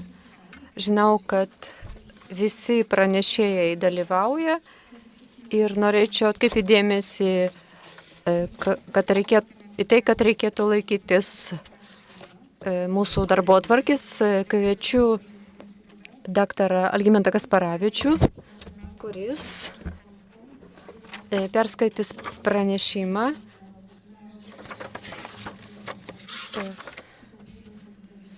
su Lietuva ar su Lenkija Vilniečių politinės valios dilema Tautų sąjungoje 1923 metais. Gerbiamai konferencijos pirmininkiai, mėly kolegos, ponai ir ponios. Jo, pranešimas mano gavosi ilgas, todėl aš turbūt pasakosiu savo žodžiais, nes skaityti neišeis. Išeis visa paskaita. Pirmiausia, pradėsim nuo to. Jo, Tautų sąjungos įkūrimas ir su jie susijęs pasaulio tarptautinių santykių sistemos liberalizavimas ir demokratizavimas, turbūt mano supratimu yra viena fundamentaliausių tarpukario Europos, vienas fundamentaliausių tarpukario Europos įvykių. Jau pats šios organizacijos, Tautų sąjungos, pavadinimas implikavo, kokiu tikslu ir kam ji sukurta. Trumpai tariant, pagrindinis ir svarbiausias naujos organizacijos uždavinys, vaidmuo, tikslas buvo pakeisti Europoje subyrėjusių kelių imperijų nustatytą tvarką, galių pusiausvyrą, ir iš esmės kurti naują, teisingesnę tarptautinių santykių sistemą Europoje, tvarką Europoje ir panašiai. Bet aišku, iš karto kyla klausimas, o kaip tai padaryti? Kadangi naujieji tarptautinių santykių subjektai, valstybės, kurios atsiranda Europos politinį žemėlapį po didžiojo karo, jos jokios praktiškai rimtesnės patirties tuo klausimu neturi ir plus tarpusavyje aršiai konkuruoja, todėl visai natūraliai, normaliai, sakyčiau, pagrindiniai vaidmenys besikuriančioje naujoje teisingesnėje Europoje atiteko didžiosiams valstybėms, tos, kurios buvo laimėjusios didįjį karą, kurios vadovavo Paryžiaus taikos konferencijai, ir kurios iš esmės įkūrė Tautų sąjungą. Tokiu būdu tų didžiųjų galių, požiūris į reikalus ir problemas, jų interesai, manyčiau, visiškai natūraliai tapo vyraujantis naujojoje organizacijoje. Beje, tai nėra nieko naujo, nes jeigu mes pasižiūrėsim po Antrojo pasaulinio karo, reikalai klostėsi labai panašiai ir dabar, kada šiandien kalbam apie, jog jungtinės tautos yra išsėmusios savo potencialą, iš esmės vėl yra mąstoma iš esmės taip pat. Taigi toks Tautų sąjungos vidinis dvilypumas iškart atsiskleidė ir požiūrė į naujasias valstybės, tautas, tautinės mažumas. Paaiškėjo, kad universalų teisingumą pasišovusi sukurti organizaciją, naujai išrastas tautinės mažumas, nes iki Pirmojo pasaulinio karo, iki Tautų sąjungos iš esmės niekas nekalba apie tokį daiktą kaip tautinės mažumas. Tautinių mažumų sąvoką taiko tik tai naujosiams valstybėms. Tokioms kaip Lietuva, Lenkija ar Čekoslovakija. Tuo tarpu Europos geopolitinės senbuvės, ten kokia Prancūzija, ar Britų imperija, ar Italija, jos savo atžvilgių tos tautinių mažumų sąvokos iš esmės netaiko. Ką tai reiškia? Manau, kad tokiu būdu Europai ir pasauliui buvo pasiųsta žinutė, beje, kuri ir šiandien tebeveikia dar, jog ir naujoje, kabutėse teisingesnėje tarptautinių santykių sistemoje Teisingumą nustatys ne tik teisės, bet ir galę turinčios valstybės. Visi turi lygias teisės pagal Tautų sąjungą, bet galios yra visų skirtingos. Tai va čia turbūt esminis dalykas. Ir logiškai mąstant labai greitai, nesunku buvo dasiprotėti, kad tokioj tarptautinių santykių, tarptautinių vertybių ir teisingumo vertikalėje teisingumo mažiausiai liks toms, kurios yra galių apačioje, kurios yra galingesnės, kurios galių viršoje pagal tokią vertybių schemą, joms, aišku, lieka daugiausiai.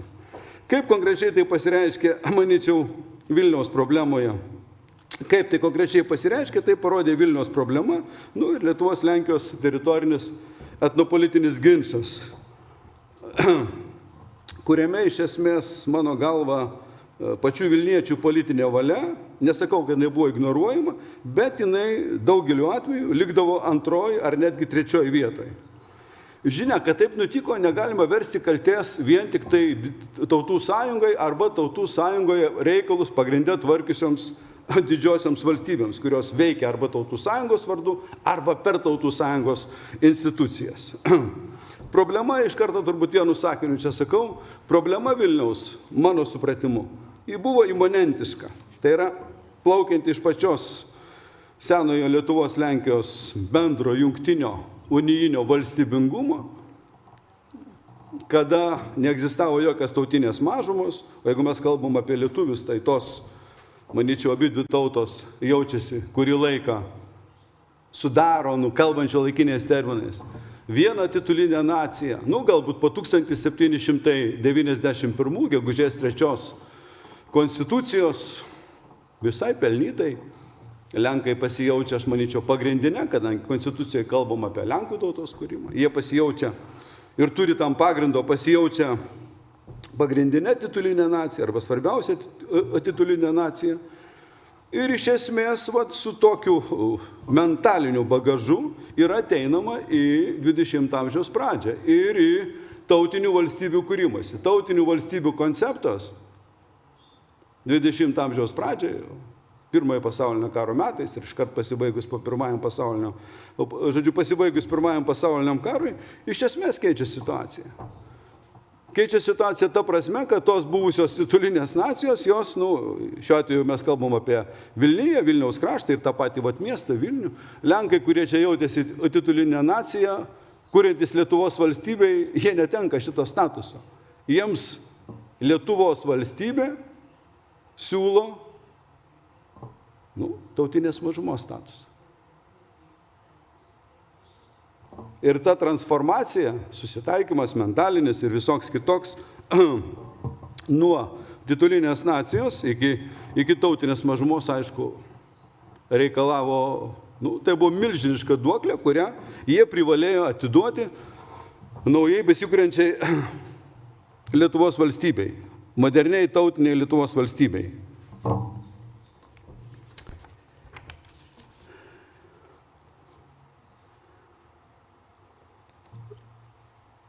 Kita vertus, būtina pastebėti čia turbūt, kad Tautų sąjunga turbūt 19-20, paskui 20-23 metais, bandydama spręsti Vilniaus problemą, išbandė įvairius būdus. Bandydama atriboti konfliktuojančias pusės demarkacinėmis linijomis, tarpininkavo sudarant paliaubas, 20 metais 2 kart 20 metų gale pasiūlo plebiscito idėją ir aš ties šito 4 būdų ilgiau apsistosiu, nes plebiscitas tai iš esmės būtų reiškęs triumfą, kad patys piliečiai gali apsispręsti šitoj teritorijoje, ir galų gale mes jau žinom tas nelaimingas 1921 metų tiesioginės Lietuvos-Lenkijos dėrybas, tarpininkaujant vėlgi Tautų sąjungai formaliai, bet de facto didžiosioms valstybėms, pirmiausia Britams, prancūzams ir italams, Briuselyje, Ženevoje, kurie pasibaigė iš esmės visiškų fiaskų. Trumpai tariant, praktiškai visi Tautų sąjungos išbandyti metodai, galima drąsiai sakyti, nesuveikia. Bet čia mes jau Ties trečių metodų, ties plebiscito noriu truputėlį sustoti trumpiau. Tautų sąjungos pirmininkas Hymansas tą idėją iškelia 20 metų spalio 28, lapkričio 6, Lietuvos atstovas prie Tautų sąjungos Valdemaras šią idėją priima, iš esmės savo riziką, neatsiklausęs Kauno vyriausybės.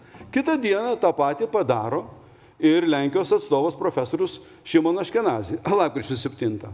Tokiu būdu atrodo toj pat šitą idėją triumfuos ir problema, anksčiau ir vėliau per mėnesį ar kelis, jinai bus išspręsta. Neturiu laiko įleistis į detalės, bet Kaunas yra pašiurpęs nuo to, ką padarė buvęs užsienio reikalų ministras Valdemaras. Kas jam leido, kas jam suteikė teisę sutikti su plebiscito idėja. Tas pasipiktinimas Kauno baigėsi tuo, kad vasario 15, jau 21 metų, ne vasario 15, vasario turbūt 10, atsiprašau, ar 11, Valdemaras yra atšaukiamas skubiai iš Tautų sąjungos ir jo vietą pasiunčiamas yra liberalas Galvanauskas. Valdemaras šiuo atveju tautininkas, dešinysis, Galvanauskas būtų toksai labiau, toks centro liberalas, jeigu taip sakysime. Ir Galvanauskas atšaukia Valdemaro duotą sutikimą ir kartu Lietuvos vyriausybės sutikimą, jog jie sutinka su plebiscito idėja, su plebiscito projektu. Kovo 3 dieną Tautų sąjunga plebiscitos idėjos Vilniuje atsisako. Beje, dar galima pasakyti, jog praktiškai atsisakius Lietuvai, tuo pačiu keliu nueina ir Lenkijos vyriausybė. Ir Lenkijos vyriausybė nepritarė plebiscito idėjai 21 metų pradžioje, sužinojusi Lietuvos poziciją. Bet įdomiausia dar yra tai, kad Lenkijos Seimas berods 1919 metų rudenį buvo priėmęs deklaraciją, jog šito krašto, Vilniaus krašto gyventojai patys nuspręs savo likimą ir jokios didžiosios valstybės čia negali įsikišti ir spręsti, bet kai atsiranda tokia proga, praktiškai de facto, pasiūlo Tautų sąjunga, belgas Hymansas, atsisako lietuviai, atsisako ir lenkai. Kur problema? Mano supratimu, problema pakankamai akivaizdi yra. Viena vertus yra nepasitikima Tautų sąjunga kaip arbitrų, kurioje groja didžiosios valstybės pagrindiniais smuikais. Ima labai aukštas natas. Kita vertus, nežiūrint Lenkijoje Varšuvos Seimo priimtos deklaracijos, jog Vilniaus krašto likimą spręs tik tai to krašto žmonės, vis dėlto pasitikėjimo to krašto žmonėmis, švelniai tariant, nėra labai daug. Lietuva praktiškai iš viso menkai pasitikė. Ir dabar, kad suprastume tą visą logiką, manau, reikėtų truputėlį grįžti atgal, labai trumpai. Ir aš čia pasiremsiu Riomerio dienoraščių, visiems puikiai žinoma pavardė, profesorius, Lietuvos Lenkas, kurį laiką buvęs advokatavęs Vilniuje.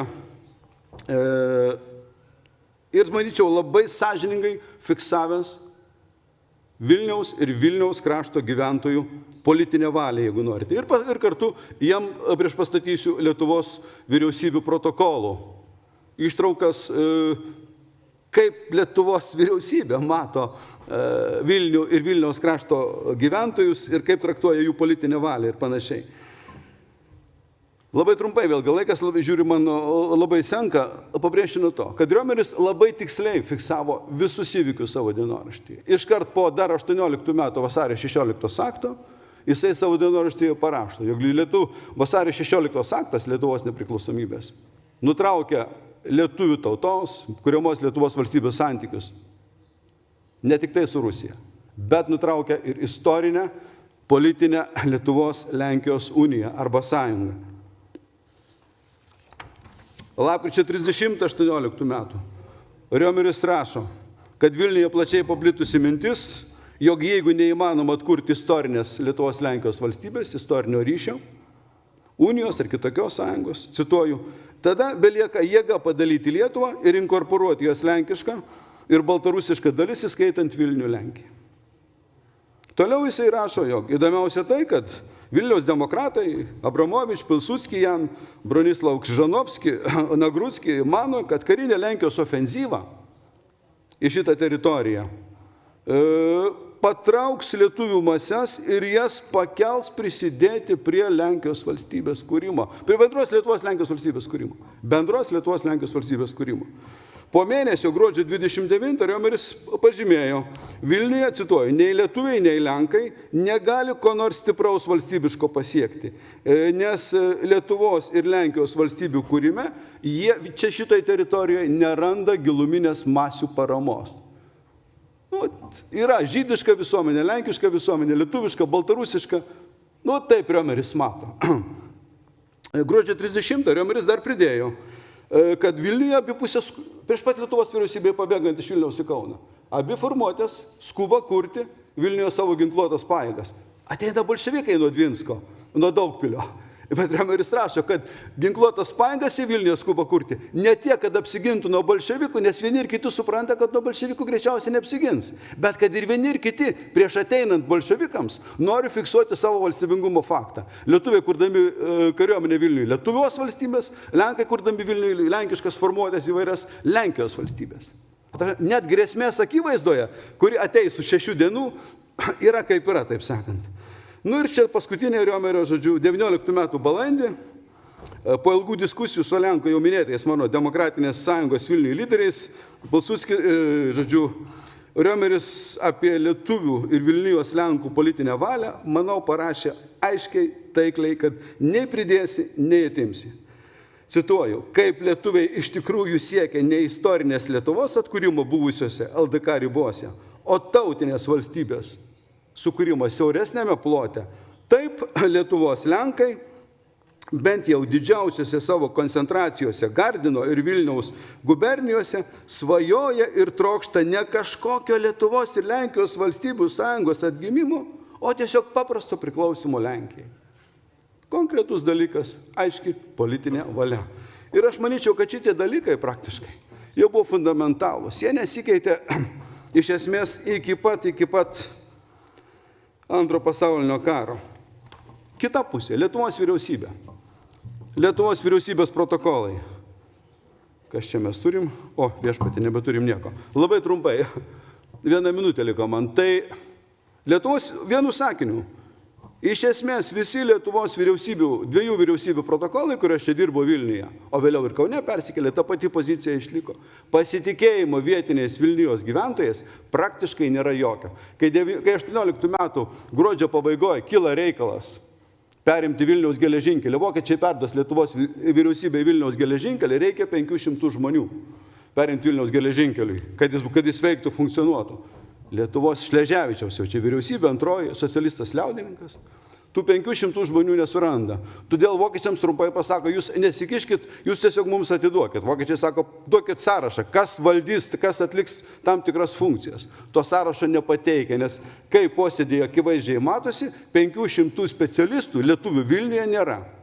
O į tuos postus sodinti, kaip prašo, kaip kalba Vileišis, Petras Leonas, Martynas Yčas, Juozas Tubelis, Jurgis Šaulys ir visai eilė kitų, tas pats Šleževičius, sodinti svetimus, nemokančius lietuviškai, mes to nedarysim. Viskas, rodo 2 minutės.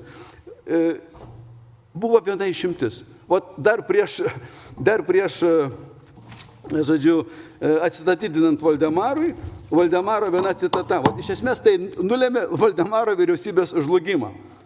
Viename posėdėje iš paskutinių, prieš pat jam išvažiuojant į Paryžių, berods gruodžio 15 ar 16, jisai kalba posėdėje. Cituoju. Iš centro mes negalėsime organizuoti tokių sričių kaip Vilnius ir Gardinas valdymo. Mes negalime ateiti ir pasakyti žmonėms, kad čia mes šeimininkai. Mes turime rasti kontaktą su vietos gyventojais. Dabar mums labai svarbu susitarti su gardiniečiais, vilniečiais, vokiečiais ir lenkams parodyti, kad su mumis eina dauguma gyventojų. Nepavyko jam. Ta nuomonė, jinai liko, yra paradoksas vėlgi. Tas žmogus, kuris bandė susitarti, vėliau tapo didžiausiu nacionalistu. Ir konfliktas užsitęs. Ir kai mes žinome, laiko nebeliko, baigiau turbūt lietuviai ir lenkai, vyriausybės turiu galvoje, ignoravo iš esmės vietinių gyventojų valią, vienu būdu, kita kitų būdų, ir problema išsisprendė kaip? Problema išsisprendė kabutėse 39 metų rudenį. Ir jau ją sprendė nei lietuviai, nei lenkai, nei juo labiau Vilniečiai. Vat toks trumpas mano papasakojimas apie Vilniečių politinę valią. Ačiū. Bardzo serdecznie dziękuję za ciekawe. Ačiū labai už įdomų pristatymą.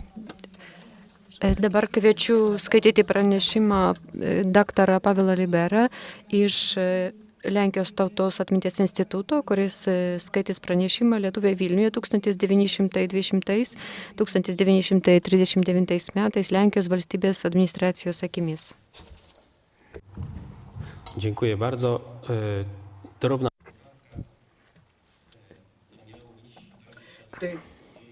Tai turėjo būti metai 1922-39, tai lietuviai Vilniuje Lenkų administracijos akimis, būtent šito laikotarpį 22-39. Pasibaigus karo veiksmams ir nustačius demarkacinę liniją tarp Lenkijos ir Lietuvos, abiejose sienos pusėse liko Lenkų ir lietuvių didelės gyventojų grupės.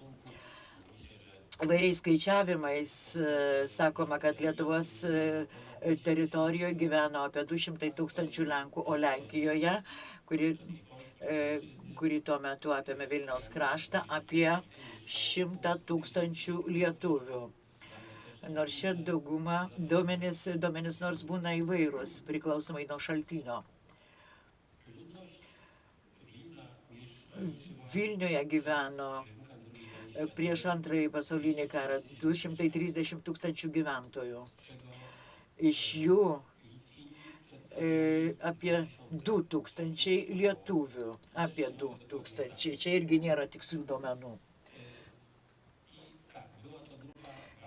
Tai buvo labai nedidelė grupė, bet labai svarbi tarpusavio santykių ir konflikto dėl Vilniaus trukusio viso tarpukarį požiūrių. O Vilno. Netgi galėčiau pasakyti, nors tai rizikinga, kad ta grupė, ta 2000 lietuvių Vilniuje buvo svarbesnė negu visi kiti gyventojai, kurie tada buvo Lenkijos teritorijoje priklausė. Nes būtent lietuviai įrodė, buvo tas įrodymas, kad tai yra lietuvių miestas. Vilniuje tada buvo įsikūrusios visų svarbiausių lietuvių organizacijų. Taip pat ir, tai buvo tarp jų ir laikinojo tautinio lietuvių komiteto, Švento Kazimiero, Ryto draugijos ir kitos. Taigi buvo ir mokslo draugija, taigi ir Rytas buvo, ir Šventos Zitos draugija ir taip toliau, ir taip toliau. Bet kaip ir visos kitos tautinės grupės, taip pat ir Lenkų tautinė grupė, visos buvo suinteresuotos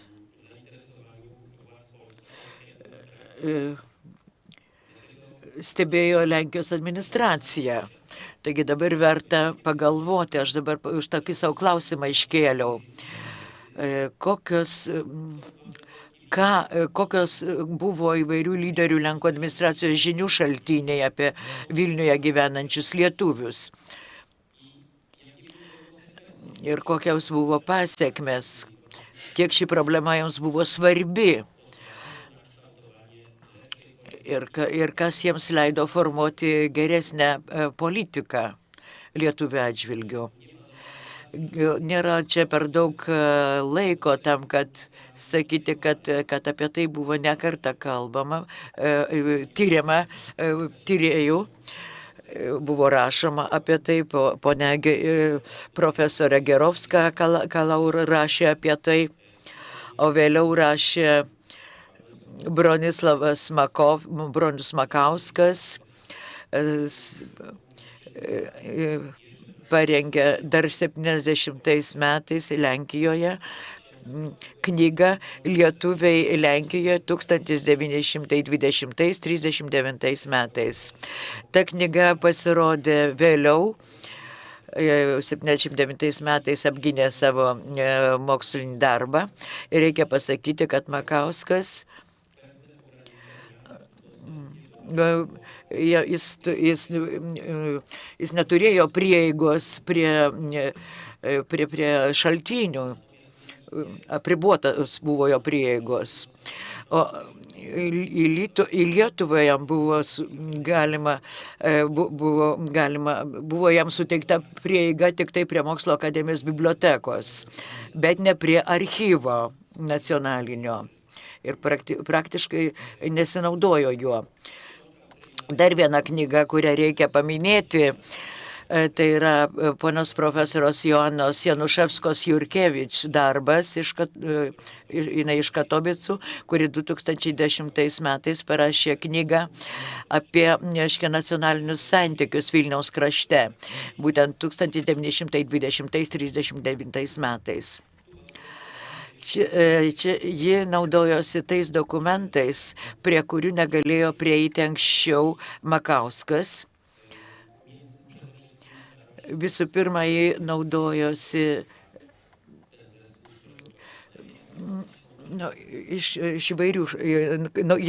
įvairiais šaltiniais.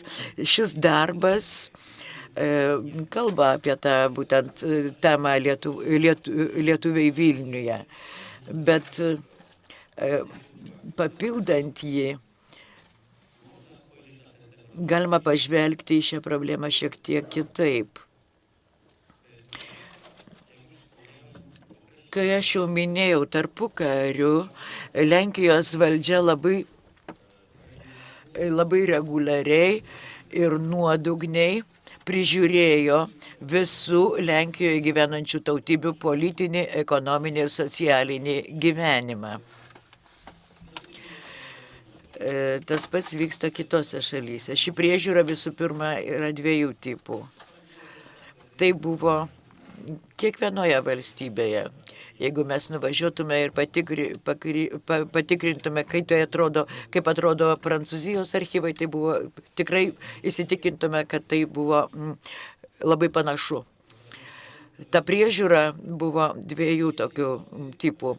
Iš vienos pusės reguliariai buvo skelbiamos tautinių mažumų organizacijos spaudos santraukos ir analizės.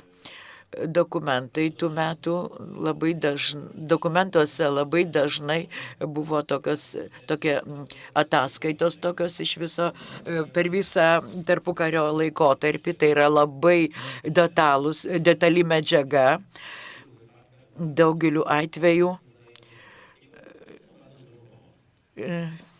Ir daugeliu atveju, kai mes nežinome lietuvių kalbos, mums tai labai padeda.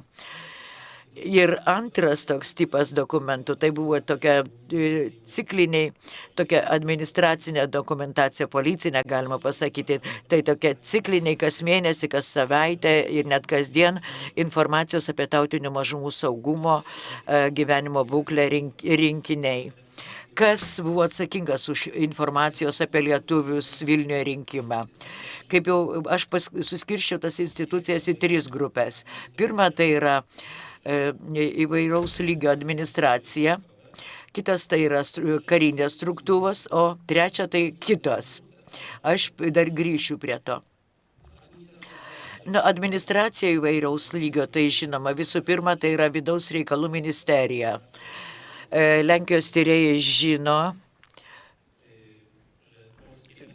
kad Lenkijos vidaus reikalų ministerija tarpukariu leisdavo spausdintas tokias sintetinės ataskaitas apie tautinių mažumų gyvenimą. Bet ten lietuviams buvo skirta mažiau vietos. Dažniausiai 2-3 puslapiai. Daugiau buvo skirta ukrainiečiams, baltarusiams. Daugiau dėmesio buvo skiriame. Galima teikti, kad lietuvių tema užima būtent, kaip minėjau, 2-3 puslapius. Bet jeigu pažiūrėtumėt kitą įskaitą, tai, pavyzdžiui, Vilniaus provincijos valdyba, tai už šios reikalus atsakingas tai socialinis politinis departamentas. Ten buvo kolportuojama apie 30-40 egzempliorių. Paskui miesto biuras periodinės veiklos ataskaitas rengia. Taip, tai buvo mėnesinės, net savaitės ataskaitas. Policija taip pat tokias ataskaitas rengia kasdien, bet ne kasdien apie lietuvius, o kasdien apie rusų ir baltarusių mažumas. Ir žydams taip pat. Apie lietuvius ten yra gan daug, bet tai yra labai vertinga informacija, netgi labai vertinga, todėl kad mes ten randame, iš kur yra kilusi tam tikra informacija, nes dalis informacijos buvo renkama per atskirus žmonės, apie kurios mes nieko nežinome, bet konfidentų tokių, bet jų bylos išliko, bet ne tų, kurie būtent tyrinėjo lietuvių aplinką. Aš neradau tokių dokumentų, aš mačiau tik tai, kas buvo vėliau surašyta. Pavyzdžiui, aš turiu ataskaitą tokio lietuvių organizacijų valdybos posėdžių ataskaitą, kas apie ką kalbėjo, kokia tema, kas su kuo susipyko, kas kam perdavė informaciją. Tai aš manau, kad tai yra konfidencialus šaltinis. Dar viena grupė, antra grupė, tai kariuomenė.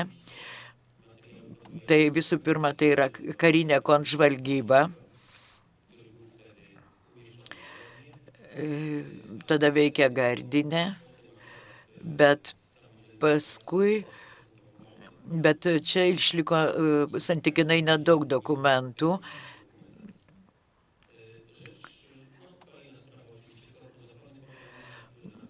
Taip pat buvo sienos apsaugos korpusas, bet ten irgi dokumentacija prastai išlikosi. Dar vienas dalykas, tai yra dokumentacija sudaryta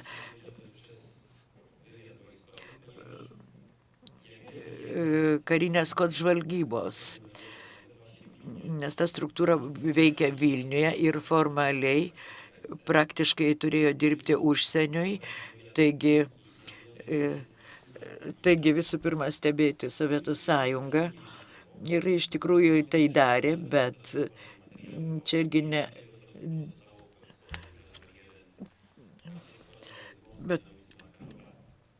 Bet daugiau dokumentų atsidūrė Maskvoje, Varšuvoje yra tik dalis. Ir dar vienas padalinys, kuris užsiėmė lietuvių reikalais, tai vienetas, kuris neturėjo teritorinio savo tokio pobūdžio, užsiėmė įvairiomis diversijomis. Prieš keletą metų kalbėjau konferencijoje, kuri buvo skirta vienam lietuvių politikui ir ten labai detaliai aptariau šitą veiklą. Trečia grupė tai kitos institucijos.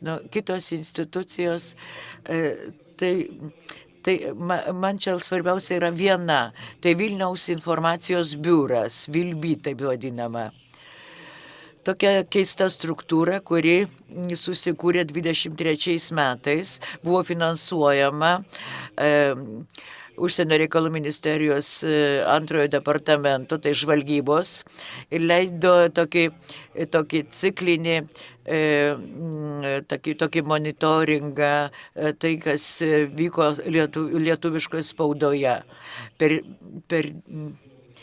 Per keletą metų savo veiklos išleido apie 1800 komunikatų kurie buvo 20-30 puslapių, tai buvo leidžiama kas 3-5 dienas.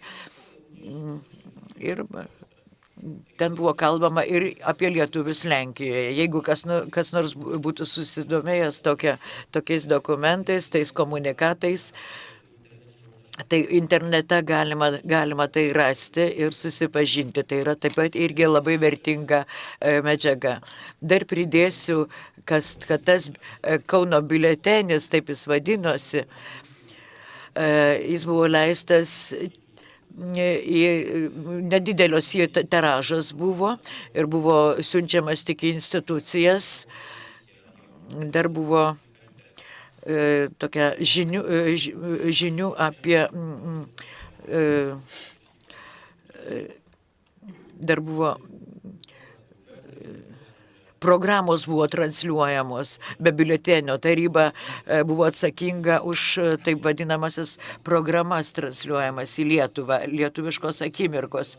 Biuras buvo likviduotas 36 metais, o dalis jo buvo įtraukta į Rytų Europos mokslinių tyrimų institutą kaip Lietuvos padalinį. Bet įdomiausia yra tai, kad viena iš svarbiausių asmenų, kuris ten dirbo, tai Marian Dermanas, jis faktiškai toks nežinomas buvo darbininkas ir pradėjo daryti labai greitai karjerą ir pasidarė neužilgo ekspertų ir ne tik tai Lietuvos klausimais. Jis pasirašė daugiausia pasirašė analizų apie lietuvių gyvenimą, aptarė įvairius įvykius, klausimus ir garsiojo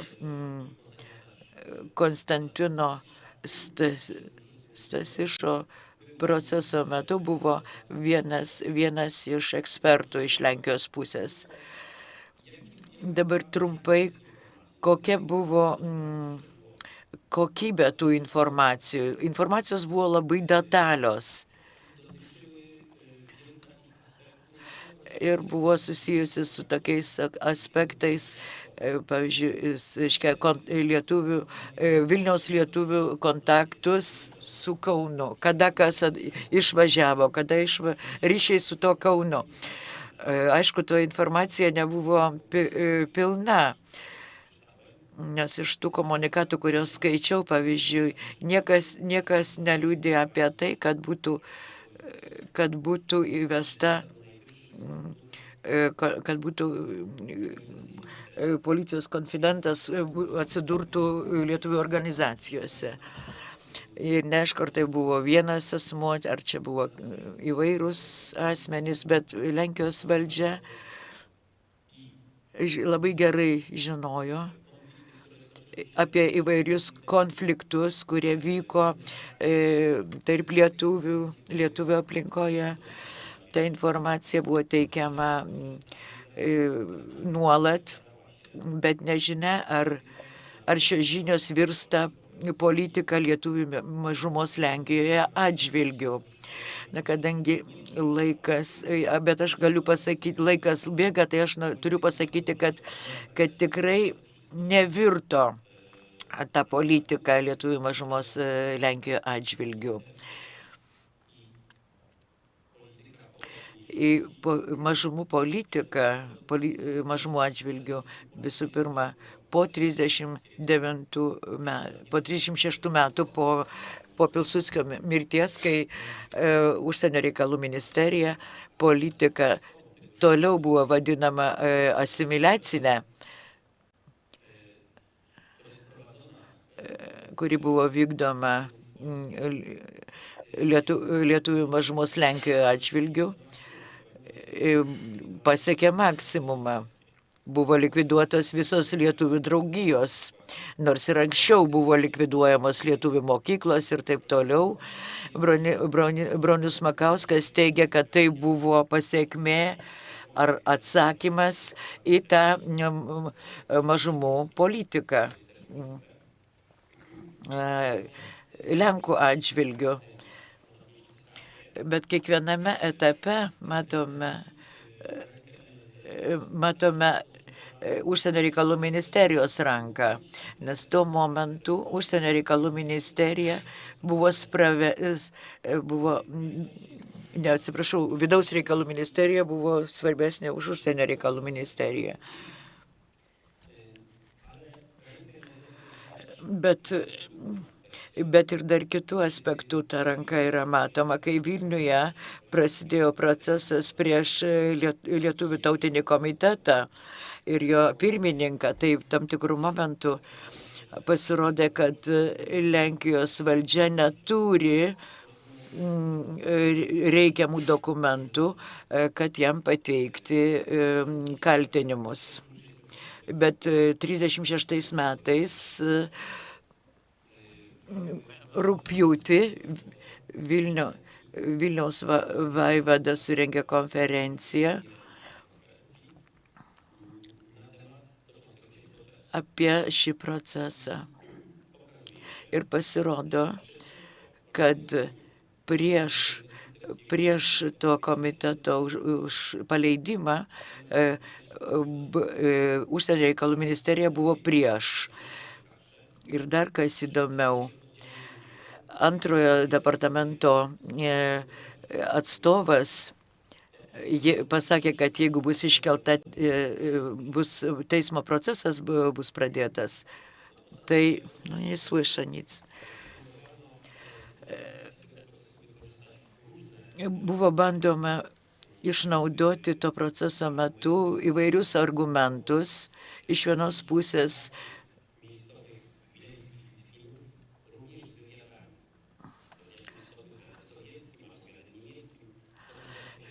buvo bandoma įrodyti ne tik tai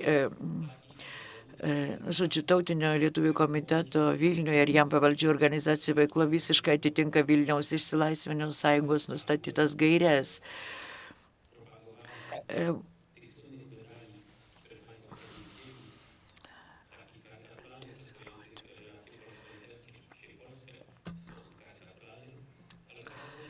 Pasirodė, kad pirmininkas turėjo tos apdovanojimus, bet jų nepropagavo.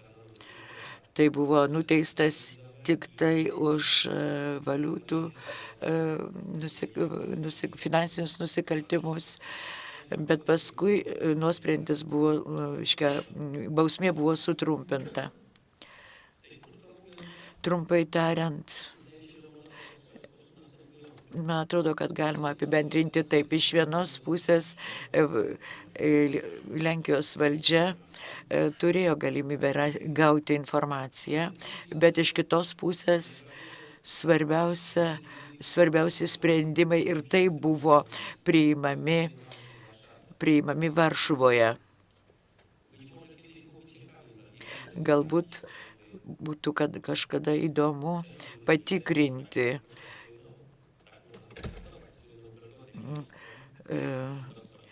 Biržiškos darbą kartu su ta informacija, kiek jie atitinka vienas kitą. Bet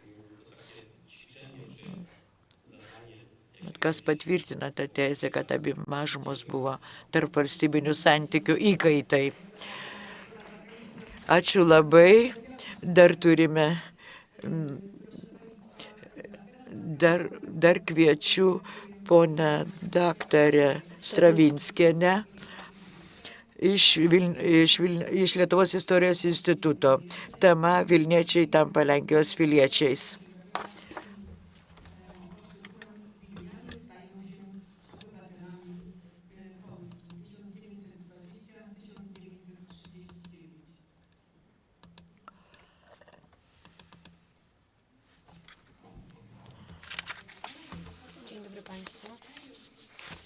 Poproszę kolegów, żeby przełączali mi tutaj przeźrocze.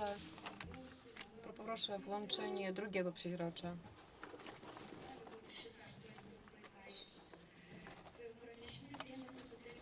W swoim referacie zwrócę uwagę przede wszystkim na kilka aspektów. Na sytuację polityczną i demograficzną Wilna w latach 1918-1920. Wilnianie jako obywatele dwóch państw. Będę również mówiła o poglądach instytucji państwowych na status Wilnian. Również będę zwracała uwagę na kryteria narodowości przy nadawaniu lub pozbawianiu obywatelstwa i również zwrócę uwagę na masową kampanię na rzecz nadania obywatelstwa polskiego w Wilnie i jej skutki.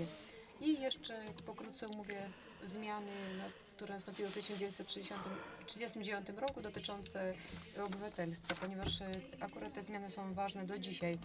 Czyli sytuacja polityczna i demograficzna Wilna w latach 1918-1920. Jest to temat bardzo ważny. Wydarzenia pierwszej połowy XX wieku wywarły radykalny wpływ na miasto Wilno i sytuację jego mieszkańców. Wojny, częste zmiany władz politycznych, ogromne dynamiczne procesy przemieszczania się ludności, którym towarzyszyły negatywne zjawiska społeczne, takie jak głód, epidemie, choroby, dotknęły bezpośrednio Wilno. W szczególności wspomniane procesy były charakterystyczne dla pierwszych lat powojennych, zarówno po I wojnie światowej, jak i po II wojnie światowej. Tym samym początki kształtowania się nowoczesnych państw Republiki Litewskiej i Rzeczypospolitej Polskiej doprowadził do ich walki o terytoria państwowe oraz o walki o mieszkańców. W planach obu stron znalazła się kwestia Wilna. W przypadku Litwy miasto i jego mieszkańcy rościli sobie pretensje o status stolicy, a zaś w przypadku Polski miasto musiałoby pełnić rolę najważniejszego ośrodka regionu autonomicznego, to idea federacyjna Piłsudskiego, lub miasta na obrzeżach regionu, planu dmowskiego. Nie należy jednak zapominać o trzecim czynniku, o Rosji bolszewickiej, ale tutaj nie będziemy analizować sytuacji międzynarodowej. O tym przed chwilą mówił kolega Algimantas. Zatrzymamy się nad projekcjami dotyczącymi obywatelstwa mieszkańców Wilna. I tutaj są bardzo ważny jest rok 1920 i czynnik Litwy Środkowej stworzony przez generała Żeligowskiego. O podejściu przedstawicieli Litwy do kwestii obywatelstwa mieszkańców Wilna opowiem nieco później. Teraz bardziej szczegółowo omówię, w jaki sposób wilnianie stali się obywatelami Polski.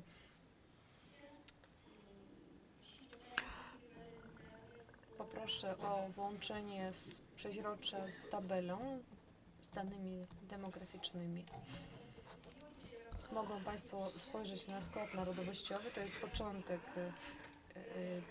XX wieku i odbywają się procesy migracyjne. Jak wygląda struktura narodowościowa? Należy zwrócić uwagę na oczekiwania polityczne różnych grup etnicznych. Ideę uzależnienia miasta od Polski poparli Polacy, którzy liczebnie stanowili największą grupę. Oni bardziej popierali projekt zaproponowany przez Dmowskiego, czyli miasto zdominowane przez ludność polską miało być wcielone w skład Polski. Litwini niewątpliwie opowiadali się za przynależnością Wilna do Litwy. I taką pozycję zachowali w ciągu całego okresu międzywojennego. Społeczność żydowska także sprzyjała dążeniom polityków litewskich dotyczących Wilna. Choć Białorusini marzyli o Wilnie wchodzącym w skład ich własnego państwa narodowego, nie mieli jednak realnych możliwości, aby to zrealizować. W ramach realizacji planów federalnych Piłsudskiego doszło do buntu Żeligowskiego, którego skutkiem było zbrojne zajęcie Wilna i utworzenie rzekomo niepodległej Litwy Środkowej. Chociaż faktycznie sytuacja była bardziej korzystna dla strony polskiej, jednak instytucje litewskie nie zmieniły swego poglądu na Wilno i na Wilnian. I teraz opowiem o poglądzie Litwy na temat obywatelstwa mieszkańców Wilna, jeśli chodzi tutaj o nadawanie albo pozbawianie obywatelstwa. Na początku tego okresu, czyli rok 1920-21, ukształtowała się taka sytuacja, że mieszkańcy Wilna za swoją mieszkańców Wilna za swoich obywateli uważała zarówno Polska, jak i Litwa. I Wilno zostało przyjęte przez Litwinów pod koniec sierpnia 20 roku. Litwini nie zdążyli przystąpić do wdrożenia przepisów ustawy o obywatelstwie 19 roku, gdyż w październiku Żeligowski już rezydował w Wilnie. Jednak z punktu widzenia prawa litewskiego za obywateli Wilna uważano obywateli, którzy ze względu na siłę wyższą, force majeure, nie mogli przedstawić niezbędnych dokumentów w celu uzyskania paszportu wewnętrznego. Taka sytuacja istniała do połowy lat 20. Następnie zmienił się status mieszkańców Wilna. W 1924 roku wprowadzono specjalną kategorię obywateli, mieszkaniec okupowanej Litwy. Mieszkańcy Wilna, którzy złożyli wniosek o obywatelstwie, byli uważani za obywateli Litwy, tyle że zamiast paszportu wewnętrznego otrzymywali tymczasowe zaświadczenia. W 1928 roku nastąpiły pewne zmiany. Okazało się, że taka sytuacja jest szkodliwa i zamiast tymczasowych zaświadczeń chętnym mieszkańcom Wilna i Wileńszczyzny terytorium Wilna i Wileńszczyzny należy wydawać paszporty wewnętrzne, posiadacze których niewątpliwie byli zaliczani do kategorii obywateli. Teraz poproszę o przeźrocze, kolejne przeźrocze i teraz opowiem o podstawach prawnych nadawania obywatelstwa polskiego dla mieszkańców Wilna. Nadawanie obywatelstwa było regulowane przez dwie grupy dokumentów. Były akty specjalne.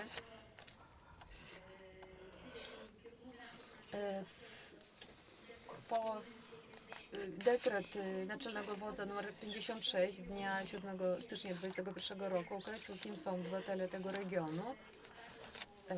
Sam dekret był bardzo krótki, składał się z kilku punktów. Wilnianie za obywateli polskich będą znani tacy Wilnianie, którzy są wpisani do ksiąg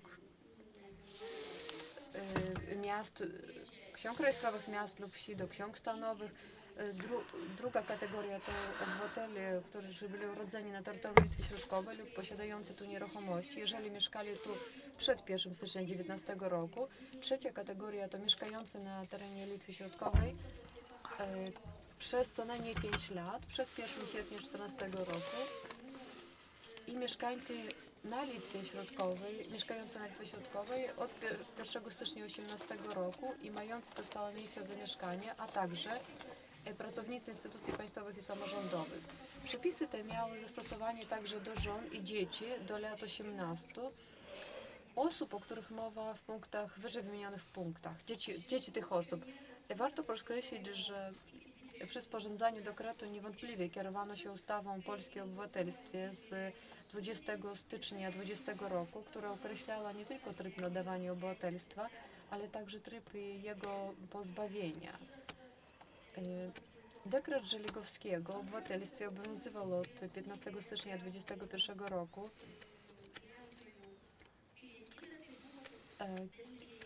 Kiedy od momentu przyłączenia Wilna i Wileńszczyzny do Polski zaczęły obowiązywać w tym regionie polskie przepisy prawa, a akty prawne Litwy Środkowej zostały włączone do polskiej bazy aktów prawnych. Drugi punkt to ogólne polskie akty prawne o różnej randze, na przykład Konstytucja Rzeczypospolitej, umowy międzynarodowe, ustawa szczególna o obywatelstwie, dekrety Ministerstwa Spraw Zewnętrznych.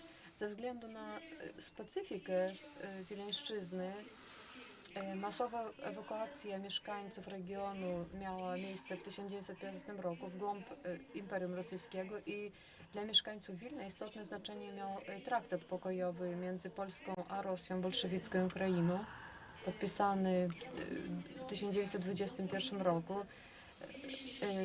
I w jednym z artykułów nakreślono drogę uzyskania obywatelstwa polskiego, ale w samej rzeczy rzeczywistość była inna i tutaj teraz zobaczą Państwo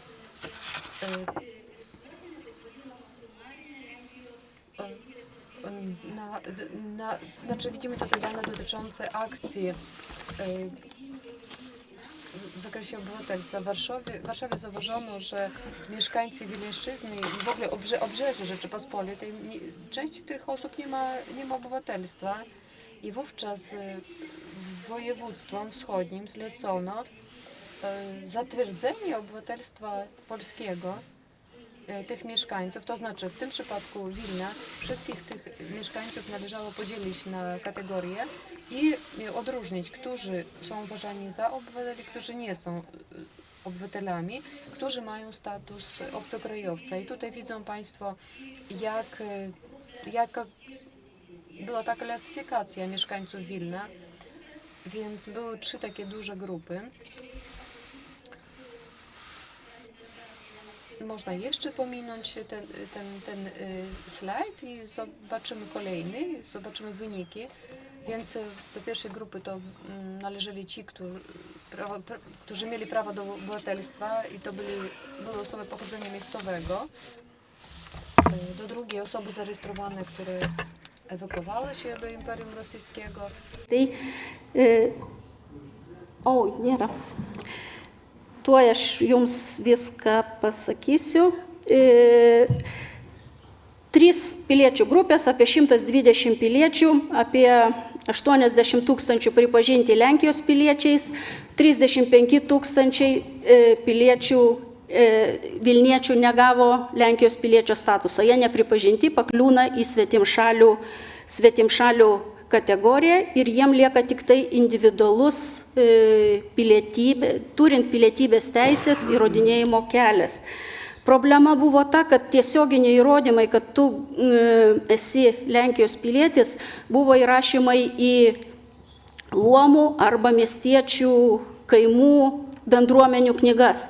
Tačiau problema šituose kraštuose buvo ta, kad tos knygos buvo išvežtos į Rusiją, jos po karo nesugrįžo, dalis buvo sunaikinta ir kai nebuvo tiesioginių įrodymų, buvo labai sunku įrodyti savo teises. Dar vieną, į ką norėčiau atkreipti dalyką, kad suteikiant pilietybę, šiuo atveju konkrečiai kalbant apie Lenkijos pilietybę, etniškumo kriterijus turėjo tam tikrą reikšmę. Vietos valdžia stengiasi šiek tiek atsijoti ne Lenkų tautybės gyventojus. Būtent labai atidžiai ir mažiau suteikdavo pilietybės žydų tautybės gyventojams, rusų tautybės, tai čia buvo pirmoji vietoj, kur atkratydavo ir nesuteikdavo pilietybės. Taip pat politiniai motyvai lėmė, kad Vilniaus vaivada nesutiko suteikti aktyviems Vilniaus lietuviams pilietybės, nors jie prašė, kaip Danielius Alseika, pavyzdžiui, buvo laikytas Lenkijos priešų ir jam nesuteikta pilietybė. Marcelijus Šikšnys, mokytojas, kuriam reikėjo pilietybės, bet to jis negalėjo dirbti, jam irgi nesuteikiama pilietybė. Ir pilietybės kriterijaus reikšmę dar patvirtina tai, kad 38 metais Lenkijoje buvo priimtas įstatymas, kuris numatė galimybę atimti pilietybę iš asmenų, kurie gyveno užsienį. Jis buvo nutaikytas į žydus, kadangi prasidėjo su Austrijos prijungimu prie Vokietijos ir Vokietija prievartos būdu išstūmė į Lenkiją buvusius jos piliečius. Tai Lenkijos pareigūnai baimindamėsi, kad tai nesikartotų iš daugiau valstybių, priėmė specialų įstatymą, jis aišku daugiausia nutaikytas į žydų tautybės asmenys, kadangi jie turėjo jau kitos valstybės pilietybę ir ilgesnį laiką gyveno užsienį. Vilniaus krašto atveju buvo apie 1000 bylų, kai buvo atimta pilietybė, žmonėm nežinant, jie, sakysim, jau gyveno Palestinoje. Ir dabar pats paskutinis dalykas, tai yra 39 metai, kai vėl grįžtama prie pilietybės. Čia, kaip minėjau, Lietuvos valstybės institucijų, Vilniaus gyventojai buvo laikomi Lietuvos piliečiais ir 39 metais, pradėjus Vilniaus ir jo krašto integraciją į Lietuvos sudėtį, viena iš akcijų buvo pilietybės suteikimas.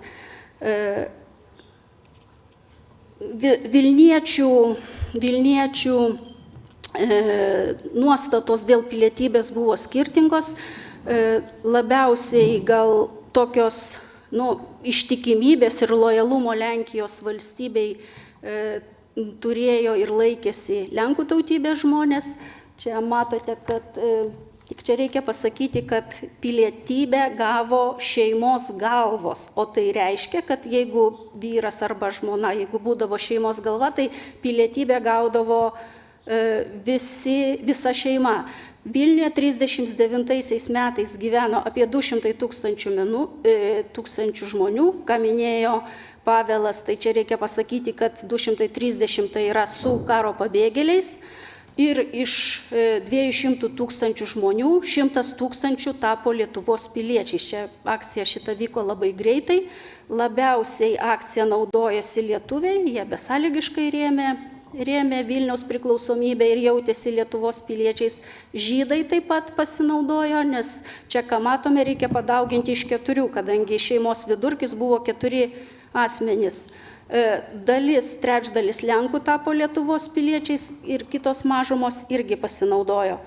Tačiau, jeigu yra paskutinė skaidrė ir baigiu, čia žydo, galite perinkti, žydo tautybės gyventojų prašymą suteikti pilietybę jums. Čia, kuris koordinavo Lietuvos pilietybę, Šlepetys pulkininkas, čia lietuviškas pasas, koks buvo išduodamas. Ir paskutinė citata, patys perskaitysite, kad Lenkijos emigracinė vyriausybė nepripažino jokių teritorinių pokyčių, ji ragino gyventojus išsaugoti lojalumą ir laikytis piliečio duotų įsipareigojimų savo valstybei ir tikėjosi, kad po karo padėtis pasikeis. Deja, po Antrojo pasaulinio karo padėtis radikaliai pasikeitė ir masė, beveik 80% Vilniaus gyventojų persikėlė į Lenkiją. Ačiū uždėmesį, atsiprašau, kad vėluoju. Bardzo dziękuję za bardzo ciekawy temat. Ačiū labai už labai įdomią temą ir dabar kviečiu skaityti pranešimą ponia Joanna Gerovska-Kalaur, kuri skaitys pranešimą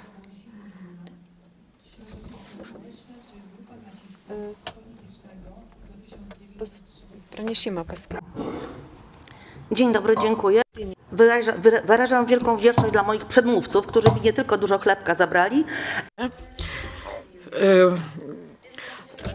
Galiu dabar koncentruotis ties savo tema. Mano tema tai Vilniaus Baltarusiai, socialinė aplinka ar politinio spaudimo grupė. Per 20 minučių galiu tik pristatyti savo požiūrį šią temą. O platesnį mano tezių pagrindimą galima rasti monografijoje, dabar spausdinama mano knyga Juzapas Pilsudskis ir Baltarusių problemos 1918-20 metais. Parašiau 500 puslapius tą temą, tai aišku, man šiandien labai sunki užduotis trumpai pakalbėti. 2015 metų rugpjūtį Berlyne Janas Luckevičius sulaužė bendrą su Vilniaus demokratais, lenkais, lietuviais ir žydais nusistovėjusi frontą. Jis bandė įtikinti vokiečius, kad Baltarusiai viešpatauja Vilniuje. Donas Surošimai greitai patvirtino šią informaciją, paneigė, o 16 metų gruodžio 14, 17 metų sausio 10 dieną atliktas gyventojų surašymas parodė, kad Vilniuje gyveno tik 118 baltarusių. Situacija dar labiau apsunkinta tai, kad iš baltų ir rusėnų teritorijos į Vilnių atvykę žmonės save apibūdino kaip baltosius rusėnus. Sunku kalbėti apie Vilniaus baltarusius oberos laikotarpiu, kai apie socialinę grupę. Broliai Luckevičiais čia sunkiai sekėsi rasti 20 steigėjų, kad sukurti nacionalinį Baltarusių organizaciją. Jų įtikinti žmonės teiravosi plačiai gerbiamų Lenkų nuomomis, ar jiems verta tapti baltarusiais. Nedidelė Baltarusijos lyderių grupė nesugebėjo pasinaudoti galimybę, kurie tuometinėmis Vilniaus mažumoms suteikė Vokietijos specialioji politika nukreipta prieš dominuojančią Vilniaus Lenkų grupę. Vienintelis būdas vykdyti politiką be rinkėjų paramos buvo Baltarusijos lyderiai, turėjo vokiečių okupacijos sąlygomis, buvo politinis žaidimas, mainais į finansinius ir kultūrinės nuolaidas iš okupacinės valdžios. Baltarusijos vadovai atsidūrė oberos rankose. Oberos valdžios bet kuri pasitenkino savo spaudimą, darė savo spaudimą politinį. Pirmas pavyzdys, vokiečiai rėmė baltarusišką laikraštį Homan. Antras, mainais už paramą Vokietijos valdžia pareikalavo, kad Baltarusijos vadovai iš Vilnius per Bresto darybas atsiųstų Vokietijos valdžiai memorandumą prašydami iš Rusijos taikos delegacijos Breste prašyti šiuo metu Lenkų korpusą. Tokį laišką atsiuntė Baltarusiai iš Vilniaus, kurie dar buvo izoliuoti nuo Minsko. Nepaisant 8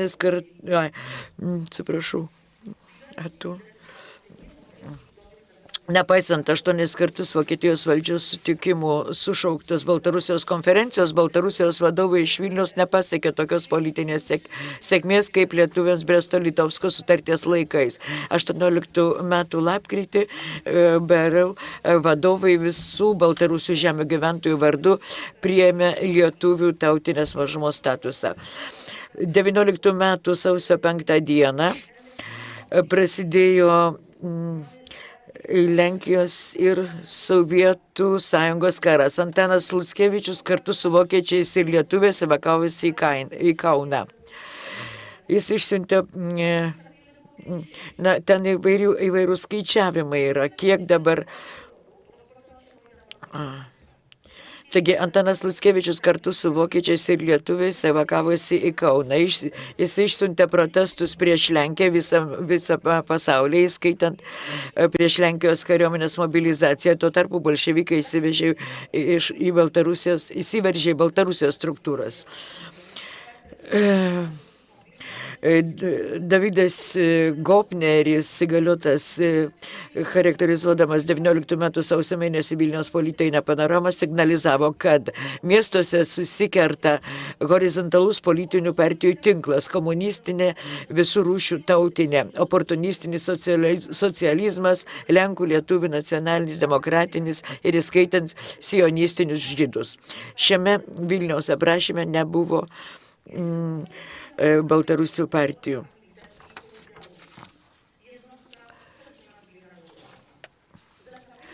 Aš dabar pagalvojau, kokia buvo tautinė sudėtis.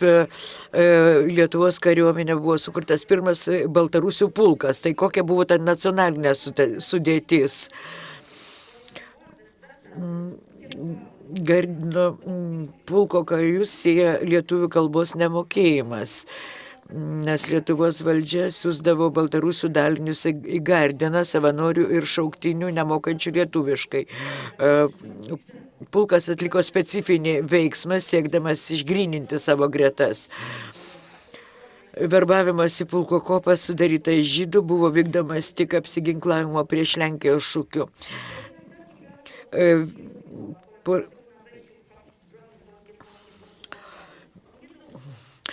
Vado planas stoti ginkluotą konfliktą su Lenkijos kariuomenė prie Suvalkų nebuvo įgyvendintas dėl nebuvimo Gardine svarbiausio vadinamojo karo momento. Pulko nuginklavimas ir jį pakeičiančia žmogaus sveikas proto. Pavasarį ir vasarą 19 metais Juzefas Pilsudskis išlaisvino nuo bolševikų buvusios Lietuvos didžiosios kunigaikštystės žemes ir bendram labui siekė suaktyvinti buvusią Tautų sąjungą. Antonas Luckevičius ir BRL tarybos nariai buvusios Lietuvos didžiosios kunigaikštystės teritoriją suvokė kaip Baltarusijos nacionalinės valstybės teritoriją.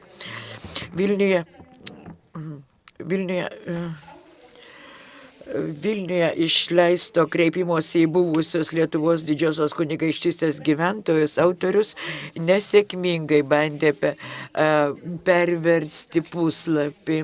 Jis rašė 19 metų dieną iš Baltarusijos pulkas, kuris liko Gardine.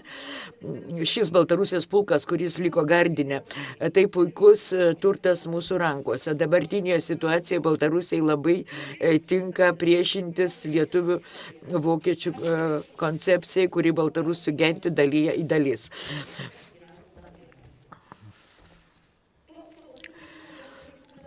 Išvadavus Vilnių nuo bolševikų, pagrindinė Baltarusijos vadų akcija persikėlė į Vokietiją, kur tęsė savo ankstesnę politinę liniją. Vokiečiai jos rėmė be kita ko, įgalindami praėjus 2 savaitėms po kreipimosi į buvusios Lietuvos didžiosios kunigaikštystės gyventojus paskelbimo. Jei ši atstovybė nebūtų įsteigta, Vokietija vis dar nepripažintų BRL kaip valstybės, nebūtų galėjusi duoti sutikimą BRL pasų išdavimui. Šiame teisiškai nesuprantamame žingsnėje Baltarusijos lyderiai klaidingai įžvelgia tariamą Vokietijos vyriausybės Baltarusijos valstybės pripažinimo ženklų. Vilnietis Antonas Luckevičius sumaniai, nuosekliai ir įvairiapusiškai tęsė politiką prieš Lenkų interesus. Prahoje, Čekijoje jis labai nuosekliai priešinosi Lenkijos dalyvavimui tuo metu planuojamame naujai besikūrinčių rytų, vidurio ir pietų Europos valstybių alijanse. Praėjus 2 dienom po to, kai Lenkijos armija išvijo bolševikus, jis Berlyne BRL pasiuntiniams Paryžiuje pateikė parlamentinį nurodymą paskelbti informaciją, kad Lenkija prisidengdama kovą su bolševikais vykdo okupacinę akciją. Jis ignoravo Lenkijos valstybės vadovo pasiūlymą, numatydamas Baltarusijos prisijungimą prie buvusios demokratinės Rusijos. Apibendrinant, nepaisant didelių veiksmų, Luckevičiui nepasisekė konferencijos metu įgyvendinti savo planus. Retorinis klausimas, kas buvo naudos iš šio Vilniečio antilenkiškos veiklos tarptautinėje arenoje? Kokios buvo naudos? Varšuvoje apsistoję Arkadijus Voličius padėjo Luckevičiui išlaikyti Pilsudskį, kad jis nori užmegzti Baltarusijos ir Lenkijos bendradarbiavimą. Aš labai daug turiu medžiagos šią temą.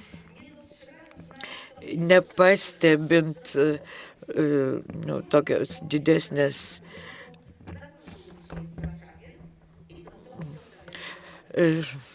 Smoličius pateikė informaciją, rodančią grėsmę tik iš Baltarusijos pusės. Lenkijos pusės susitelkė į šią temą, nepastebėdama svarbiausias grėsmės iš Sovietų sąjungos. Savo misiją Smočinas baigė 19 metais. 19 metų vasarą BLR vis dar nebuvo pripažinta nei iš vienos šalies. Jie neapėmė siūlomos teritorijos savo administraciją, neturėjo savo iždo kariuomenės ir panašiai. Tačiau Lenkija turėjo savo administraciją ir gana stiprią kariuomenę, kuri išlaisvino nuo bolševikų buvusios didžiosios kunigaikštystės žemės. Ir čia noriu pridėti vieną žodį. Be kita ko, išlaisvindama nuo bolševikų buvusios LDK teritoriją, laipsniškai perimdavo laikinoji administracija, tai buvo rytų žemių civilinė valdyba, kuri buvo formalių požiūrių struktūra nepriklausoma nuo ministrų tarybos prezidimų į Seimo Varšuvoje. Visiškai žlugus Paryžiaus taikos konferencijos kuluaruose vykdytoms pastangoms perimti BRL, Antonas Luckevičius pareiškė noras sudaryti lygiavertį susitarimą su Lenkijos ministro pirmininko Paderevskio vyriausybė. Trumpai tariant, Lietuvos valstybės pilietis ir Baltarusijos premjeras viename asmenyje gudriai bandė priversti Lenkijos pusę pripažinti Baltarusijos valstybingumą, sudarydamas tarp valstybinę sutartį. Jei Varšuvos vyriausybė priimtų tokį sprendimą, kurio tikėjusi Luckevičius, tai neabejotinai pablogintų Lenkijos ir Lietuvos santykius, kurios Lenkijos pusė jau ilgą laiką atkakliai ir nesėkmingai bandė gerinti. Vilniaus baltarusių grupės stiprybę ir svarbą 19 metų rudenį iškalbingai parodo per rinkimus į Vilniaus laikinąją miesto tarybą už tautinės ir baltarusių grupės sąrašą. Atiduota balsų nedaug. Jis surinko 404 balsus iš daugiau kaip beveik 50 000. Nepaisant tokių skirtingų Barel ir Lenkijos formalių santykių ir teisinių statusų, Pilsudskis labai maloniai elgėsi su Baltarusių siekiais.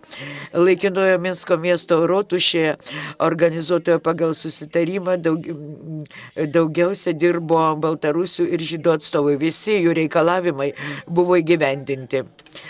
Ne vienas nebuvo atmestas.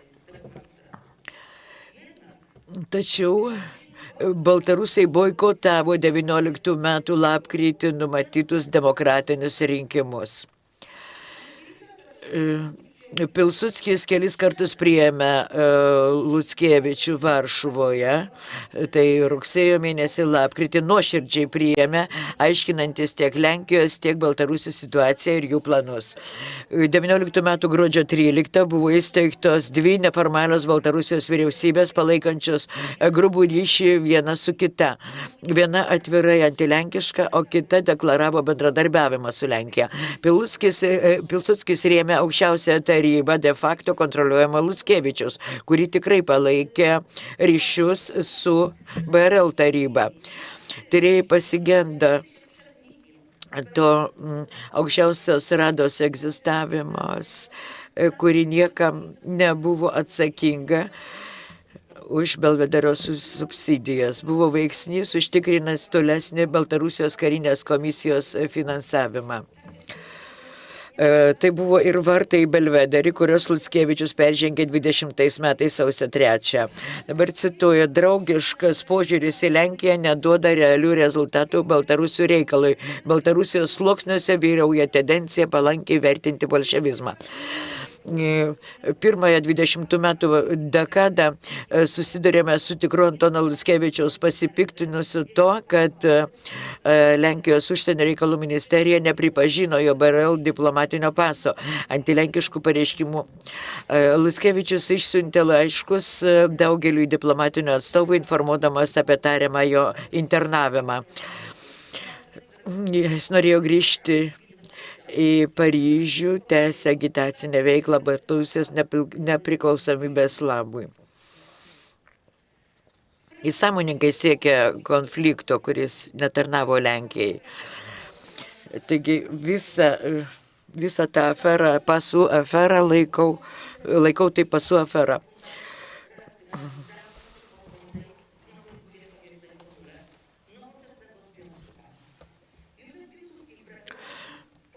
Juzepas Pilsudskis, nepaisydamas Lenkų nacionalinio komiteto iš Paryžiaus lobistų ir nuomonę formuojančios dalies pasienio Lenkų, norėjo susitarti su Lietuvos valdžia, tačiau nesėkmingai. Liko atviras klausimas, ar Antono Luckevičiaus politika, kuri nuosekliai blokavo Pilsudskio ketinimus, iš tikrųjų buvo jo paties politika, kurią taikė politinės jėgos priešiškos Lenkijos federalinės politikos sampratai, ar Luckevičiumi šios jėgos manipuliavo.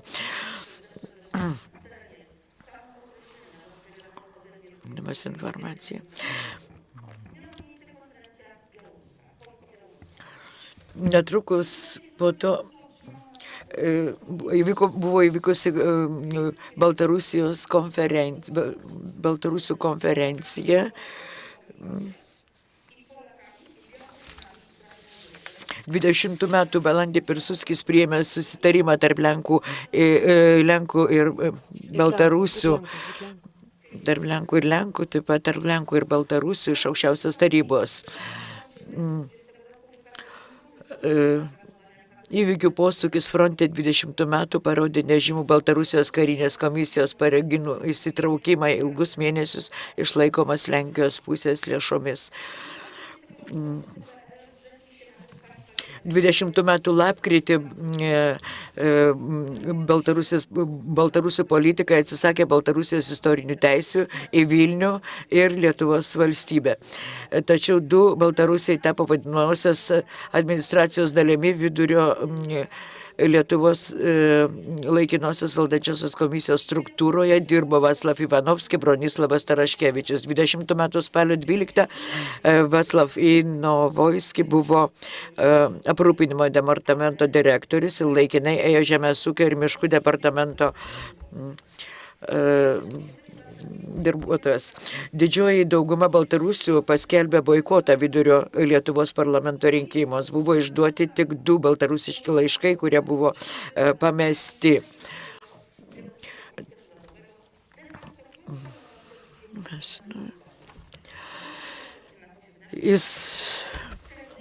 Įvyko pirmos kadencijos Varšuvos Seimo sesija, likus 3 savaitėms iki Gabrielės Narutovičiaus nužudymo. Antonas Luckevičius atsisakė kandidatuoti, formaliai likdamas parlamentinio žaidimo šešėlyje.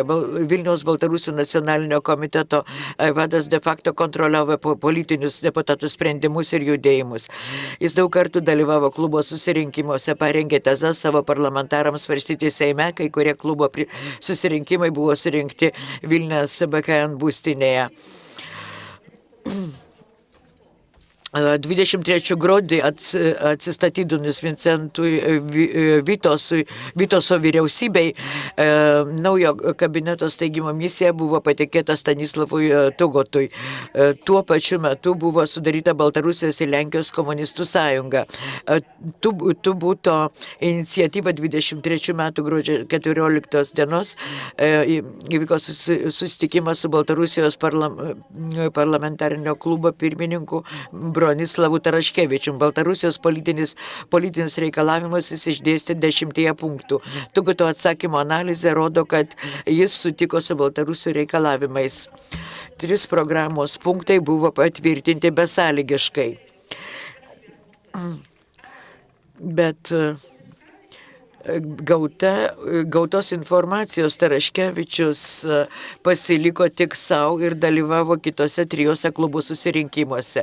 Jis sąmoningai delsė pateikti ataskaitą apie susitikimą su Tugutu, kuris nesulaukęs daugumos palaikymo, susilaikė nuo savo kabineto sudarimo. Tik tada Taraškevičius kolegoms pateikė išsamų pranešimą apie naktinį gruodžio 14 pokalbį. Kol Taraškevičius pradėjo vykdyti savo politiką, Vilniaus vadovai naudojo Baltarusijos deputatų klubą politiniam spaudimui Lenkijos pusei. 23 metais jiems iš rankų buvo išmuštas vairas. Ankstesniais duomenimis Taraškevičius į Vakarų Baltarusijos komunistų partiją įstojo tik 25 metais. Tada, kai tais pačiais metais jis gerbėmieji, tikrą datą aš dar turiu išsiaiškinti, kada jis įstojo į komunistų partiją.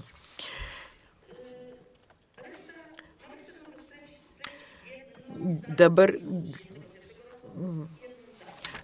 visa kita.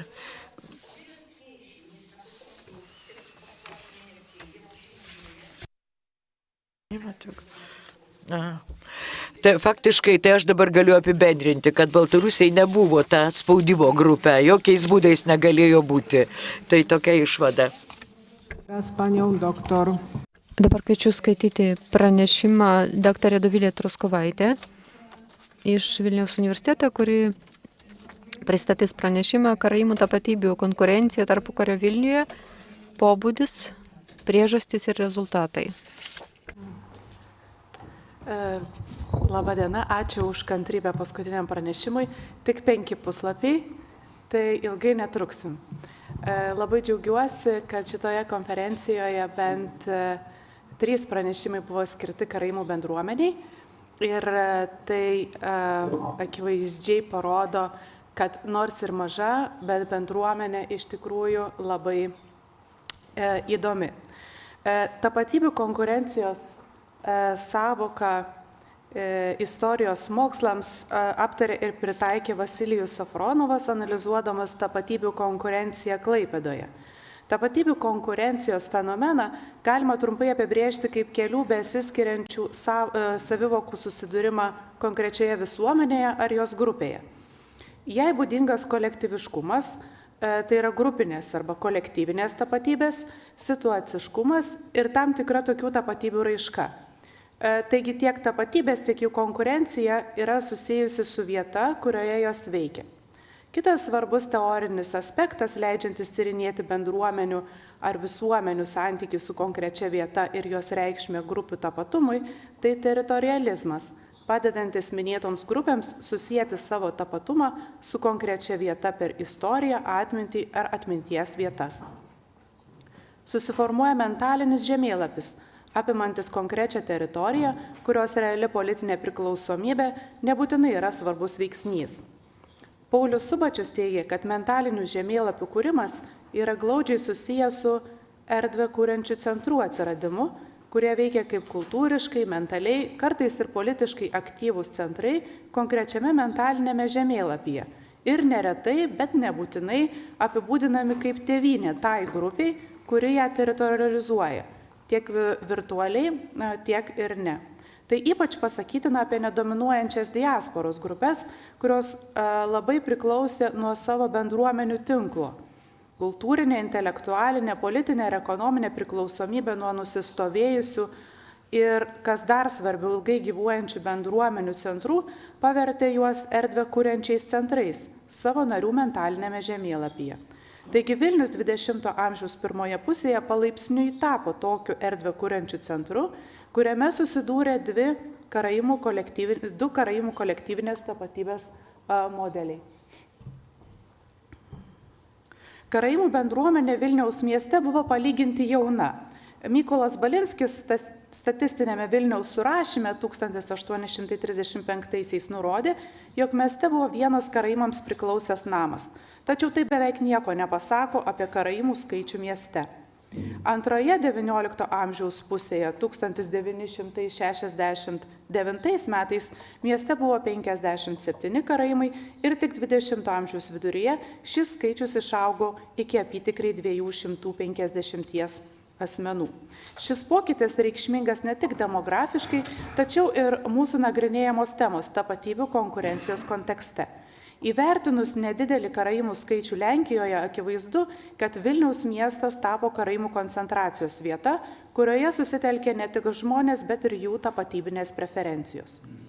Atrodo, kad 20-ojo amžiaus trečiajame dešimtmetyje Vilniaus, o ir visos Lenkijos karaimų bendruomenėje buvo dvi aiškiai identifikuojamos grupės, turėjusios skirtingas tapatybinės ideologijas. Tokią prielaidą patvirtina faktas, kad šias grupės lengvai identifikavo su bendruomenė nesusijęs asmuo, jaunesnysis vaivados referentas Vulcas, dalyvavęs Vilniaus karaimų susirinkime, kuriame turėjo būti išrinktas delegatas į visuotinį Lenkijos karaimų suvažiavimą. Šiame turėjo būti išrinktas karaimų vyriausiasis dvasininkas arba kitaip hachamas. Savo pranešime Vulcas pažymėjo, jog Vilniaus karaimai buvo pasidalyję į dvi stovyklas. Pirmajai vadovavo šiandien jau minėtas Izaokas Zajančkovskis ir jai priklausė daugiausiai jaunieji karaimai, autoriaus apibūdinti kaip labiau orientuoti į Lenkijos valstybę. Cituoju, jas bardziej panstvovau. Veikiausiai tai reiškia tam tikrų integracinių nuotaikų vyravimo šioje grupėje, lojalumą Lenkijos valstybei ir siekė atstovauti karaimus labiau kaip tautinė, nei kaip religinė grupė. Vedama tautinių integracinių siekių ši grupė protegavo Serajos Šapšalo 1911-1915 metais jau veikusio Rusijos imperijos Taurijos ir Odesos karaimų hachamo vyriausiojo dvasininko pozicijoje kandidatūrą į Lenkijos karaimų vadovo postą. Tačiau šios kandidatūros nepalaikė antroji Vulco identifikuota grupė, vadovaujama Elijašo Jutkievičiaus ir Vilniaus Chazano Felikso Maleckio. kuri atstovavo vyresnius, religingus, labiau ortodoksiškus, siekusius, jog Lenkijos hachamas visų pirma būtų religinis lyderis.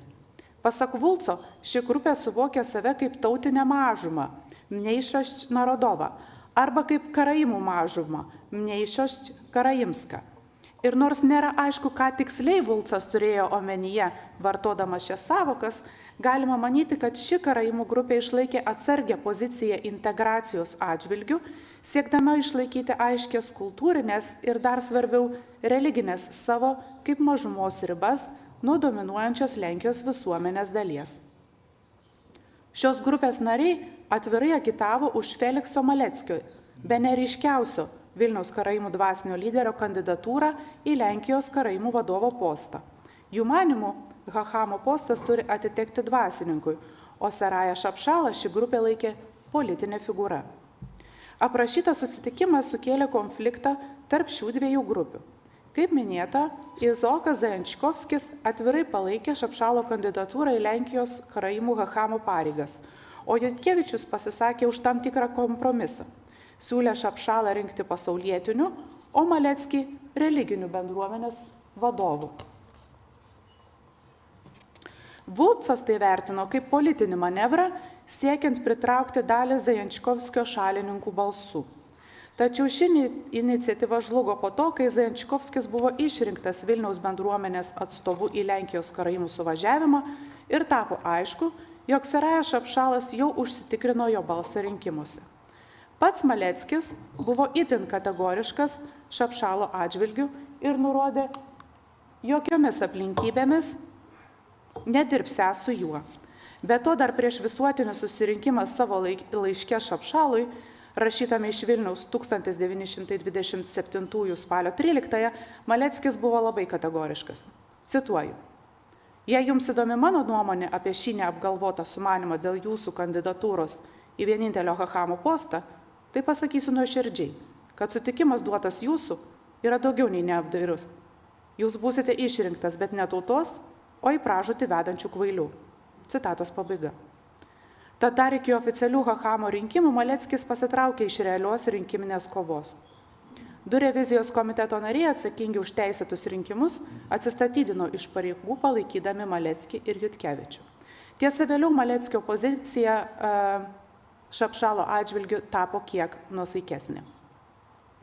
Tai ne pirma kritika Serajos Šapšalo kandidatūrai į vyriausio karaimų dvasininko postą. Dar 1911-aisiais prieš rinkimus į Taurijos ir Odesos karaimų hachamo postą žurnalas Karaimų gyvenimas, Karaimskaja жизнь, aršiai kritikavo jį kaip kandidatą užimti bendruomeniai svarbų postą. Straipsnio autorius teigia, kad Šapšalo reputacija nesuderinama su hachamo postu, bei išreiškė nuostabą, jog apskritai kilo kalbos apie jo kandidatūrą, nekalbant jau apie tai, kad ši kandidatūra apskritai galėtų būti iškelta rinkimuose. Jis taip pat nurodė, jog prieš Šapšalą protestavo Odesos ir Feodosijos karaimai. Manytina, jog nepaisant vis dėlto užimtų svarbių pareigų, neigiamas požiūris į Šapšalo asmenį išliko iki pat jo pasitraukimo iš Taurijos ir Odesos hachamo pareigų 1915-aisiais. Trakų bendruomenėje atstovai visuotinį Lenkijos karaimų susirinkimą rinkimai nebuvo tokie audringi. Slaptų balsavimo atstovu buvo išrinktas Emilis Kobeckis. Kaip pažymėjo į susirinkimą atvykęs išrinktasis Vilniaus bendruomenės delegatas Izaokas Zajančkovskis, Kobeckis hachamo rinkimuose palaikys Šapšalo kandidatūrą. Taigi dar iki visuotinio Lenkijos karaimų suvažiavimo Šapšalas buvo užsitikrinęs bent pusę rinkikų balsų. Šapšalo šalininkų ideologinis pranašumas buvo aiškiai pastebimas ir per rinkimų asamblėją, ir per patį balsavimą, nes Šapšalas buvo vienintelis kandidatas, už kurį buvo balsuojama. Tai reiškia, kad Zajančkovskio vykdyta aktyvi agitacija tarp karaimų bendruomenių padėjo Vilniaus bendruomeniai plėsti savo galę ir įtaką tarp kitų karaimų gyvenviečių ir įtvirtinti autoritetą karaimų bendruomenių tarpe. Nenuostabu, jog visuotinėme Lenkijos karaimų susirinkime 1927-aisiais Šapšalas buvo vienbalsiai išrinktas Lenkijos karaimų vyriausiųjų dvasininkų hachamu. Šapšalas buvo prisaikdintas 1928 gegužės 10 dieną Vilniaus vaivadijos biure, dalyvaujant Vilniaus vaivadai Vladislavui Rackevičiui, administracijos skyriaus vedėjai Vladimiežui Dvorakovskiui ir kitiems vaivadijos pareigūnams, taip pat Trakų karaimų Hazanui Šimonui Firkovičiui ir Vilniaus karaimų bendruomenės prezidentui Zakui Zajančkovskiui. Kaip pažymi laikraštis Naš Pšegland, inauguracijos proga vyko iškilmingos pamaldos Vilniaus Kenesoje. Be vaivadijos atstovų buvo pakviesti visų religinių bendruomenių dvasininkai, išskyrus žydus. Pamaldų metu buvo giedama hebrajiška religinė giesmė El Kelehenu, po kurios naujai inauguruotas Hachamas sakė pamokslą lenkiškai. Jam buvo įteiktos Hachamo regalijos – skeptras, ant kurio pavaizduotas karaimų herbas su pusvinuliu, širdimi ir kalė tvirtovės atvaizdu, kaip nurodo laikraštis.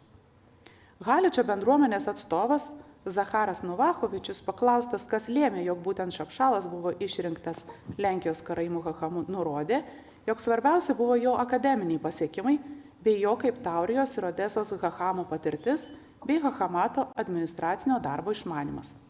Paradoksalu, jog vyriausiojų dvasininkų išrinktas Šapšalas amžininkų akimis nebuvo vertinamas kaip iškilus religijos žinovas ar juolab praktikas. Dvasininko tarnybai jis niekada nebuvo išrinktas. Religinių karaimų bendruomenių lyderių išstumimą ir jų autoriteto bei galios mažėjimą liudija ir karaimų teisinės padėties Lenkijoje įstatymo projekto ir bendruomenės statuto turinio svarstymai. Esminis pokytis juose, reglamentuojant bendruomenės valdymo struktūrą, išryškėjo ir buvo patvirtintas Serajai Šapšalui tapus Lenkijos karaimų Hachamu.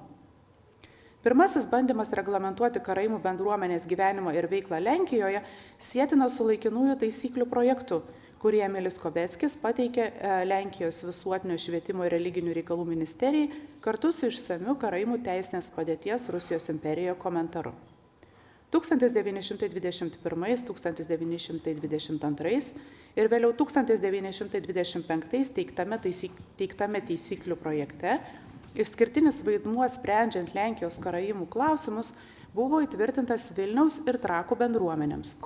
Jame nurodyta, jog einamuosius klausimus Lenkijos karaimų bendruomenėje sprendžia karaimų dvasinė konsistorija, kurią sudaro Hachamas, 2 Trakų Kenesos Hazanai arba juos pavaduojantis Vilniaus Kenesos Hazanas ir tik tais atvejais, kai nuomonė konsistorijoje išsiskiria arba sprendžiami išskirtinės svarbos klausimai, šaukiama visuotinė konsistorija, kuriai vadovauja Lenkijos karaimų Hachamas, o sprendžiamą į balsą turi visų Kenesų Hazanai.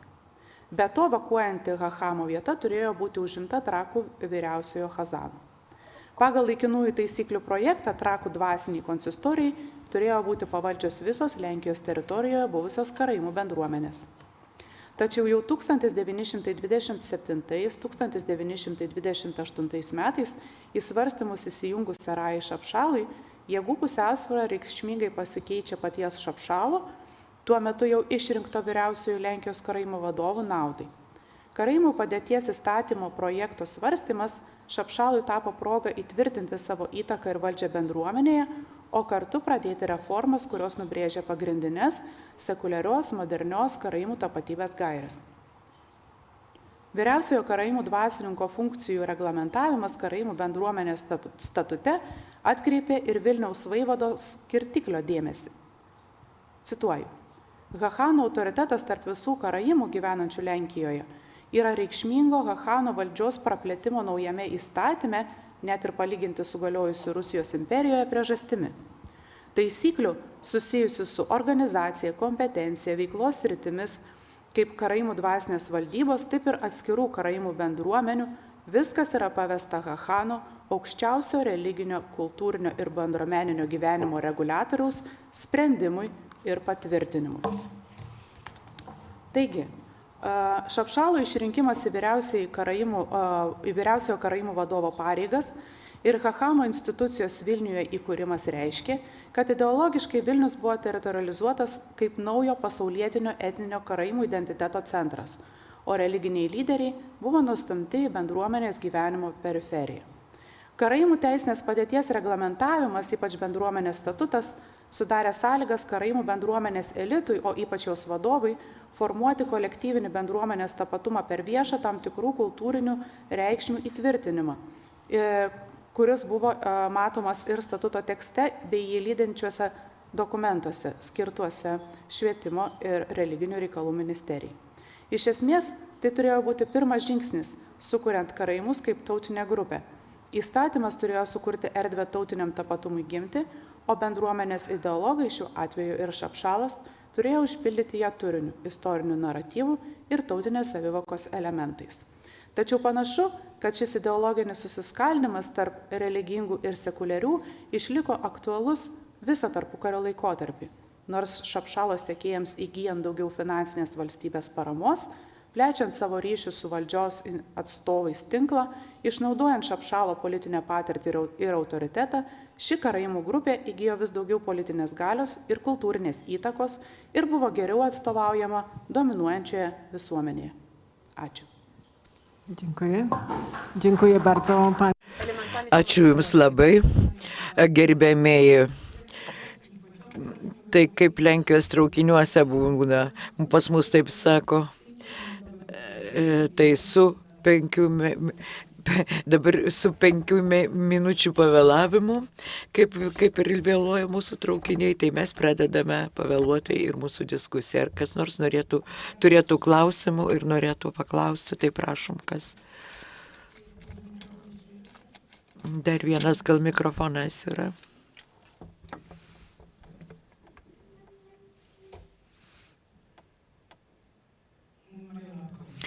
Mariolė Apkovič, karaimė. Kadangi mano senelis buvo dvasininkas ir prosenelis, proprosenelis ir tas įstatymas, tai buvo religinis įstatymas, apie kurį kalbėjome. Prisipažinsiu su didelė nuostaba, išklausiau tezės, kurios išimtos iš tam tikro konteksto ir kurios absoliučiai neparodo karaimų gyvenimo realijas. Visų pirma, Hachanas neatsisakė savo pareigų. Jis buvo traktuojamas visų pabėgėlių iš Krymų kaip vadovas, religinis vadovas karaimų bažnyčios.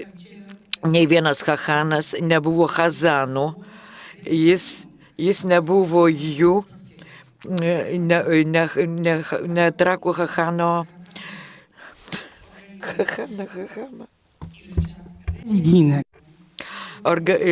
Kultūrinio švietimo ir religinio gyvenimo organizavimas, tai mes čia girdėjome tris dienas klausėmės apie tautinės grupės, kurios kūrė savo kultūrą, plėtė savo kultūrą. Taip pat karaimai tarpukario laikotarpiu taip pat vystė savo ir religinę, ir nacionalinę tapatybę. Ir vienintelis galimas pasirinkimas buvo toje politinėje situacijoje.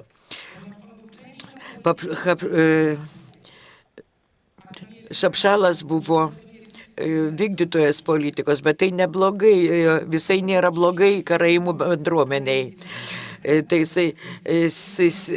toks pasaulietinis, ten buvo pasaulietinis, bet daug visko yra parašyta visokiuose straipsniuose, tai ne viską reikia cituoti. Aš tik norėjau pasakyti, dėkoju už pastabas, nežinau, gal aš ne iki galo teisingai pasisakiau, bet aš norėjau perskaityti tai, ką rašė Lenkai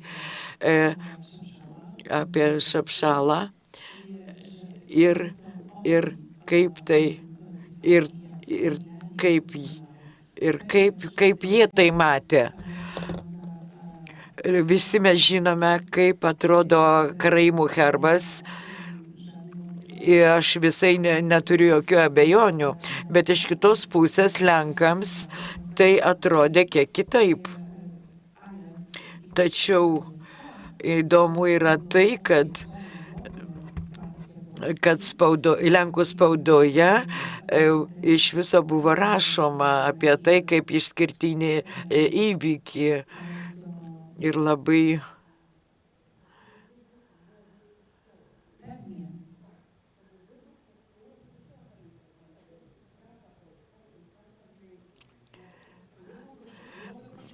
tai buvo bažnyčios vadovų rinkimas. Todėl Lenkų spauda, karaimų spauda rašė apie tai. Mes turime visą aprašymą tos procedūros. Ir karaimai pikosi, ko nori nuo 25 metų. Ką jie nori pasirinkti. Maleckio pasirinkimas nebuvo nuspręstas, nulemtas. Jis negalėjo būti. Aš net nežinau, ar jisai pats norėjo užimti tas pareigas. Tiek, kad religinė karaimų bendruomenė norėjo jį matyti šiuose pareigose, bet jis pats to nenorėjo ir rašė apie tai Šapšalui. Bet jūs nepasakėte apie tai. Jis keletą kartų atsisakė šitų pareigų, bet kai jau buvo išrinktas Šapšalas,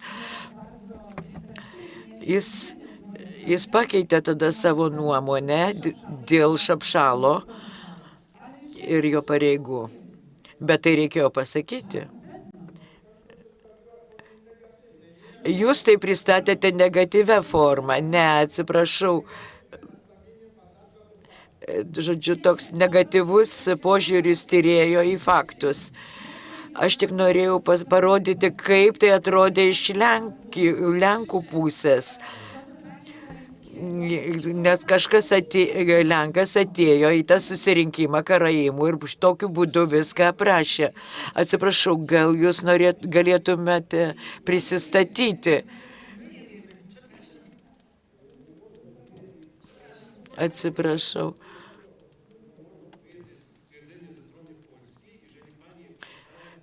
Tai jeigu jūs pateikėte vieną pavyzdį, tik tai vieno asmens pasisakymą, o mes kalbame apie mokslinį požiūrį. Tai pirmas dalykas, labai nemalonu, kad tokia svarbi ir įdomi tema, tokia svarbi buvo nukreipta tik tai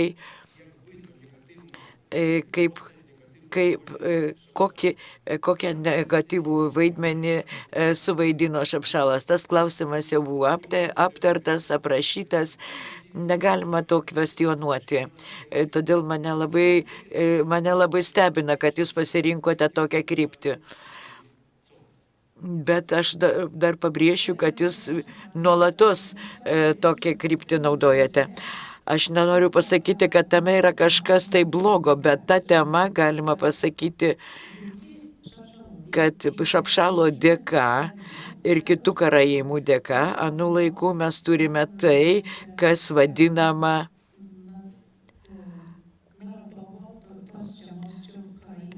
kas vadinasi karaimų nacionalinė tapatybė, kuri yra,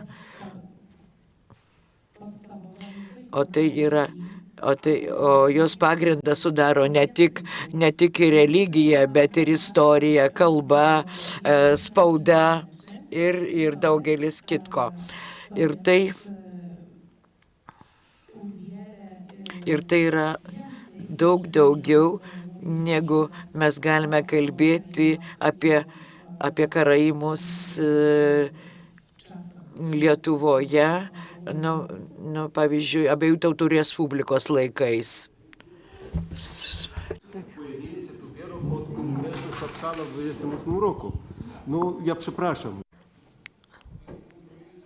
Atsiprašau, ar jūs kontroliuojate, ką jūs kalbate? Taip, lenkų kalba nėra mano gimtoji kalba ir todėl Tai aš tik tai gal perdodu mikrofoną daktarai ir baigsime diskusiją. Yra dokumentas.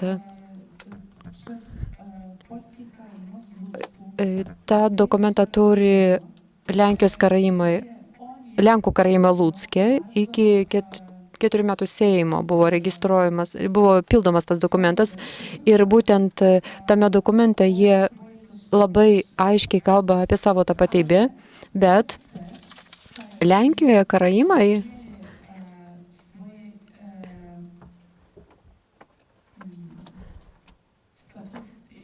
turėjo savo įstatus ir kitus dokumentus,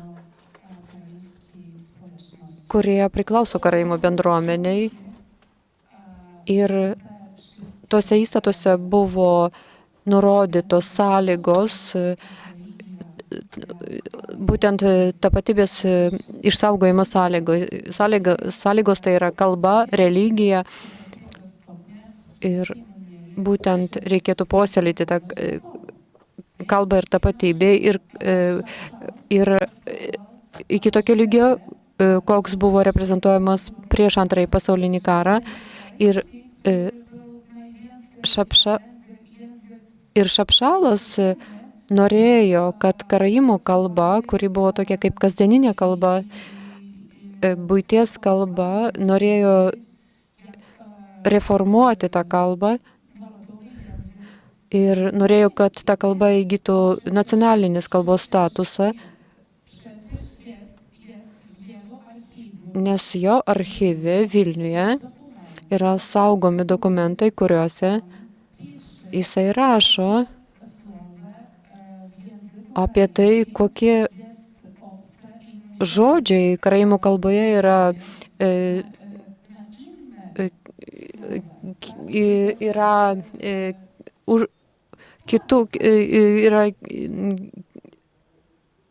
paskolinti iš kitų kalbų. Skoliniai iš kitų kalbų.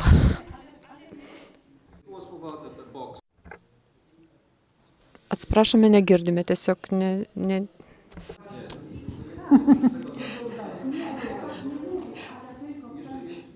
Tak. Proszę Państwa, tak, za chwilę, ale zapytam się najpierw, czy... Gal yra klausimų, gal kažkas norėtų užduoti klausimą kitiems pranešėjams? O ar yra kitiems pranešėjams?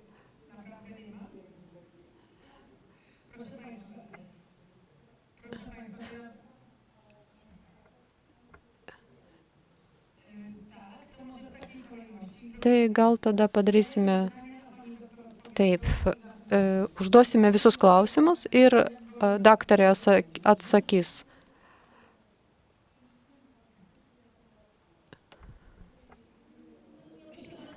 Gal perkelsime diskusiją ir pakalbėsime per kavos pertraukėlę. Bet kadangi nėra klausimų kitiems pranešėjams, tai gal tiesiog dar galime tęsti tą diskusiją.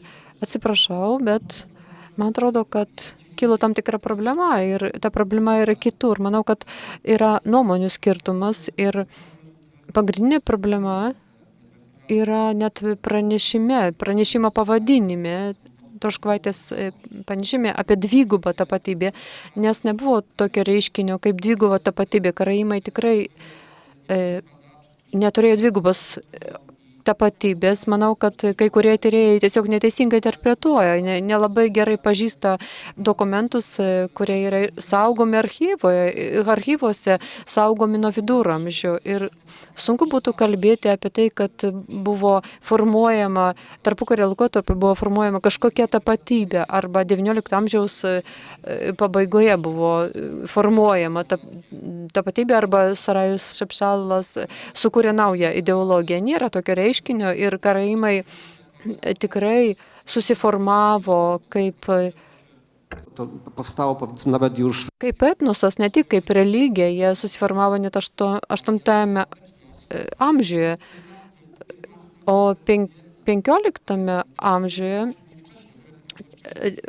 net galbūt šiek tiek anksčiau, bet daug anksčiau, Bet tikrai negalima teigti, kad karaimai susiformavo Šapšalo dėka, o gal tiesiog tą mūsų diskusiją perkelsime į kuluarus. Tylko jedno zdanie, Pani przywołała ten dokument. Jūs minėjote Lucko dokumentą, kurį mes puikiai pažįstame, mes jį spaudinome mūsų karaimų žurnale. Ir tik norėjau atkreipti dėmesį į vieną dalyką. Pirmoje abiejų tautų respublikoje ir Rusijos imperijoje bendruomenės buvo skirstomas pagal religiją. Ir ta tapatybė, tokia nacionalinė tapatybė, tas reiškinys atrado tik tai tautų pavasario laikais. Ir nieko nesiskiria, ir karaima nesiskiria nieko nuo kitų tautų, nuo žydų, ukrainiečių ir taip toliau. Ir rodymas tam tikrų fragmentų be konteksto tikrai nieko gero neduoda. Aš iš šalies tų temų netyrinėjau, bet išklausiau visą kitą, ką čia pranešimai buvo kalbėti, tai operuojama skaičiais visą laiką. Tai mano tokia pažiūra, kad reikėtų prieš tai surengti konferenciją, kokios buvo vykdomos brutalios lietuvių tautos asimiliacijos priemonės carizmo laikais ir Lenkijos okupacijos Vilniaus kraštų metais. Vat tuomet paskui susidarytų visai kitoks įspūdis. Tai tokia mano iš šalies. Jeigu norit, galit neatsakinėti, bet vat tokia pastaba būtų. Dziękuję bardzo za zgłoszenie postulatu. Dėkoju už tą pasiūlymą, už tą organizatoriams parduosiu tą idėją. Taigi dabar perdedu dar mikrofoną poniai daktariai ir uždarome. Aš 100% sutinku su ponia Mariolė, bet tiesiog norėjau parodyti, kaip atsiranda, kaip tarp karaimų tarpe atsiranda grupė, kai susikuria ta grupė, kuri siūlo tą tautinę tapatybę. Aš visai nenorėjau pasakyti, kad jie neturėjo jokio ryšio su karaimų religija, o tik tai, kad jie norėjo parodyti kelią į tautinę tapatybę. Taip, kaip ir pabrėžė čia ponia Mariolė, būtent taip pat kaip ir kitos etninės grupės, bet šiuo atveju pasirinkau šaltinį, šaltinius, kurie yra Vilniuje, apie tai, kaip tai atrodė ne karaimo atžvilgių, o žmogaus atžvilgių, iš Lenkų tautybės žmogaus, kaip jis ten dalyvavo tame karaimų susitikime. Tai nėra apie karaimus, tai yra apie žmogų, kuris ateina pas karaimus ir aprašo, kaip jis tai mato ir suvokia.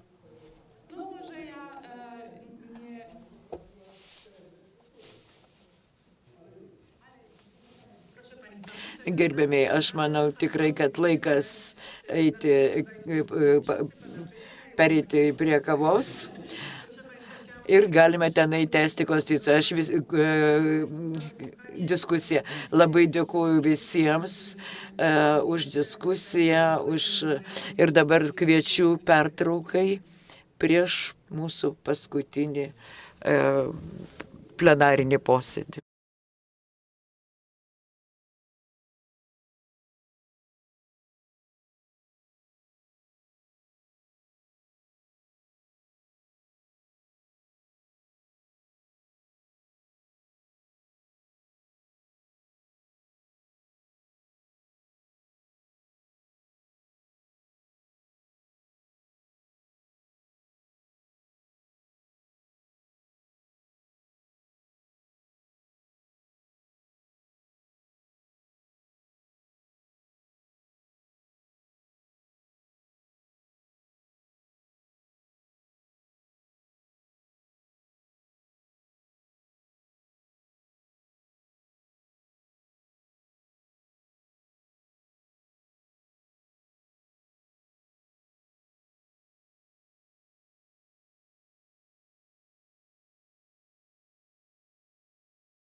Labas vakaras.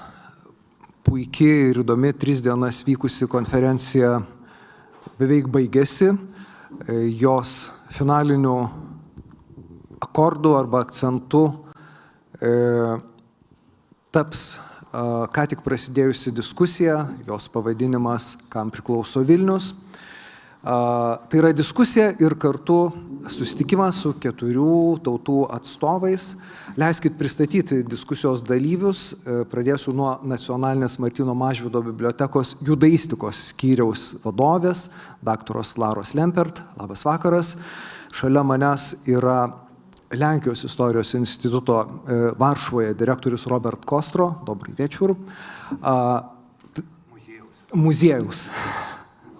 Atsiprašau, muziejaus direktorius Robert Kostro, Lietuvos istorijos instituto direktorius profesorius Alvydas Nikžentaitis ir literatas, kultūrologas, Europos humanitarinio universiteto dėstytojas Serhej Harecki. Diskusiją moderuosiu aš, kultūros istorikas Aurimas Švedas.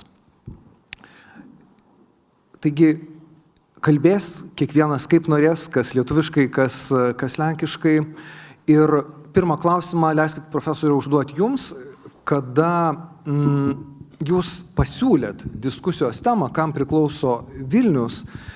Aš priėmiau jūsų pasiūlymą skeptiškai, nes pagalvojau, kad jeigu prisiminti 20 ir 21 amžiaus sandūrą, tada šitas klausimas skambėjo naujai, aktualiai, provokuojančiai, kėlė daug diskusijų ir aistrų. Dabar istorikai jau yra nemažai padirbėję ir tas atminties studijų laukas istorikams jau yra pažįstamas. Ir todėl jūsų pasiūlymas sukėlė tam tikrą abejonę, ar mes sugebėsim ką nors naujo pasakyti. Ypač turint omeny, kad susirinkę profesionalai, kurie 3 dienas kalba apie Vilnių, apie jo praeitį, apie istoriją, apie atmintį. Tai kokį jūs šitai diskusijai keliat pagrindinį tikslą arba uždavinį? Kaip jūs galvojat suaktualint tą klausimą? Iš kokios perspektyvos pažvelgti? Aš labai gerai atsimenu visą Vilniaus jubiliejaus rengimo programą. Šita Vilniaus jubiliejaus rengimo programa, kadangi visi žinom, kokiom aplinkybėm ji buvo rengiama, tai iš pradžių buvo COVID-as, niekas neturėjo laiko ją užsiimti, paskui prasidėjo karas Ukrainoje, bet tada jau prasidėjus karoj Ukrainoje visgi buvo susirinko žmonių grupė istorijos institute ir mes kalbėjom apie viso Vilniaus jubiliejaus programą. Ir tada irgi tuose pradinėse diskusijose, kuriuose jūs irgi dalyvavot, jūs atsimenat, kad buvo labai daug kalbama apie Vilniaus kaip politinio regiono tam tikrą centrą, apie Vilniaus reikšmę regionui. Ir jau tada gimė ta tokia šiaip mintis, kad mes kalbėdami apie Vilnių, mes negalim kalbėti be tam tikros kultūrinės dimensijos. Tuo tarpu šiaip toje formuluotėje ir tuose ginčuose dėl Vilniaus, kurio vyko 20 amžiaus pirmoji pusėje pagrindė, atgarsėjai šitų ginčų. Dar ir kai kada ir dabar girdisi visų pirma už šitų visų pretenzijų slypėjo ne tik tai tam tikri politiniai, teritoriniai reikalavimai, bet šitie politiniai, teritoriniai reikalavimai, jie išplaukė ir iš tam tikrų kultūrinių aspiracijų. Ir neatsitiktinai jau kažkada prieš beveik gerą 10-metį vykdydami panašų projektą apie Vilnių mes buvom suformavę tokią tezę, kad Vilnius yra 4 tautų savotiška sostinė, tautų, kurios turi tam tikrą emocinį ryšį su Vilnium. Tai visų pirma, aišku, pačių lietuvių, leiskit būti egoistų, žydų, lenkų, bet ir baltarusių. Prie visos pagarbos, sakykime, totorių ar kokių karaimų bendruomenė, jos buvo per mažos, kad suformuluotų tokias labai aiškiai artikuliuotas ir kultūriniais argumentais remiamas ambicijos, o tuo tarpu dažnai kalbam apie Vilnių kaip ir apie tokį rusų miestą ar ukrainiečių miestą, bet šitos tautos iš tikrųjų nesugebėjo sukurti tokio emocinio ryšio. Tai man iš tikrųjų šitą diskusiją, man ir kai kartu norėjusi pabrėžti Vilniaus svarbą per kultūrinį aspektą, kuris pasireiškia tose kovose dėl Vilniaus, o kartu ir pabrėžti tam tikrą momentą, kurį visą laiką reikia pabrėžti, kalbant apie Vilnių, tokių jubiliejų metu, kad Vilnių kūrė ne vien lietuviai, bet visų pirma tos tautos, kurios suformavo savo ir tam tikrą emocinį ryšį su šituo miestu, su šita vietovė. Ačiū profesoriau. Aš tik noriu pasakyti, kad kai tik tai pirmą kartą pasakys garbus pokalbininkai, iš karto kviesiu konferencijos dalyvius įsijungti pokalbį, nes mes esam profesionalų tarpe. Tie žiūrovai, kurie mus stebi, jie taip pat, esu įstikinęs, turi ką pasakyti. Ir jeigu salėje yra Mindaugas, aš paprašysiu Mindaugo pagalbos, nes aš pastebėjau, kad Sergejui neveikia vertimo aparatas, gal būtų galima atnešti kitą. Na, o pirmasis klausimas iš esmės ir padiktuotas Alvydo Nikžentaičio pristatomojo žodžio Vilniečių esama, Vilniečių tampama, kultūros plotmė žinoma, labai padeda tai tapatybei susiformuoti. Tai ir pakalbėkim, kaip skirtingos Vilniuje gyvenančių žmonių tapatybės formavosi, kaip jos lėmė santykį su šiuo miestu ir kada ir kaip tų išvardintų 4 bendrijų ir atminties bendruomenių žmonės sukūrė Vilniaus kaip išskirtinio miesto vaizdinį, kokiais argumentais tą pasakojimą apie šitą miestą ir jo svarbą grindė, kaip šitas Vilniaus vaizdinys kito bėgant laikui. Miela Lara, gal galima pradėti nuo jūsų. Ačiū labai. Aš dabar, klausydamas jūsų abiejų profesoriaus Nikžentaičio ir jūsų, Aurimai, aš pagalvojau, kad nesu tą mintimą jau, bet pagalvojau apie tai, kad iš tikrųjų labai svarbus buvo šitie žodžiai kultūrinis, emocinis ryšius, ar ne? Ryšys su miestu, bet tuo pačiu ir tapatybinis ryšys. Tai kalbant apie žydų bendruomenę, ir galbūt jūs iš mane lauksite, kad aš kalbėčiau dabar apie Lietuvos Jeruzalę, bet prie šito pavadinimo gal dar grįšiu veikiau norėdama jį dekonstruoti šiek tiek. Aš noriu pasakyti, kad iš mano perspektyvos, žinoma, galima su tuo diskutuoti, tas iš viso klausimas, ar Vilnius priklauso žydams ar nepriklauso žydams, jis galėjo būti keliamas tik tai iš 20 amžiaus perspektyvos. Tuomet, ir kodėl? Tuomet, kai jau visų praėjusių žydų istorijos, čia žydų buvimo čia amžių, tas sukaupta energija, ar ne, jinai iš tikrųjų perėjo į naują tiek demografinį, tiek kultūrinį lygį.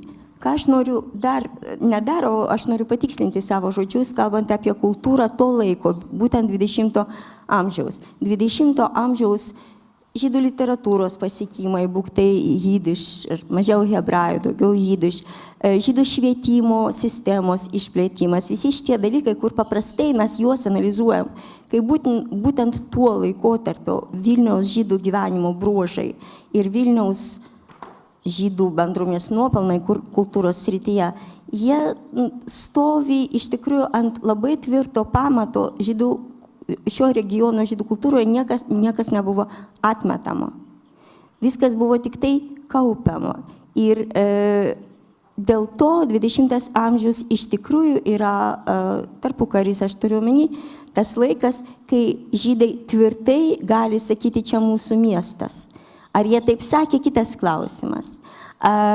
Bet jie galėjo tai sakyti, nes iš tikrųjų tai mūsų tėvų, senelių, mūsų išminčių, mūsų visų tos kultūros pamatų statytojų miestas. Čia nėra žinoma klausimas apie tai, kokių žmonių čia gyvena daugiau, o kokių čia gyvena mažiau. Tai klausimas apie tai, iš kokių elementų ta tapatybė, ta kultūrinė tapatybė yra sukurta ir ar tie elementai yra susiję su ta vietovė. Ir taip tikrai 20 amžiaus vidury, apie tai prieš holokaustą, apie tai galima tvirtai kalbėti. Dėl to tas laikotarpis labai tinka kaip atspirties taškas. Taigi aš žiūrėčiau ne iš istorijos gelmių į viršų, o atvirkščiai. Ir vienas žodis dėl Lietuvos Jeruzalės, iš tikrųjų tai mums įprastas toks pavadinimas, lyg tai apriepiantis ir pristatantis tą visą Vilniaus žydų kultūros didybę, bet drįsiu pasakyti, kad 20 amžiaus vidurio žmonėms, nors jie vartojo šitą žodžių darinį, jiems jų tapatybei, jų tautiniam komfortui, sakyčiau net, nereikėjo net tokių epitetų. Jie buvo skirti išoriai. Jie buvo naudojami, bet ne patiems save apibūdinti, o išoriai. Kadangi mes dabar tos bendruomenės narių turime išskirtinai mažai, mes lyg naudojame tai, kas liko nuolaužas visokias retorikos tame tarpe. Tai tiek dėl Lietuvos Jeruzalės. Ačiū labai. Ačiū, Lara. Dabar kreipiuosi į Serhėjų.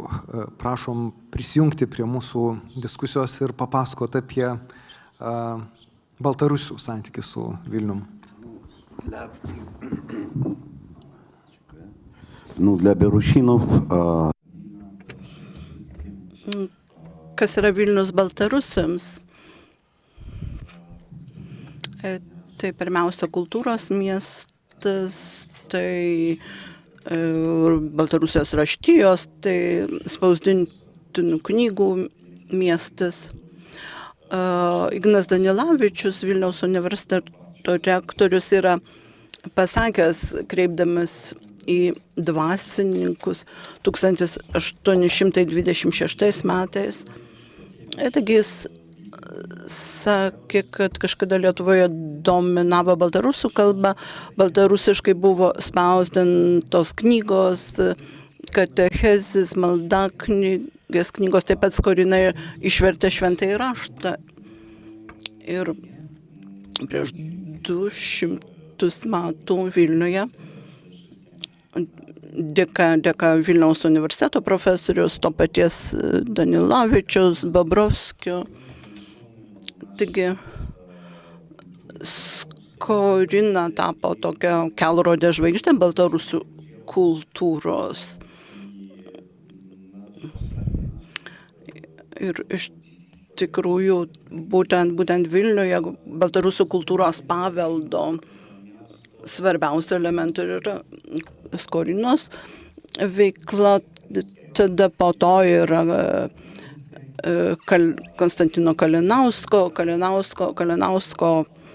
kova, jo didvyriška mirtis Vilniuje, visas tas jo palikimas.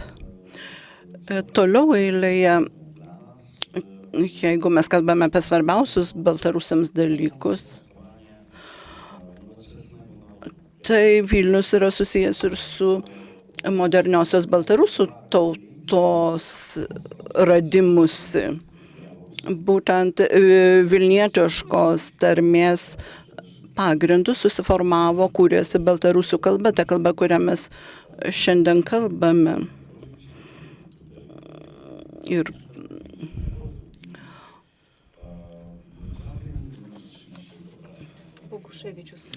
taigi paminėtini Boguševičius, Bronislavas Taraškevičius, tai yra žmonės kilę Vilniaus krašte, kurie kūrė baltarusių kalbos gramatiką, nes Vilnius taip pat baltarusių gimnazijos vieta, tai pirma baltarusių gimnazija buvo įsteigta šiame mieste.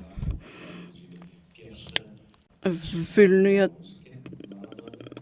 taip pat buvo leidžiami pirmi baltarusių nacionaliniai spaudiniais, tai Naša Nyva, pavyzdžiui, Homan per pirmąjį pasaulinį karą buvo leidžiamas. Be to, Vilniuje gyveno, dirbo garsiausia Baltarusijos Aloiza Paškevič, Jan Kupala, Mačiai Bagdanovič ir kiti.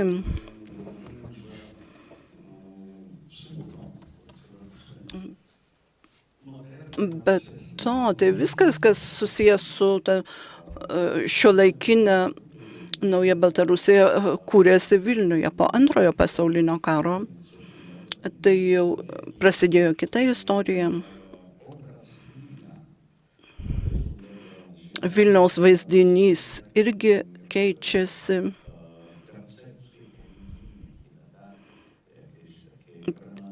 Tai tas vaizdinys formuojasi kaip romantiškas, toks įgauna elegijos formų. Be abejo, didžiausias dėmesys skiriamas kultūrai, tapybai. Ir galvojame apie Vilnių vis dažniau kaip prarastą rojų, kaip prarasta kažkokia idealią vietą, kaip toks savotiškas rojus žemėje. Labai prašau Robert Kostro įsijungti mūsų pokalbį.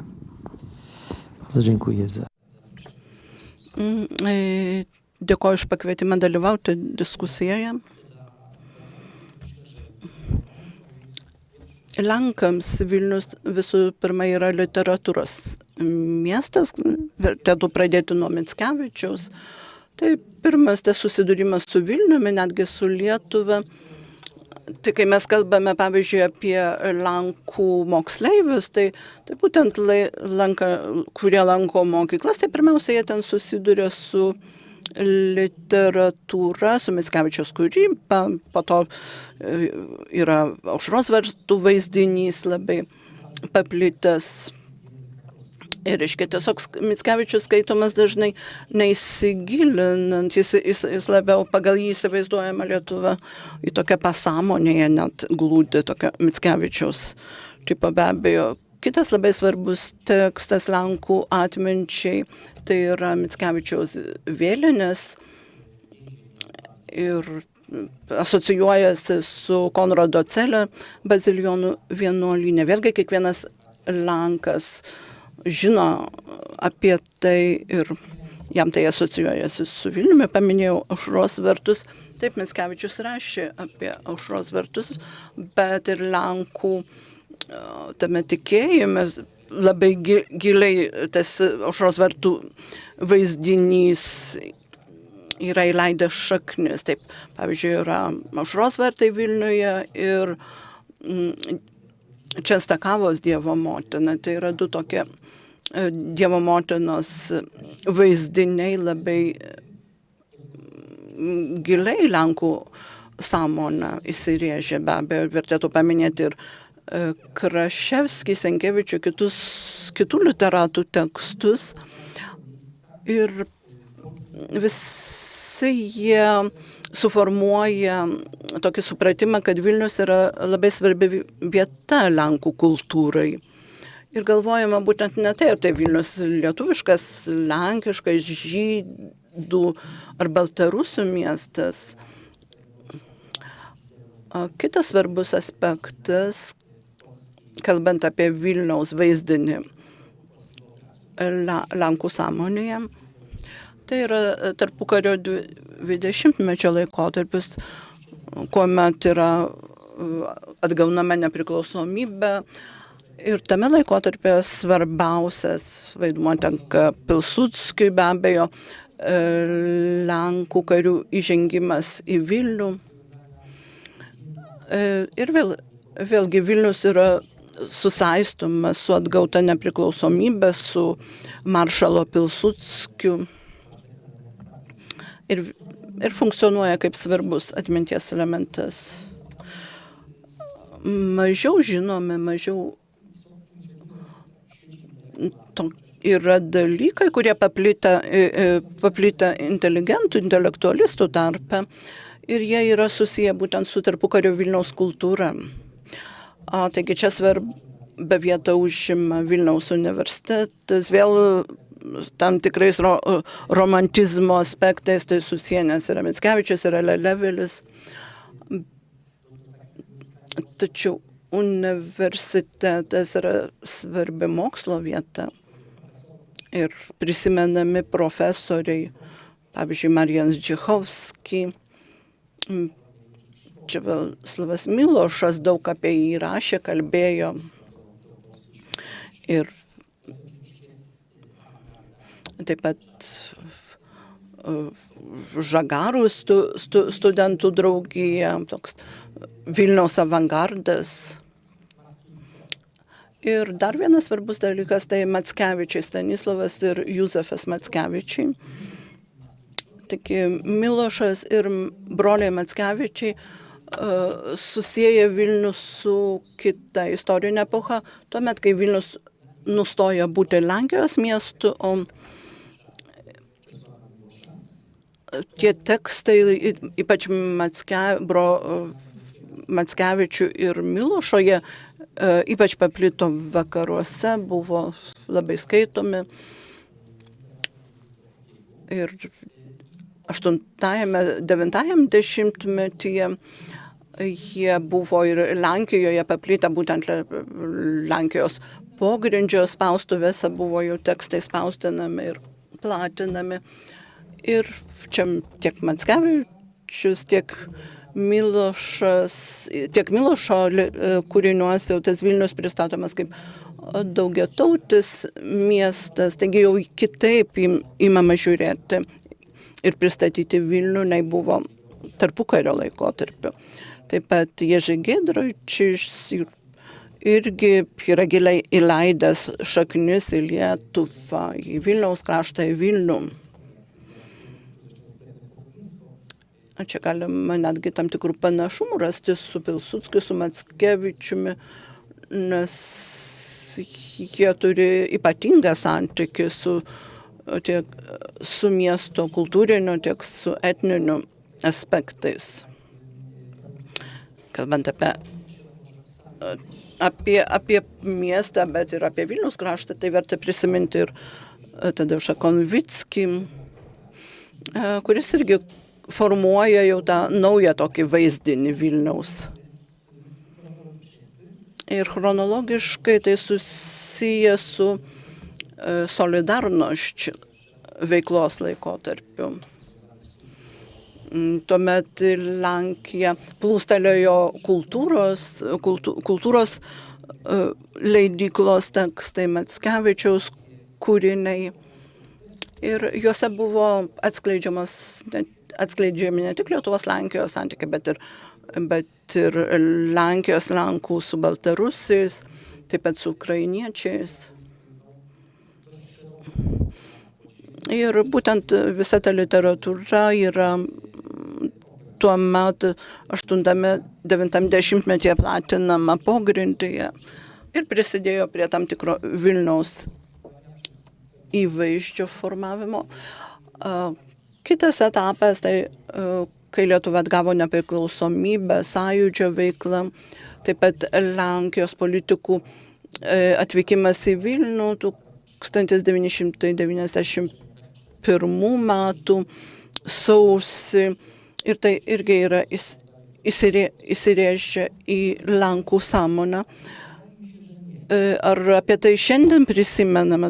Galbūt nelabai, bet 10-ojo dešimtmečio pradžioje iš tikrųjų visa ta politikų elgsena buvo labai teigiamai vertinama ir Lenkijos parama nepriklausomybė atkūrusiai Lietuvai irgi buvo labai teigiamai priimama. Norėčiau dar atkreipti dėmesį į įdomų dalyką. tokį nesimetrišką santyki, Lietuvos-Lenkų santykių. Iš Lietuvos pusės jaučiame tokį atsargumą, vertinant Lenkus, ne visišką pasitikėjimą jais. Tai Lenkijoje, Lenkijos kultūroje, literatūroje tokio mito nerasime. Kaip tik Lenkų tradicijai yra būdinga tai, kad Lenkai didžiuojasi netgi savotiškai, kaip snobai elgėsi, pabrėždami savo lietuvišką kilmę, ką darė, sakykime, Pilsudskis. O demonstruodamas taip, lyg tai jis yra geresnis nei tie, kurie gimė centrinėje Lenkijoje. Ir būtent ta kilmė susijusi su Lietuva, tai buvo savotiškas politikų skiriamasis ženklas ir jie tuo didžiavosi. Lab, kad prieškario Vilnius tai nebuvo pilsudskininkų miestas. Labai sudėtingas uždavinys nusakyti, kaip lietuvių santykis su Vilniumi formavosi, keitėsi, kaip mes, kaip atminties bendruomenė, vis dar ieškom to santykio su savo svarbiausiu miestu. Iš tikrųjų yra pakankamai sunku kalbėti apie lietuvišką santykį su Vilniu, nes lietuviškas santykis su Vilniu tai nėra vien tik tai kultūra. Aš pasakyčiau netgi, kad galvodamas, nuo ko čia reikės pradėti, aš netgi sugalvojau tokį terminą, kad lietuviai iki šiol turi Vilniaus kompleksą. Ir šitas kompleksas jis visų pirma net ir daro tam tikrą įtaką mūsų santykiams su kaimynais. Turbūt visi dabar dar ir čia salėje esantys lietuviai, gerai, visi esat girdėję visą neseniai vykstančias diskusijas apie taip vadinamą litvinizmą, kad, kur pagrindinis punktas yra tai, kad baltarusiai ne tik savinasi mūsų Lietuvos didžiosios kunigaikštystės istoriją, bet ir per tai nori atimti iš mūsų Vilnių. Jeigu mes žiūrėsim į mūsų santykius su Lenkija, tai tas nepasitikėjimas Lenkams, jis visą laiką atsiremia į Vilniaus klausimą. Ir čia galima pasakyti, mes visi atsimenam tas ilgas diskusijas dėl pavardžių rašybos. Ir man buvo pačiam savotiškas atradimas, kai aš šito klausimu kalbėjausi su vieno Vilniaus universiteto profesorium, filosofu, labai išsilavinusiu žmogum. Ir jis pasakė man vieną tokį paprastą mintį, kad Lenkam nereikia leisti rašyti pavardžių tokių, kokią jas turėjo jų tėvai, seneliai, nes čia yra pirmas žingsnis. Po to jie norės autonomijos, o galų gale jie iš mūsų atims Vilnių. Čia buvo šiek tiek užsiminta apie Vilnių kaip apie Pilsudskio miestą. Kai kurie kolegos dalyvavo ir jubiliejiniai pirmą kartą Vilniuje vykusioj Pilsudskio konferencijai. Man teko būti vienu organizatorių šitų konferencijos ir galiu pasakyti, dabar jau praėjus kuriam laikui, kad šitas Vilniaus kompleksas visų pirma vos nesužlugdė šitos konferencijos. O problema buvo tame, kad vykstant pasirengimui tai konferencijai, Lenkijoje startavo tokia akcija, kad reikia įsirinkti vaizdelį, koks bus lenkiškuose pasuose. Ir vienu metu pirmavo aušros vartų atvaizdas. Tuometiniai Lietuvos politikai, kurie iš pradžių tylom rėmė pačios konferencijos idėją, jie pasakė, kad su Lenkais kalbėtis yra neįmanoma, nes Lenkai iš pradžių nori įdėti į pasus aušros vartus, o paskui ir pasimti visą Vilnių. Tai yra dar vienas pavyzdys iš mūsų nesenos istorijos ir dėl to iš esmės ieškant priežasčių, kaip būtent toks kompleksas susiformavo, reikėtų grįžti būtent į tuos laikus, kada formavosi Vilniaus kaip lietuviško miesto vaizdinys. Ir aišku, šitoj vietoj, kalbant šitą temą, būtų galbūt geriau, kad vietoj manęs čia sėdėtų mano kolega Dangiras Mačiulis, kuris iš tikrųjų pilnai atskleidė, kaip formavosi būtent tas Vilniaus vaizdinys.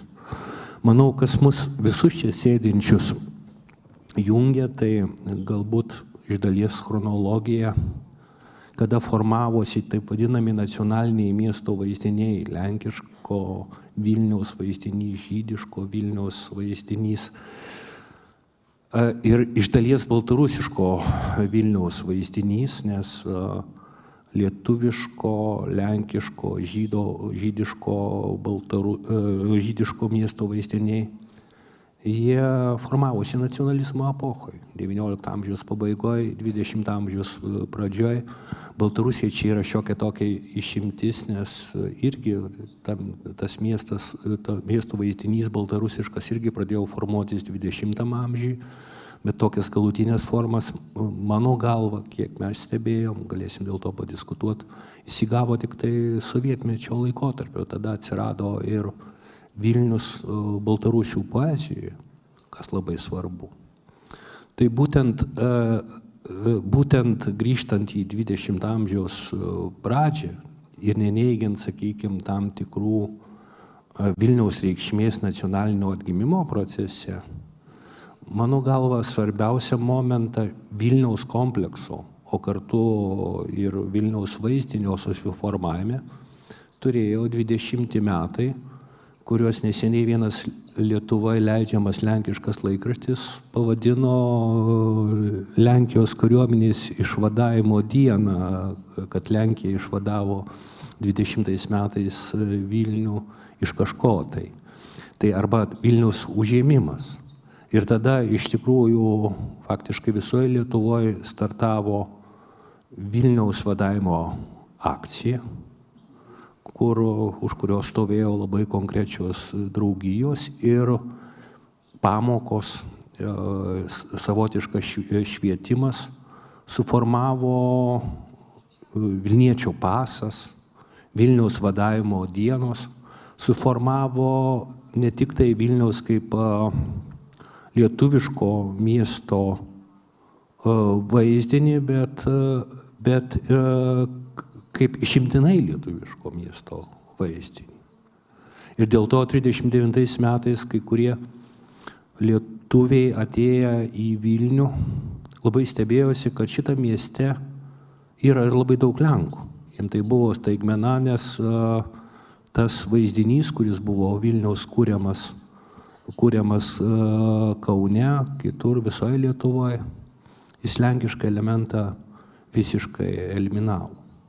Šiaip, jeigu mes kalbam apie tą Vilniaus vaizdinį ir tuos pagrindinius simbolius, per kuriuos buvo formuojamas Vilniaus vaizdinys tuo metu ir iš dalies šitie simboliai jie išlieka ir dabar, kalbant apie lietuvišką Vilnių, mes matom tam tikrus panašumus su lenkiškuoju modeliu.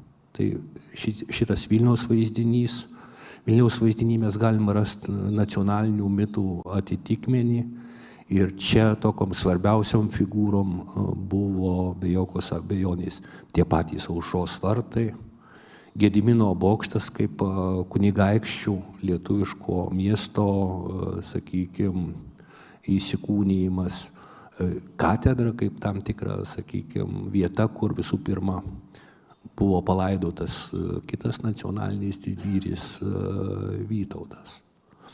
Ir šito vaizdinio, Vilniaus lietuviško vaizdinio susiformavimas, mano supratimu, ir aplinkybės kokios jos formavosi, mano galva ir parodė, ant kiek yra svarbu kalbėti apie tas įvairias kovas dėl Vilniaus ir tas kultūrinės aspiracijas, kadangi būtent kalbėjimas tokioj būtent kompanijoje galbūt kažkada mums ir padės įveikti tuos, sakykime, tas lietuviškas baimės, lietuviškas kompleksas. Ir pabaigai norėčiau pasakyti, kad vilčių, kad šitie kompleksai ne politiniam lygmenį, bet grinai kultūriniam lygmenį gali būti įveikti, jūs rodė vėlgi mūsų tam tikri prieš kelius metus vykdyto projekto rezultatai ir visų pirma sociologų atlikti tyrimai ir konkrečiai Irenos Šutinienės atlikti tyrimai, kuriuose buvo formuluojamas klausimas, kokių paminklų ar kokių ženklų Vilniui pasigesta Vilniečiai ir su kuo identifikuoja, sakykime, Vilnių kiti miesto gyventojai. Tai jeigu kitiem miestų gyventojams buvo labai svarbu tie su centriniais lietuvių mitais susiję ženklai, tai Vilniečiai visų pirma būtent ir akcentavo, kad jiems yra be galo svarbu ženklai, mažieji paminkliukai, primenantys žydų kultūrą, kurie primena ne vien išimtinai kažkokios tai didžiosios lietuvybės ženklus, bet primena Vilniaus daugiakultūriškumą. Ir bent prieš kokį 10-metį vykdyta apklausa parodė, kad daugiakultūriškumas, o ne vien tik tai lietuviškas to daugiakultūriškumo elementas, daugeliu šiuo metu mieste gyvenančių lietuvių yra tam tikra vertybė, kurie ją norėtų puoselėti. Ir lietuvių, kurie gyvena būtent čia Vilniuje. Aš dėkoju Jums, Alvydai, ir dėkoju visiems pokalbininkams už įvadinės tezes. Prisimenu, ką sakė Sergej Chariauski apie tai, kad po Antro pasaulinio karo susiformavo eleginė Vilniaus koncepcija arba prarasto rojaus vaizdinys. Ir reaguoju tai, ką sakė Alvydas Nikžentaitis, kad lietuvių santykyje su Vilniumi yra kažkokio komplekso baimės praras šitą miestą simptomų. Ir galvodamas apie tai, ką jūs abudu pasakėt, negaliu neprisiminti mūsų kolegos Valdemaro Klumbio tekstą, tokį publicistinio pobūdžio tekstą, berods Kultūros baruose, įspausdintą, bet jisai labai, man atrodo, tiksliai užkabino tam tikrus dalykus, apie ką aš norėčiau dabar su jumis pakalbėti. Aš tiesiog perpasakoju mintį, necituoju tiksliai, jisai tame tekste sako, baigiantis Antram pasauliniam karui, lietuviai ateina į savo svajonių miestą, kuris yra tuščias. Žydai žudyti, lenkai arba jau pasitraukia, arba spaudžiami pasitraukti, ir jie apgyvendina jį, jie ateina į įvairius namus, kuriuose gyveno žmonės, ir jie bando surasti savo santykį su šita erdve, su savo svajonių miestu. Tai ką noriu pasakyti? Šiaip man kaip istorikui, kuriam svarbi atminties plotmė ir kaip žmogui, kuris ieško savo santykio su Vilniumi, aš atvažiavau jį prieš 30 metų ir vis dar ieškau to santykio, akivaizdu, kad po Antro pasaulinio karo Vilnius buvo nutildytų istorijų miestų ir jis buvo netekęs kažkiek savo žmogiškumo arba gal ir didžiosios to žmogiškumo dedamosios. Kaip jūs galvojate, ar per nepriklausomybės epochą mums duotus tuos 33 metus, kuriuos laikom aukso amžiumi lietuviškai istoriografijai, kada galim daryti, ką norim, kaip norim, bendrauti su kuo norim, ar mums pavyko ypač 20-ojo amžiaus pirmos pusės Vilniui grąžinti dalį to žmogiškumo, išgirsti nutildytus pasakojimus. Tai pirmiausia, žinoma, žvelgiu jūs, Alvyda, ir jūs, Lara, nes mes pirmą ir į jūs, žinoma, Robert, nes kalbam apie tokias labai asmenines patirtis. Ačiū. Aš labai nelengva yra kalbėti apie dalykus, kuriuos išgyveni. Atrodytų, čia turi suteikti autentiškumo pasakojimui, bet kur kas lengviau kalbėti apie dalykus, kuriuos tiesiog tyri. Ir tyrinėjai, o ne tai, ką jauti, ypač akademijoje arba tokio konferencinėje diskusijoje. Bet aš pabandysiu pasakyti porą savo pastebėjimų ir galbūt išreikšti kažkiek ir pajautimo, kaip aš šitą situaciją vertinu dėl to, kad joje gyvenu. Nutildyti pasakojimai, tuščias miestas, visą tai žinoma yra ir žydų istorinės atminties dalykai, bet kokios bendruomenės? Klausimas, kokios bendruomenės? Ta bendruomenė, kuri čia buvo beveik visa, tiesiog sunaikinta arba tie jos žmonės, kurie dar liko gyvi, nebūtinai norėjo čia likti ir išvažiavo, tai yra tos autochtoniškos Vilniaus bendruomenės. Čia man labai svarbu pabrėžti Vilniaus, nes čia grįžo žydai, nedaugelis išgyvenusių žydų iš kitų Lietuvos miestų, kurie arba miestelių, kurie neturėjo nemali serca do tego. Negalėjo grįžti į savo vietas, nes ten buvo tuščia dar ne kaip Vilniuje. Ten buvo iš viso, nei šeimų, nei draugų, visos bendruomenės buvo iššluotos, dėl to jie nusėdo Vilniuje. Ir dėl to bendruomenė pradėjo formuotis iš įvairių elementų ir beje, jokios harmonijos tarp to nebuvo. Tai yra vienas elementas pats mažiausias. Buvo tie autochtonai, Vilniečiai, žydai, kurie vienom akim žiūrėjo į visą tą destrukciją ir tą gyvenimo nebuvimą. Kitas elementas buvo žmonės, kuriem Vilniuje vis dėlto nebuvo taip skaudu, kaip būtų, jeigu jie būtų nuvažiavę iki savo gimtųjų miestelių, šiek tiek lengviau. Ir trečia kategorija, kuri labai greitai po to atsiranda, tai buvo etniniai žydai, kurie dėl sovietinių demografinių politikos ten kažkokių judėjimų atsirado čia iš Sovietų Sąjungos gilumos ir kurie šiaip jokio ryšio neturėjo nei su Lietuva, nei su Vilniu, nei su lenkišku, nei su lietuvišku, nei su kokiu, o jau gyveno toje teritorijoje, kur nacionalinė tautinė tapatybė žydų, nebuvo populiarus dalykas. Taigi jie atvažiavo visai su kitų identitetų. Ir tos bendruomenės, apie kokią istorinę atmintį mes galim kalbėti. Tuo momentu jinai yra labai diversifikuota, jinai labai kontroversiška, žmonių grupės nesusikalba, vieni su kitais žmonės nesusikalba, tie, kurie buvo gete ir išgyvena, praktiškai nedraugauja, čia minkštai aš labai sakau, su tais, kurie partizanavo ir grįžo. Vieni kitus žiūri įtariai, o tie, kurie iš Sovietų Sąjungos atvažiavo, tai iš viso yra svetimi. Bet aš dabar peršoksiu į mūsų tą laiką, kur jau praėjo tiek dešimtmečių. Bendruomenė, aš nepasakyčiau, kad tapo homogenizuota, bet lemiamų faktorių tapo tai, kad gimė vaikai ir anūkai tuose šeimuose, kurios Vilniuje liko. Žinoma, jūs visi žinote, kad ir buvo kitas judėjimo procesas, kai pradėjo žmonės emigruoti į Izraelį. Bet paimkime dabartinę bendruomenę. Ir jinai yra per silpna ir per maža, mano akim žiūrint, tam, kad iš tikrųjų pasisakytų visais klausimais atvirai. Tarkime, jeigu tai yra antisemitizmo atvejai, tai žinoma pasisakys bendruomenės lyderystė ir kiti žmonės ir taip toliau. Bet jeigu tai, pavyzdžiui, yra Šabado paminklas, ar ne, kuris Šabadas buvo toks galingas vyras ir jam pastatė tokį mažą patronizuojantį paminklėlį, prie kurio kiekvienas gali ateiti ir paglostyti galvytę arba ten vandens nešėjas, aš dabar ne estetinę pusę vertinu.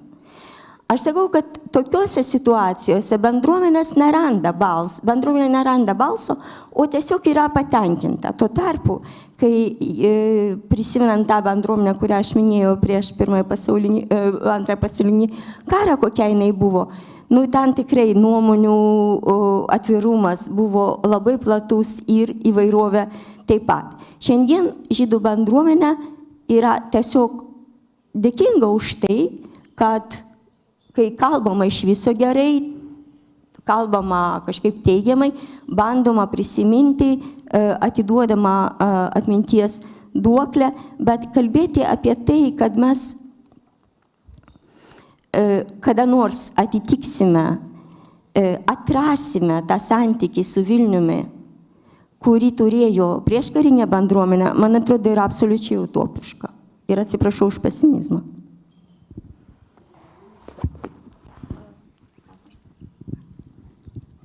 Robert? Ja myślę, że... Manau, kad tai, kas įvyko per pastaruosius 30 metų,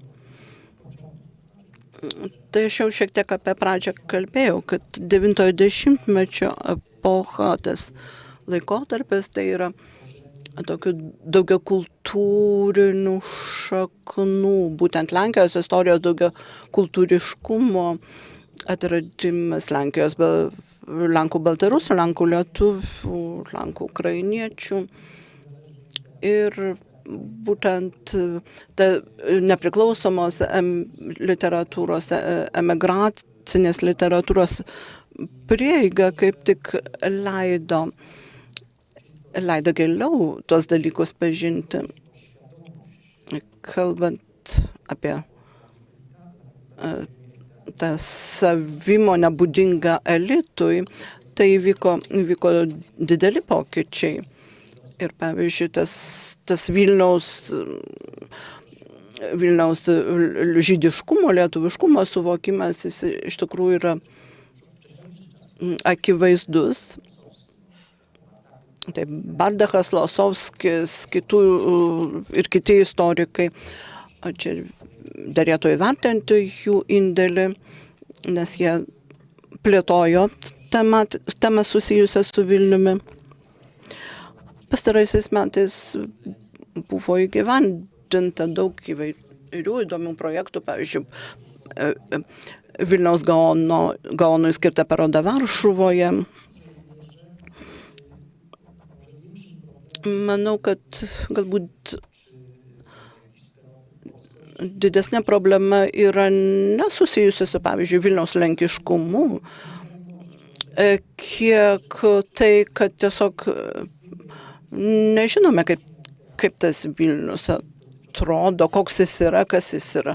Taip, mes turime sąsajų, susijėjame Vilnius su tam tikra literatūra, su tam tikrais kūriniais, bet mes visiškai nepažįstame šiuolaikinio Vilniaus. Pavyzdžiui, prisimenu, kad per pastarąjį 20-metį vienintelė knyga Lenkijoje, parašyta lietuvės autorės, sukėlusi susidomėjimą, tai būtent buvo Kristinos Sabaliauskaitės kūriniai Silvererum.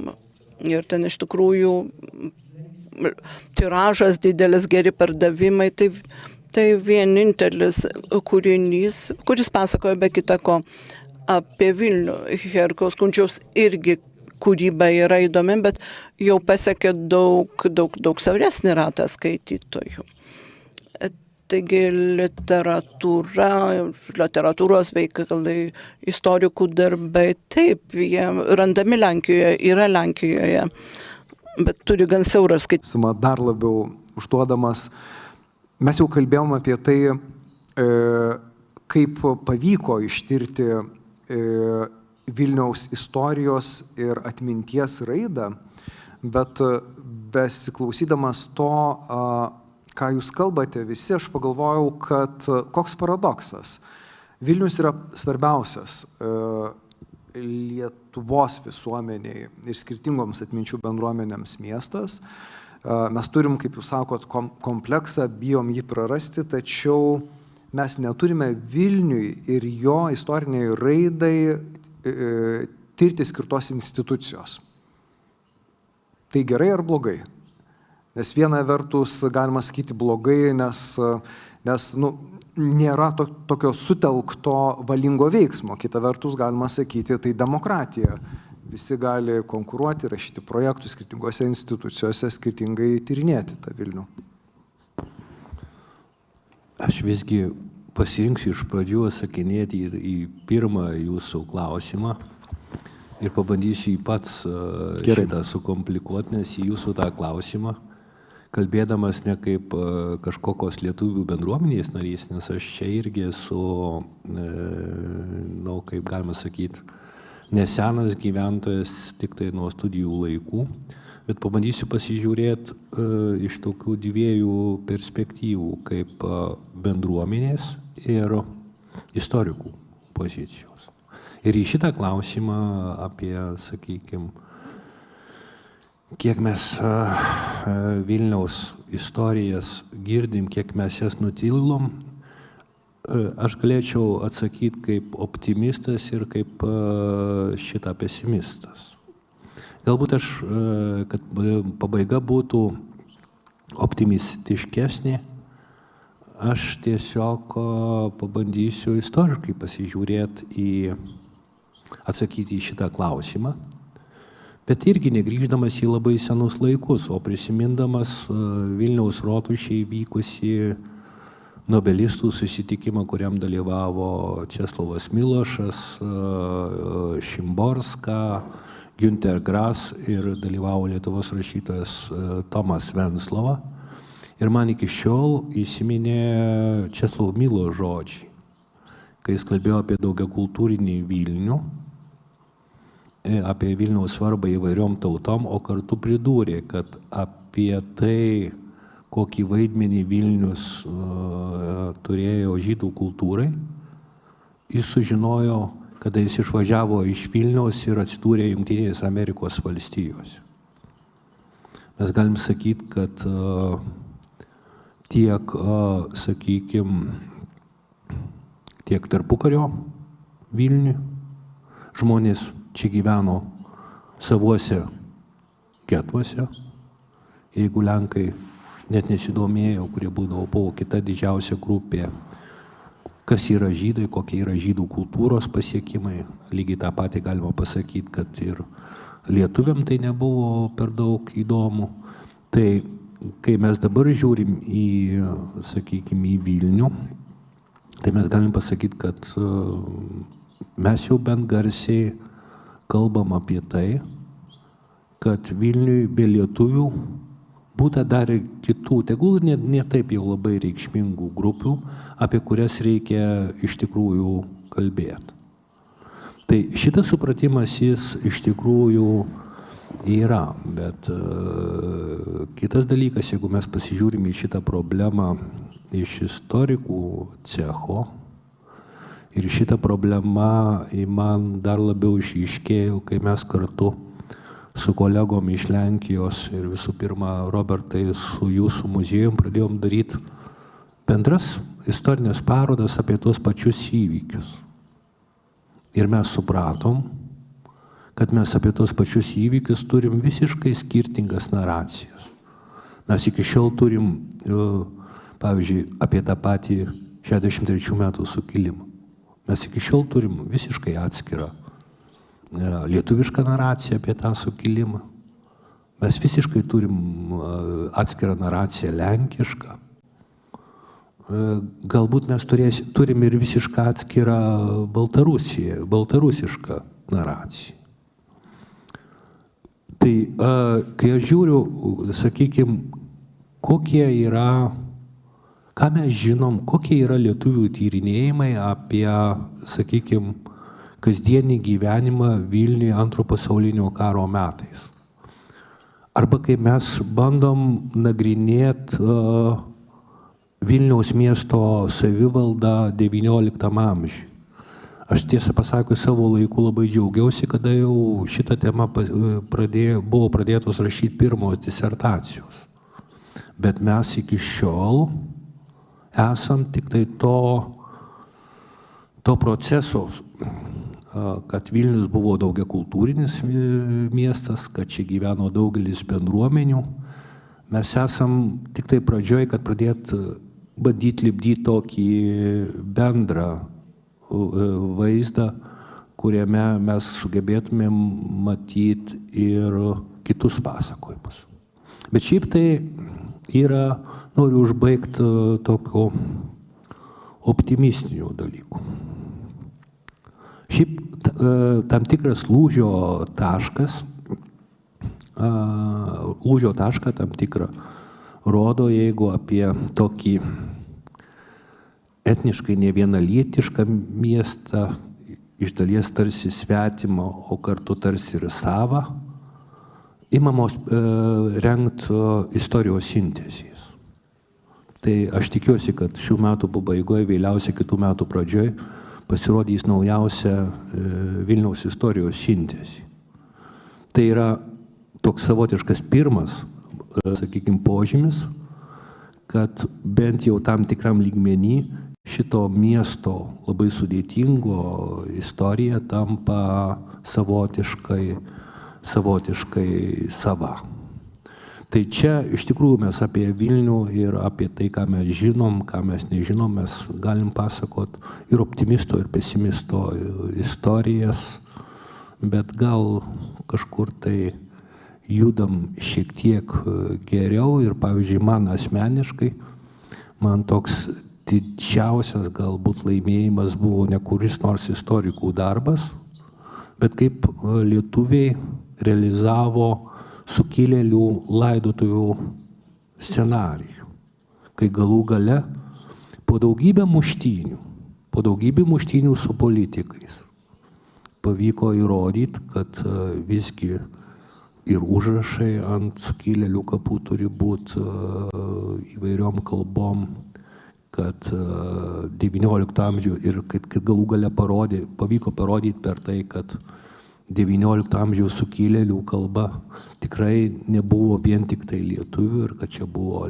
baltarusiški, lenkiški elementai. Tai kažkuria prasme tam tikri postūmiai į gerąją pusę yra, bet manyt, kad mes jau puikiai žinom Vilnių ir jų įvairių bendruomenių istoriją, mes matom tą bendrą vaizdą. Manau, kad čia reikės palaukti dar kelių kartų, kol mes galėsim apie tai labai normaliai kalbėti. Ačiū, Serhej. Ar jūs esat optimistas ar pesimistas, kai mes kalbam apie Vilnių kaip nutildytų istorijų miestą? Jestem optimistem. Aš esu optimistas. Tai, apie ką kalbėjo kolega, man yra artima. Visų pirma, baltarusai gyvena čia Vilniuje, turi labai tokią mielą patirtį, kaip jie bendradarbiavo su lietuviais 20 amžiaus pradžioje. Tai yra didelė, plati, įdomi istorija. Ir, pavyzdžiui, lietuviai leidėjai leido baltarusiškus leidinius, būtent lietuvių knygynuose būdavo parduodami baltarusiški leidiniai, baltarusiškose leidiniuose buvo lietuvių reklama.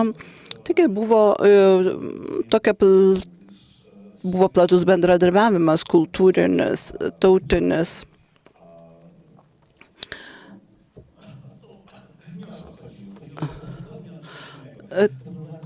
Tai yra, iš tikrųjų, buvo miela. Vyskupo Mantolaičio dėka, būtent Vilniaus bažnyčiose buvo aukojamas mišios baltarusų kalba, taip pat ir Vilniaus krašte. Stepano Kerio žmona Loisa Paškevič, tai yra žinoma baltarusų tautinio atgimimo veikėja. Taigi buvo ir daugiau žinomų lietuvių ir baltarusių mišrių šeimų. Ir apie tai verta garsiai kalbėti. Taigi turėjome laikotarpį tokį, kai lietuviai ir baltarusai buvo kartu, tai suteikė vilties. Baltarusai nekėlė konfliktų Vilniuje, taip. Poetai rašė eiles tapytojai tapė. Tai iš tikrųjų ta istorija mūsų tarpusavio labai skiriasi nuo lietuvių ir lenkų istorijos. Verta kalbėti apie Krajovcų patirtį. Smolenčiukas apie tai rašė. Verta galvoti apie bendradarbiavimą ir jo vaisius. Pokalbio besiklausančius mūsų kolegas ir jeigu turit ką pridurti, pasiginčyti, paklausti, pasisakyti, prašom. Mindaugas jums atneš mikrofoną.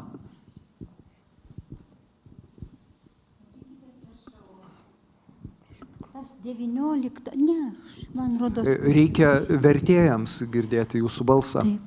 Man atrodo, ta 19 amžius ir 18 amžius, kada jau mes patekom į tą Maskovijos ordą, kaip sakoma. Tai kaip čia dabar yra tada tas tautų sugyvenimo klausimas. Aš esu įvairios literatūros skaičiusi, bet kaip dabar, sakysime, vertinama. Nes yra tokie pasikeitimai. Ir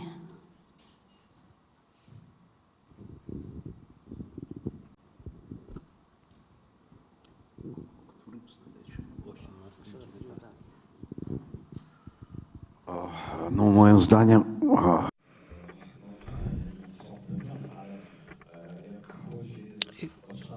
kai kalbame apie tuos senesnius laikus, tai mūsų vizijos turi daugiau panašumų negu skiriasi. Kalbant apie 1863 metų sukilimą, tai jis irgi susijęs su Baltarusių tokiu nacionaliniu pakilimu. Tai Baltarusiai didžiuojasi, kad turi tokį didvyrį kaip Kalinauskas, leidinio Pravda Mužicka leidėjai irgi yra svarbus tam atminties naratyve. Taip pat,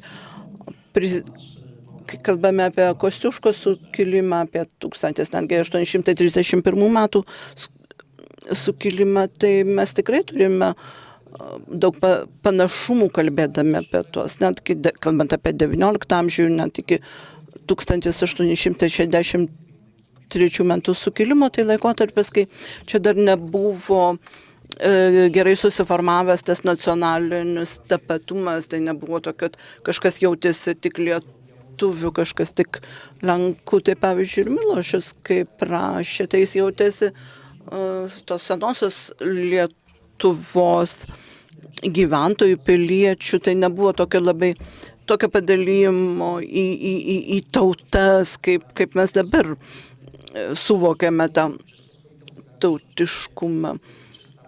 Be abejo, Kostiuškai dar gyvam esant, jau ta Žečpospolita, abiejų tautų respublika nustojo egzistuoti. Mickevičius iš viso apie ją žinojo tik pagal pasakojimas. Ir 19 amžiaus pabaiga, 20 amžiaus pradžia, tai būtent tas metas, kai išsiskiria trijų tautų keliai, tiesiog imasi formuotis atskiros nacijos. Tai norėčiau prisiminti būtent Krokuvos nacionalinėme muziejuje surengtą parodą Vilna. Dabar kaip tik ją galime pamatyti Vilniuje, tą parodą. Tai įdomi patirtis, įdomus pavyzdys, tai vienas svarbiausių Lenkijos muziejų pristatė labai įdomią parodą apie Vilnių. Ir būtent toje parodoje atskleidžiami tie ir tautiniai elementai, būtent lenkiško Vilniaus, lietuviško Vilniaus, žydiško Vilniaus. Ir tai būtent tos temos atskleidžiamos per kūrybą, per meno kūrinius, per paveikslus.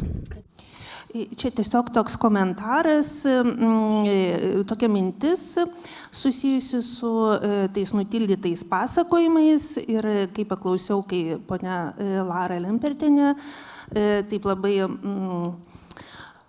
kaip sakius, gerai nupiešė tą dabartinę, sakykime, žydų bendruomenės vaizdą, žodžiu, kas tai yra. Aš manau, kad šitoj diskusijoje galbūt praverstų ir vietinių Lenkų kažkas balsas, taip sakant, nes vis tiek ne visi po karo išvažiavo, labai nemažai liko ir ta bendruomenė tai nėra Lenkijos Lenkai ir tai vėlgi nėra, taip sakant, etniškai lietuviai.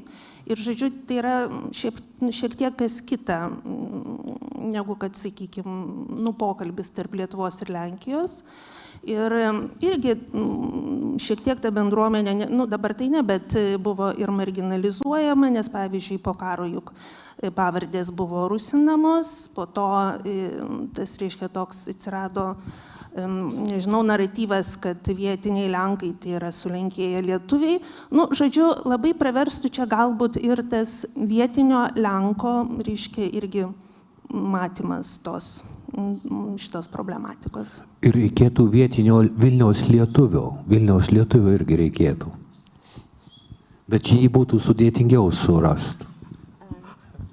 Tada aš jau privalau pasakyti, kad ir žmogaus, kuris yra žydas ir gimęs Vilniuje, nes aš esu ne tas žmogus. Aš čia atsiradau irgi tik tai studijoms, čia žinoma praėjo didesnė mano gyvenimo dalis, bet kai aš kalbėjau apie žydų bendruomenės vaizdinį, aš kalbėjau tik tai iš dalies kaip jos, ta prasme, aš tikrai nesu autochtonė. Aš turiu nelabai daug teisų apie tai kalbėti, aš galiu kalbėti kaip stebėtoja, bet iš vidaus yra žmonių daugiau vilnietiškų negu aš. Prašom dar pasakyti, Mindaugai, aš matau, viena ponia pakėlė ranką.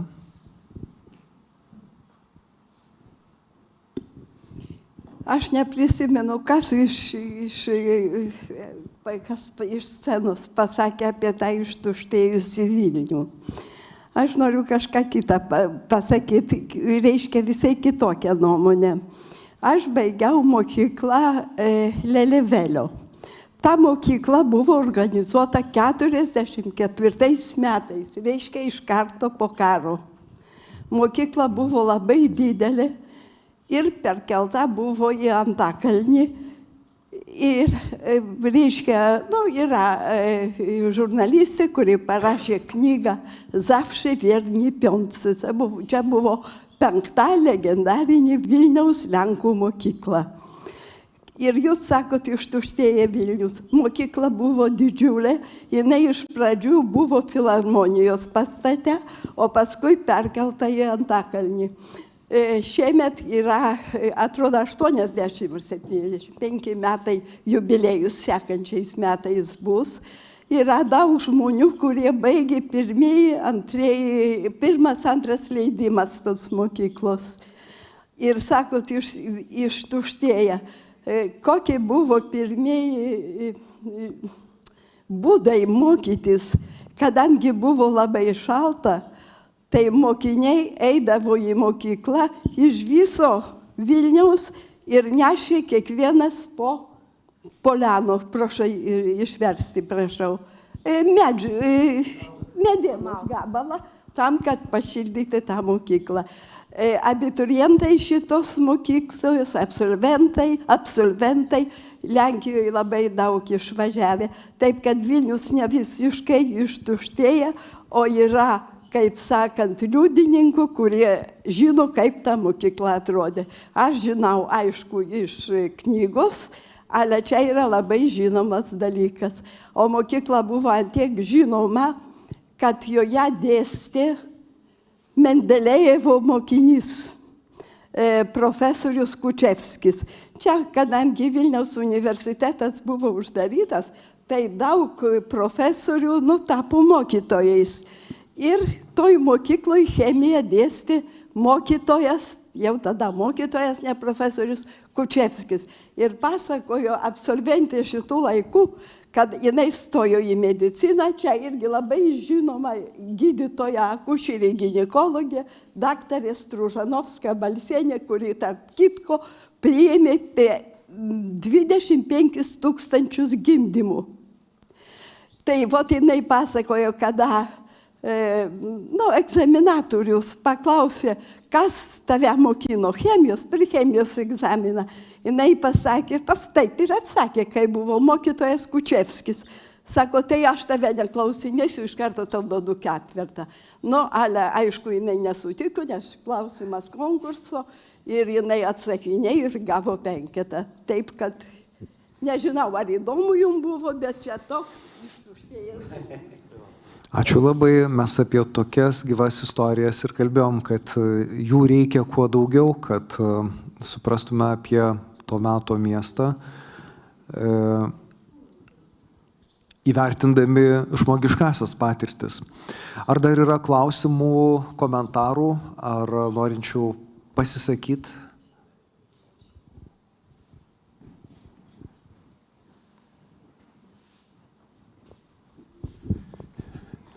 Proszę Państwa, jako... Gerbiami, esu gimęs Lenkijoje, tos atgautosiuose žemėse, tai matau tam tikras analogijas to susigyvenimo tam tikrose vietose, tam tikrose teritorijose. Lenkijoje irgi tas procesas pakankamai ilgai truko ir tiesiog formuojasi jau tam tikrą tapatybę vietos, jis stiprėja ir kai ta tapatybė sustiprėja, tai iš tikrųjų tada jau leidžiame savo plačiau žiūrėti, matyti tą platesnį lauką. Aš tą pastebiu ir Vilniuje, kad tai yra vienas iš dalyvių pasakė, kad lengviau sutarti dėl XIX amžiaus įvykių, sunkiau viską rasti bendrą kalbą, kai kalbame apie 20 amžių, arba, pavyzdžiui, tarpukario 20-metį, arba dar vėlesnį laikotarpį, reikia tam laiko. Man atrodo, tai įdomi patirtis, atrodo, kad lietuviai jau tvirčiau jaučiasi, esantis pas save ir netgi jau kai kurie būna autokritiški, tai yra, aišku, nelengva yra kritikuoti patys save. Kai kalbame apie bendruomenės, tai labai dažnai pirmą vietą kyla įvairūs mitai. Tai netgi kai kalbame apie daugiakultūriškumą, rodomas, demonstruojamas daugiakultūriškumas, tai dažniausiai jis būna vienpusis. Reikėtų apie tai giliau pasvarstyti.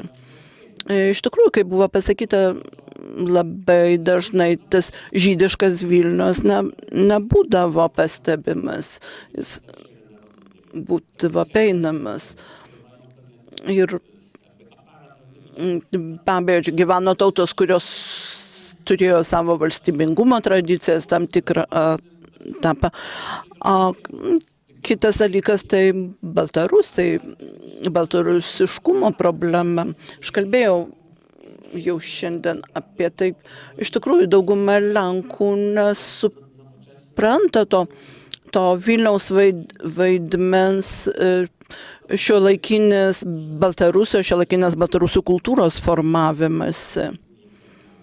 Ir be abejo, ten, kalbant apie Lietuvos, Lenkijos, lietuvių Lenkų santykius istorijoje, tai Lenkai turi daugiausia žinių, bet nebūtinai gilių. Taigi, manau, galima būti tokiu nuosaikiu optimistu. Nebent vėl istorija pasisuks kitą linkmę ir turėsime konfliktų, krizių. Tai yra, viskas komplikuosis.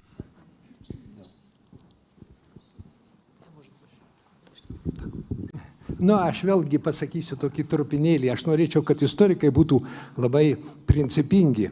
Pavyzdžiui, Seime buvo toks stendas didžiulis pristatytas kaip Kostiuška Lenkijos generolas. Dabar Amerikoje irgi pristatomas, kad generolas Lenkijoje yra ten karinis, kaip jis pasakyti, amerikiečiai, kur irgi Lenkijos generolas. Bet aš suradau straipsnį, reiškia, žurnale Lietuva, trimitė, kur Kostiuškas, autentiškas jau pateiktas laiškas, kuris sako, jis pasipiktinęs, kad aš joks ne Lenkijos generolas, aš esu lietuvis ir aš noriu į Lietuvą ir tarnauti noriu Lietuvą. Tai šitokią noriu pastabą. Dabar ir dėl popiežiaus irgi man, aš čia nieko nesakau, man klausimas tik tai, kad popiežiaus, reiškia, motina yra iš Radviliškio Lietuvaitį. Tai irgi niekur negirdėjau dabartinėje spaudoje. Tai reiškia, Lietuvos istorijos institutas turėtų padirbėti, daugiau darbo įdėti į mūsų istoriją, o ne, pavyzdžiui, netyrėt nieko apie mažosios Lietuvos lietuvių tautą. Ką jūs tyrinėjat? Nieko netyrinėjat. Ten nėra mūsų istorikų, ten estai dirba, reiškia, Purvinų yra toks straipsnė parašyta. Iš Estijos yra, bet iš Lietuvos nėra. O ten lietuvių tauta buvo pavergta, reiškia, germanizuojama. Pavyzdžiui, Tilžės Ragainės regione 90% lietuviai, lietuviškos pavardės visos yra. Klausykit, tai apsileidimas. Atsiprašau. Ačiū labai. Direktoriau, tikriausiai nėra nė vienos konferencijos, kurioje jūs nesat baromas už tai, kad institutas dirba blogai. Tai žiūrėkit, duokit man gal tada pasakyti ir pasiguost vienu tokiu dalyku. Aš galiu pasakyti, kad Lietuvos istorikai dirba geriau negu Lenkijos istorikai. Atsiprašau, dar kartą. Lietuvos istorikai dirba geriau negu Lenkijos istorikai. Ir čia aš kalbu labai konkrečiai apie Kostiuškos atvejį. Kai reikėjo šiek tiek tarpininkauti politikam rengiant sukilėlių palaidojimo scenarijų, tai vienas iš pagrindinių argumentų, kodėl politikai turėtų istorikų klausyti, mes visą laiką sakėm, jūs nesekit Lenkų ir Baltarusių pavyzdžių. Kaip tik prieš tai kilo toks pakankamai didžiulis konfliktas dėl paminklo Kostiuškai, kurį Baltarusiai pastatė Šveicarijoje ir užrašė, kad Baltarusių tautos sūnui. Tada Lenkų pusė lygiai taip pat šito dalyko užprotestavo, liepė nuimti šitą lentą. Tai mes buvom protingesni ir mes jau bent jau išaiškinom, kad į Kostiušką jis yra ne tik tai lietuvių kultūros vertybė, ne tik tai Lietuvos kultūra, istorija svarbus asmenybė, bet mes negalim čia ignoruoti ir jos svarbos baltarusiškai ir lenkiškai kultūrai. Tai aš noriu labai pagirti Lietuvos istorikus, jie tikrai pasirodė protingesni bent jau už baltarusių bendruomenę Šveicarijoje narius ir už Lenkų politikus. Man, direktoriau, atrodo, kad vėl gausim bart, nes Sergej, kol jūs kalbėjot, mojavo pirštu. Tak, udokładnienie, tak, tam. Norėčiau patikslinti. Buvo kalbama apie baltarusišką žemę, o ne apie baltarusių tautą. Čia baltarusių žemė sūnui.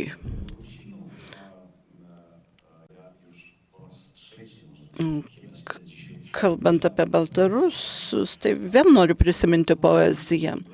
Yra baltarusių liaudies giesmės, dainos apie Kostiušką. Iš tikrųjų, tai labai senos giesmės. Ir būtent tose dainose yra atskleidžiama atskleidžiamas tas baltarusių požiūris į Kostiuškos vertinimas. Taip, kad iš tikrųjų tas Šveicarijoje konfliktas buvo išspręstas. Mes Kostiušką galime pasidalinti, bet tikrai neatiduosime Kostiuškos jums. Yra, prašau. Ja a propos Kościoła.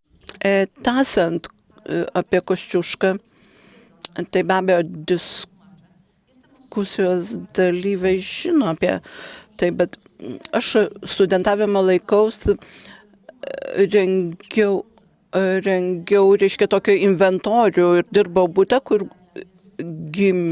mirė Kostiuška. Ir galiu patikinti, kad jis tikrai nieko nerašė lietuvių kalba. Jis buvo istorinė prasme lietuvis. Beveik baigėsi, tai grįžtu prie klausimo, kurio man labai gaila, kurį profesorius Alvydas Nikžentaitis taip oriai ignoravo. Ir kviečiu visus diskusijos dalyvius pasidalinti trumpom įžvalgom. Tai vis tik tai kokius pirmailės svarbos uždavinius jūs matot ir galite įvardinti, kai mes kalbam, mastom, tyrinėjam Vilnių kaip skirtingų etninių, religinių ir atminties bendruomenių sugyvenimo ir kūrybos miestą. Ką reikėtų šitoj sferoj daryti ir ar reikia Vilniui Vilniaus istorijos tyrimų institutą?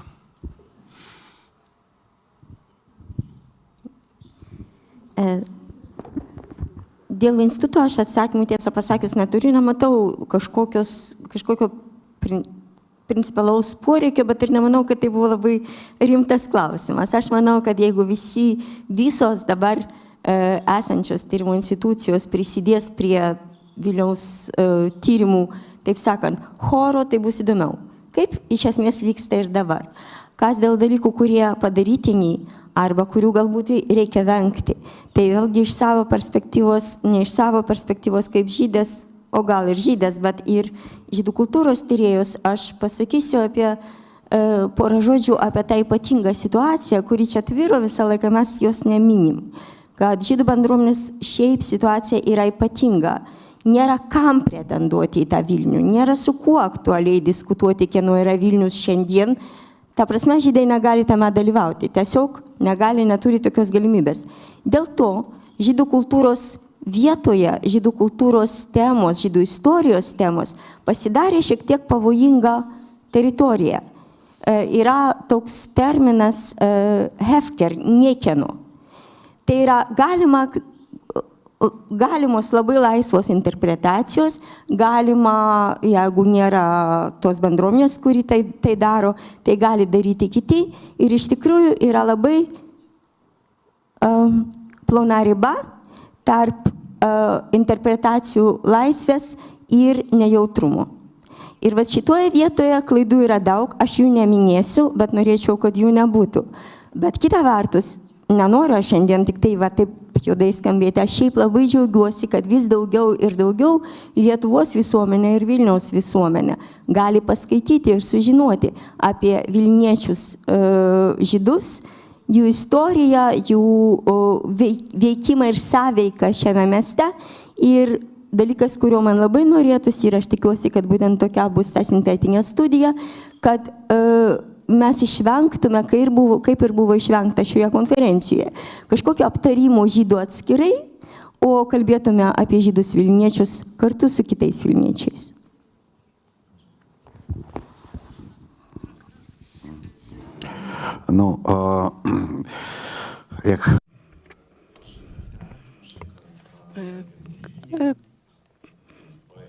Ir vėl prisiminsiu poetus, vėl kalbėsiu apie poetus.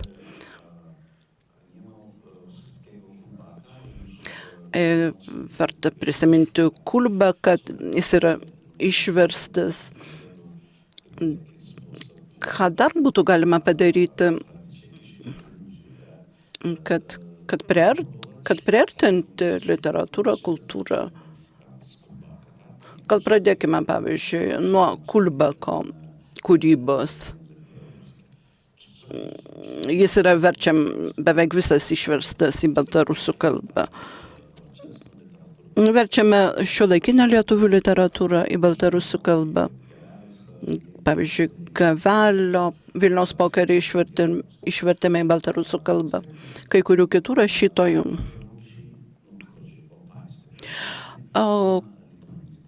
Deja, bet Baltarusijos valstybėje nėra dėstoma lituanistika, nėra dėstoma lietuvių kalba. Kaip nėra ir Lietuvoje daug žinovų ir Baltarusijos, ir baltarusistus, vadinkim taip, išskyrus Kamuntavičių. Taigi, Baltarusija tikrai turi tyrinėti Lietuvos istoriją, o lietuviai turėtų tyrinėti, kas vyko tarp lietuvių ir baltarusų prieš šimtmečius.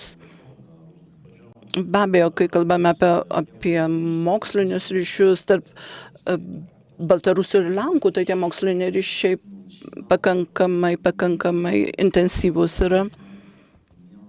O tarp lietuvių ir baltarusių nėra tų tokių gilesnių profesinių ryšių. Taip, kontaktai egzistuoja, kalbant apie mokslinius ryšius, apie tyriamąjį darbą.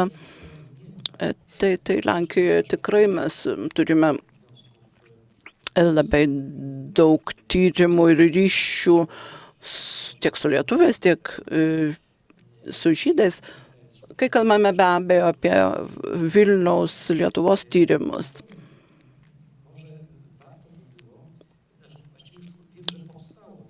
Taip pat žinau, kad jau yra Vilniaus istorijos muziejus. Tikiuosi, kad jis turės nuolatinę buveinę, galbūt jau ir turi tą pastatą.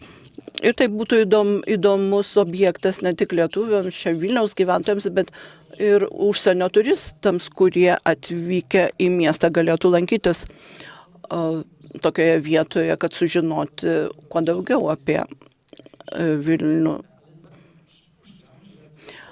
Aš manau, kad turbūt Lenkijos turistai atvykę į Vilnių daugiausia lankotas su Lenkai susijusias Vilniaus vietas. Ir pavyzdžiui, kai atvyksta turistinės grupės, tai norėtųsi, kad apsilankytų ne tik Aušros vartus ar į Bazilijonų vienuolyną, bet pavyzdžiui, kad aplankytų ir televizijos bokštą, istorinę vietą lietuviams Lietuvai. Ir kad tie visi gyventojai lietuviai, Lenkai, taip pat svečiai atvykstantis į Vilnių, kad tai būtų jų vieta, kad jiems būtų įdomu sužinoti apie tą miestą. Aš prisimenu dabar savo ekskursiją į Lvovą ir ten mes aplankėme visą Lvovą, bet ne karto neišgirdau žodžio Lenkija.